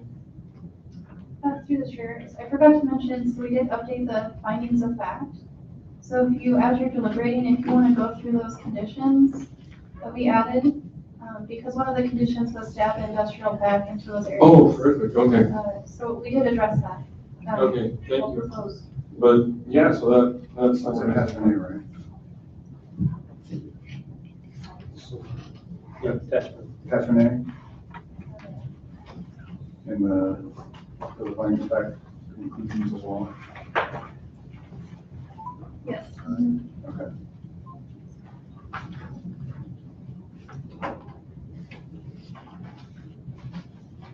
All right. That's it, yeah. Commissioner Sheets? All right, thank you very much, Mr. Chair. So we've heard a lot of testimony, both in favor of the plan as written, and I didn't really hear hard opposition. What I heard was we need to put it on pause and wait and do some more processes on it. So that's kind of what I heard. I hope that is a correct interpretation. Looking for some committees to keep going along with it, as well as some draft ordinances, so that we understand the entire package that's coming through. So I appreciate that. I appreciate those comments. I think that it's really important to know what you're getting and to not have a Nancy Pelosi moment where you need to pass it to know what's in it, right? But I can't say that I personally am not in the farming game, not in the development game, not in the land speculation game. I don't do any of that. I'm just a guy who lives in Canyon County, got a job, go to work. And what I've seen is a lot of things are broken. I see things that have, when we talk about growing pains, the answer to growing pains isn't putting a, I don't know, golden ticket with some impact fees, so that we can only fix our broken issues by building more and putting the foot on the gas harder. We take a break. I think that this helps for the infrastructure that we are presently experiencing a very basically dire situation with, to heal, to catch up. Our schools, our roads, our public facilities, those kinds of things need to heal. I don't think the development's bad. There's commercial development is incredible. I think that getting jobs in here is long-term jobs and not just like flash in the pan, 12-month long temporary stints. Economic development is great. That kind of development. I don't know if turning ag land into permanent subdivisions is what we need right now at the rate that it's been happening. Okay, it can happen, but you need to have we got to have the infrastructure to go with it. So because of that, I think that taking the foot off the brake just a little bit. I mean, I know that there's already development that's in the pipeline. It's already there. And so I think that with what we have in the pipeline and the need for us to heal our infrastructure moving forward, I support the plan as presented. I know that unless certain situations come through where you can't do anything with your piece of property, that there is a way for us to address that. So that's my deliberation. Statement done in favor of this abstract. Commissioner Nell. Thank you, Mr. Chairman. I concur with the minor corrections that have been presented by staff in attachment A. I do not think that there is a need to delay, not with all of the periodic reviews that have been built in the sub areas, the subcommittees, things like that. I don't accept the argument that landowner's voice should carry more weight than everybody else in the county, one person, one vote. And we allowed the folks to move in from California, wherever they moved in from. They get a vote, unfortunately. And if you don't like it, we shouldn't let them come in. I mean, there's, everybody in this county gets to have a say. And 82% of them said that they want the preservation of ag land. So we have to recognize that fact. The rate of conversion of farmland into housing is such that if we don't slow it down or stop it, 50 years from now, there won't be any. Just do the math. I don't accept the argument that property rights have been violated. The property rights for purchasing, using, and selling land has not been stopped. You can still sell your land to whoever you want to. And if you do sell it to a developer, just realize that they may come in and try to get something, and we may say no, because everybody gets a hearing. And you have to, on a case-by-case basis, go in front of us or whoever and get approval. And I don't think landowners have the right to harm other landowners. So people that keep trying to put more and more wells in, even though we've got pretty good evidence that the water table is not recharging at the rate, at least the water table south of the lake, is not recharging at the rate that it used to, and people's wells are going dry. I think there is harm there, and so I agree with Mr. Sheets that we need to put a stop until we can figure out what's going on. And the answer is simple. They're doing it in Phoenix. You intentionally recharge. You take water in the off farm irrigation system and pump it back down into the aquifer. They're doing it all over the place, and we can do it here. This comes down to a conflict of visions for the treasurer. And I think that the weight of evidence, both oral and written, supports that the majority of folks in Canyon County want to survey land and the ag way of life. And in order to do that, I do not think we can take incremental or minimal actions. I think we have to take dramatic actions, and I think this compound does that. Commissioner Emerald. Okay, I'm going to try to make this as fast as I can. But anyway, I agree with the overall plan. But as I was thinking through this, I thought about, okay, wait a minute. Now I've got to look at this in a way that I've looked at other things. And so I got to say, okay, so let's go through the W's that we got to go through. So who are we working with here? It's the community. And we have to make the management, the guidance with the commissioners and with the support of the commissioners. But the what, we're trying to manage our growth in support of what is happening in this area, which is agriculture. That's what we want to do. And then it becomes when do we want to do it? I think the time is now. We need to do it. But I know this has been a long time, and I've been involved with it from the beginning. But the formation of the committees with a new approach so we can get some improved results, I think is also something we need to take the time to do. An important part of this is we got to define well enough when considering our requirements, the development, the infrastructure, the schools, the city, the water, and the changing evolution of agriculture. And this is the where. That part, I don't think that we have quite enough yet. So the why, well, for sure, that's to better ensure our plan fits the model that our community wants, and that's what we have to do. And then I bring up the how, and that's the comp plan process. And I bring up the process because I think that we've done a good job of managing the process to a certain point, but I think we need a little bit more time to get it right. I look at it like this. We knew we had to serve the soup, and so we put it on the fire. Now it's ready, we're getting ready to go, and the soup is still cold, and we say, let's serve the cold soup and take the heat. I don't think so. Let's wait and serve to satisfy the hunger. Okay, that's it. Thank you. So I'm gonna go with some food analogies here too. So I was gonna bring back our meat and potatoes discussion from that workshop a few months back. You know, we were told that these are guidelines, so we can't, Commissioner Amaral and I asked, well, we wanted a little bit more information on how some of these ordinances, because there are some new things in there that it's like, okay, I'd like to see how this is a little bit more defined.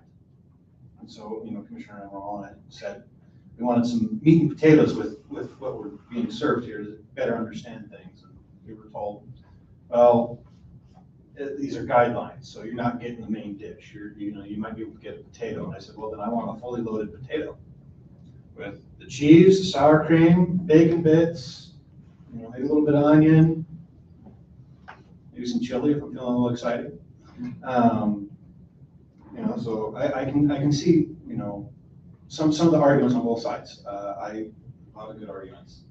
You know, coming in, I was definitely sitting very hard to liking the way it's written and how it's been presented. But opposition has brought up a few things that, you know, as a farmer, I don't necessarily like people telling me, and I'm guilty of doing this. I'm on the record of saying, you know, what do you think about putting grapes in? Because it could work. But I don't necessarily like the idea of someone telling me what to do with my ground. But at the same time, farmers are getting aged out. I am one of the few people under the age of, I think the average national age of farmers in the country is mid-50s. I won't put a solid number, but it's mid-50s, ballpark, give or take a few years. And I'm 34. So I'm trying to bring that average down, but it's hard for people my age to get started because even farmland prices are too dang high. So I'm wanting to try and balance it. I've got 3 kids. I hope that they'll take over the farm if they show interest. I don't know if that'll happen or how they'll be able to do that. That's something that a lot of farmers have to do. But also wanting to balance the community because I am here representing the community, not just the farm community, but even the urban people that, you know, they like to dictate a lot of stuff to us. And, you know, farmers kind of go, okay, whatever. I'll keep doing what I'm doing.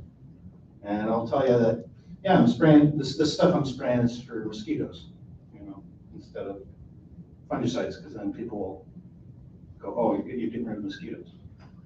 But I'm rambling, I apologize. So I'm a little bit torn. It's like, I can see both sides. I definitely would like to see amendments about figuring out the functional classification, if this is recommended to be approved, and the fire districts. That's a public safety issue that should be taken care of. So those are a couple of things that I would like to see if we were to recommend this. Those are amendments that I'd like to see made. With that, do we have any further discussion, deliberations, or make a motion? Mr. Chair, Commissioner Sheets, Do you have a site or some sort of place where you'd like to put those concerns? Well, let me flip to the map here, and I can at least reference the map in the plan. I don't know if that would help or not. No. Okay, so I don't know, because I don't know where exactly. I guess it should be part of attachment A. Mr. Chairman. Yes. Commissioner. So, Mr. Chairman, Commissioner Sheets, so if we made a motion to approve this and then listed modifications, are you comfortable with just listing modifications and allowing the staff to determine? So if we said, fix the functional classification map for the city of Middleton bypass,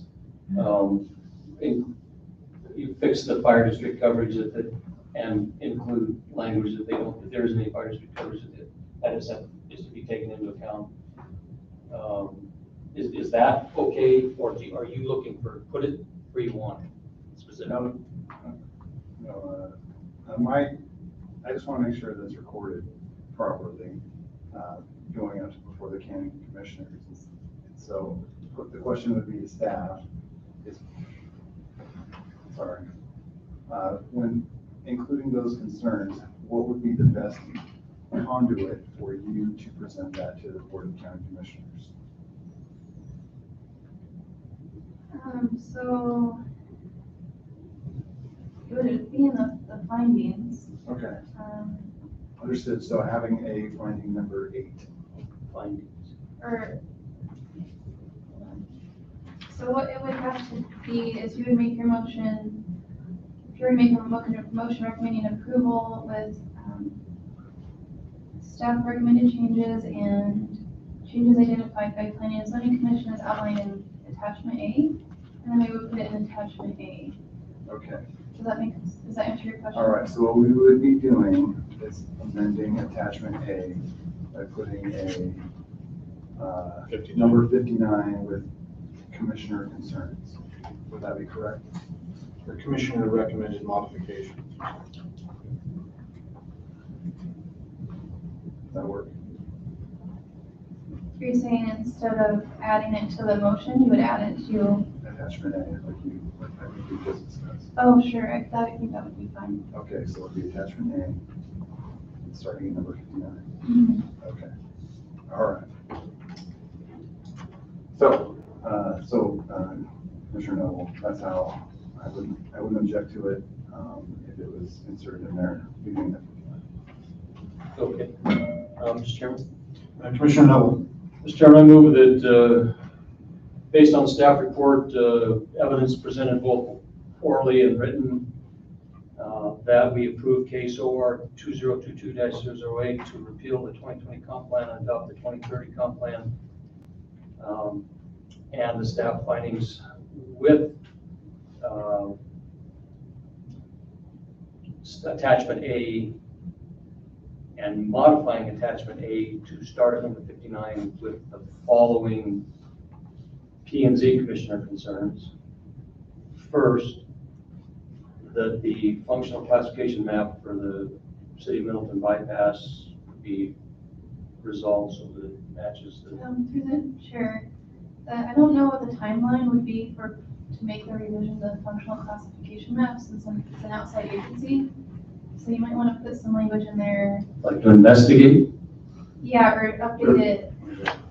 Update it when Add a available? policy to update it as soon as Compass provides us with the map. Updated Or as something soon as along. Compass provides it so that we have an updated functional classification map for the city of Middleton like that. That's the first one.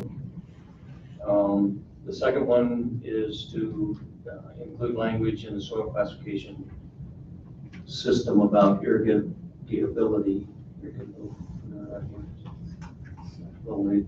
The third one would be for areas that do not have fire district coverage to include language on that fact should be taken into account in the land use decision process. And I think the fourth one is that we've got exhibit 4II from Mr. Taylor that requested in very strong language that his name be removed from one of the committees. Take his name out there. I believe it was the Ag Working Group. I would change the name of the committee. Well, that's the name of the working group, just so that staff knows where to. I believe it's the Agricultural Working Group. It's in his, he says it specifically in his, and then I'll stop my motion there. Maybe other folks have things they want. Looking through here, I didn't quite see that the Peckham Road change on here in attachment A. So is there a specific number? Or is that something that we need to add as a number? I think we're up to 61, 62. It's on page 5, number 32, chapter 4. Okay, I missed that. I was too much red. All right. Is there any other, I guess, more? We could do amendments. So if you want to close the motion now, get a second, see if anybody else is interested in moving forward. Mr. Chairman, I do have a question before we move forward. Commissioner Arnold. And that would be about the formation of the committees. Because I think that's important to us. And is it addressed well enough in here for us? So you're talking like the ag? No, I'm not talking about the ag. I'm talking about formation of committees that, right now, to me, we have agriculture and we have developers. As long as we have those two committees, we're going to have this conflict. And I say that we put ag and developers together and give us a land use option. And I don't know, I just think that we're going to, if we don't reform our committees, we're not going to, we could reform these committees and get some improved results. Mr. Chairman, Commissioner Neville, so I just wanted to ask a question. Are you talking about the subcommittees that are going to be created as part of this plan? There are sub-area subcommittees. I am talking about the subcommittees, yes. Yeah. That would be after the plan is adopted. Yeah, so we'd have to wait for the plan to be adopted to then start creating those subcommittees, which I don't know if that would be planning and zoning chairman or county commissioners who would be creating those subcommittees. I believe it would be plan and zoning, but we would have to work out the details. And we would have to add structure to it. Okay. So does that? Well, that's a good comment, because structure is what we need in these committees. Well, I think. And so we can do that afterwards and then make adjustments. If I'm understanding that correct, I'm okay. So yeah, that might mean that we're all on subcommittees. Yeah, okay, that's fine, but I think that's what we need. We need to, because just to say we adopt the plan the way it is now, I'm going to have to say no. But with some improvements, if we get these subcommittees and get them going, then I think that's correct. Yeah, I just want to clarify real quick. So if you wanted subcommittees now to make adjustments to the plan that's before you today, you would have to continue the discussion and it would have to come back after we do work with the committees. If you're talking about the committees after the plan is adopted, you would make a motion to approve with conditions. So it's two different, I think you're talking about two different things here. I agree, we are. So, but I'm okay with it, accepting the plan and voting for the plan as long as the subcommittees are there and we can address that. So then you're wanting to add, are we adding a condition or are we just accepting it as, because you mentioned then accepting with conditions for subcommittees after if it's approved. The advisory committee language is already in. Okay. Okay, good. Then, thank you. My question that I want to bring up, because we're doing the Peckham Road thing, are there other areas, because it was brought up and it's fairly valid, and I even recall, I think it was last year, there was an article in the paper about how Canyon County had hardly any commercial and industrial zoning, even within city limits. Are there other areas that we might want to make a recommendation of extending industrial and or commercial? I'm just throwing it out there, we don't have to include it, but figure get some thoughts. Mr. Chairman. Commissioner Neville. There was testimony last time about the inconsistency of the industrial zones along Simplot Boulevard. I do recall reading that, and I think there were even recommendations of putting more industrial along rail lines as well. I think in that same letter it talked about, and that might have been in the memo, but I remember reading something about, Simplot Boulevard, and then there was also talk of along rail lines, there should be more industrial. Well, there's the blue area over there on the map. Yeah, that's what I'm aware. That's the only one I remember. Yeah. So at least this map is showing industrial going from Caldwell all the way to Greenleaf, it looks like, and almost to Notice. At least within the area of impact of Notice. So I don't know if that area has changed at all, if it's expanded or still the same from the 2020 plan.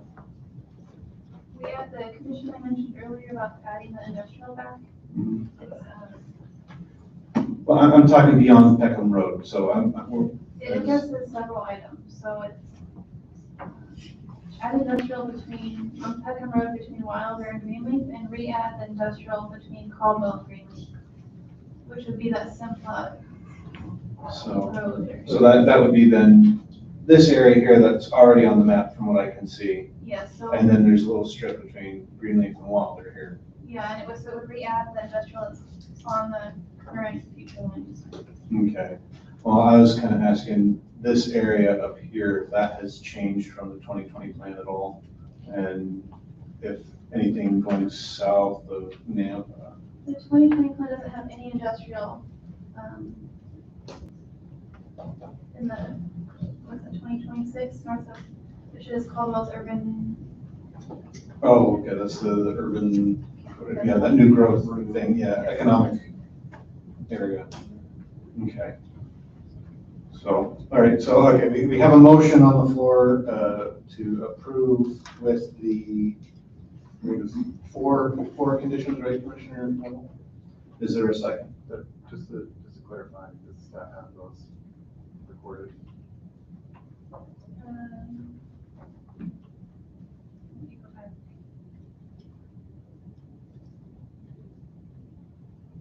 So one was, I don't know if it's the right order, but add language to encourage landowners outside areas, outside fire district boundaries to annex into a fire district before developing. Irrigability language. Remove Darren Taylor from the agricultural working group. Functional classification. Yeah, when, as soon as we can get it from Council's update, the functional classification map. All right, we're clear? All right. With that, I'll second. All right. It has been moved by Commissioner Neville and seconded by Commissioner Sheets. If we could have a roll call vote, please. Oh, I guess, is there any discussion or comments? No? Commissioner Neville. Mr. Chairman, thank you. One point of discussion. The, on the issue of validity, or no validity, I said to the argument that landowners' voice should carry one weight. If we allow that, then a school bond would only be voted on by the people that have kids in the school. And that's not the way we do things. Everybody gets a vote. You know, I've farmed since I was a little kid and owned the farm that somebody else rented when I was in the service, and lost my ass several times. You know, so I really have a hard time saying this because I know that the people who understand their land are the farmers. But that is a decision that we cannot make. Everybody gets a vote in this county. And it's one person, one vote, so nobody gets more weight. That's not the way democracy works. So I just wanted to clarify why I said what I said about that. I certainly feel that the people that know the most are the farmers that own the land. I just can't go along with that because it's not one person, one vote. Any other comments? One thing, Commissioner Emerald, did you have something? Yeah, I just have one question. Sorry, I'm going on these committees, but is there a timeline for that? To get started on that and get those committees going? Through the chair, so we'll be starting to work on it internally, but we would have to wait for the plan to be adopted in order to. And when we do start, when that does happen, there'll be announcements that go out and marketing materials, so the people in the county will know that we're looking for members on these committees. So once the plan is, we agree the plan is adopted, then there will be a priority for that.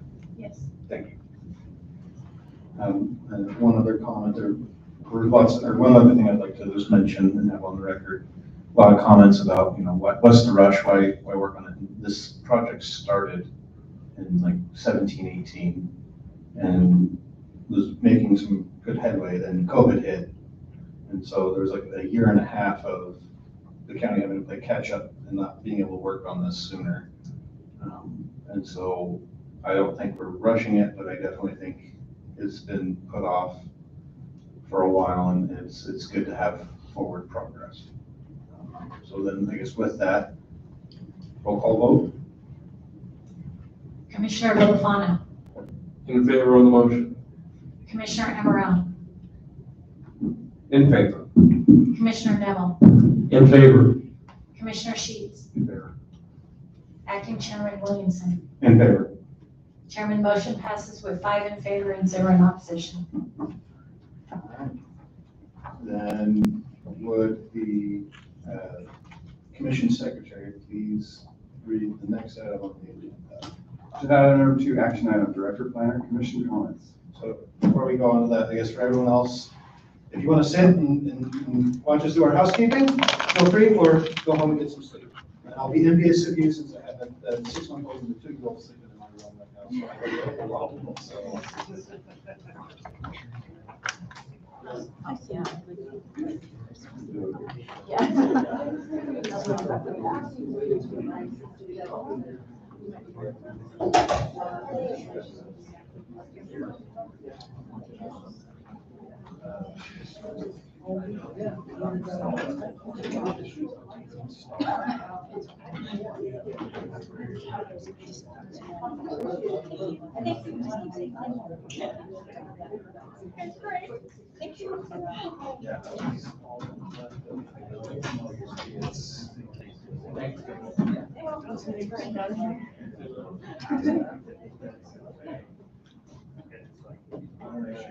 So I guess, Elizabeth, are you taking Dan's place? I wanted to say that I'm now the new director, but I. You apply? Oh, I should ask you that.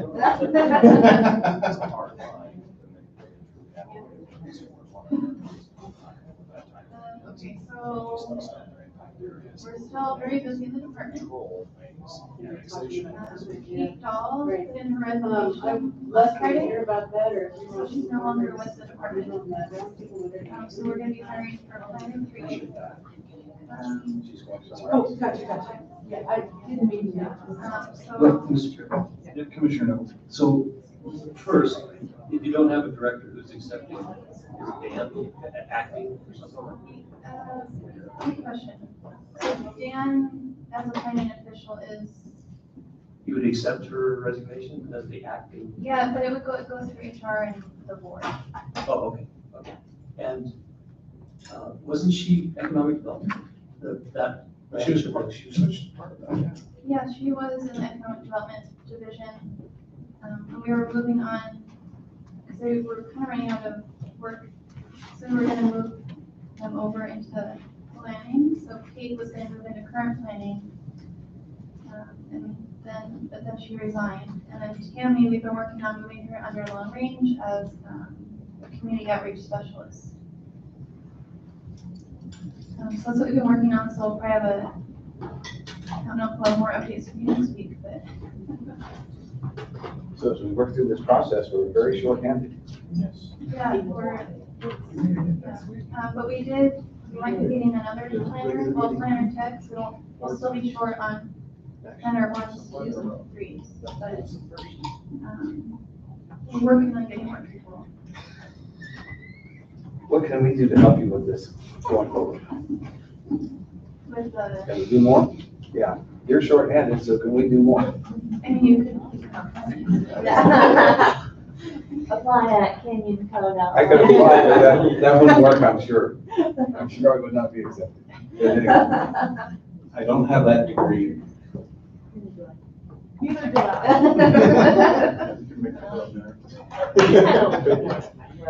Until you make it, man. I don't think I have any more updates for you. We'll be back here in the stream next Thursday. So then. 5 in a row, yeah. And hopefully you guys will have a little break after that somewhat, so. I don't think we have, did we get any hearings for the 15th, or are they? Oh. We have one item On the on 15th? September 15th.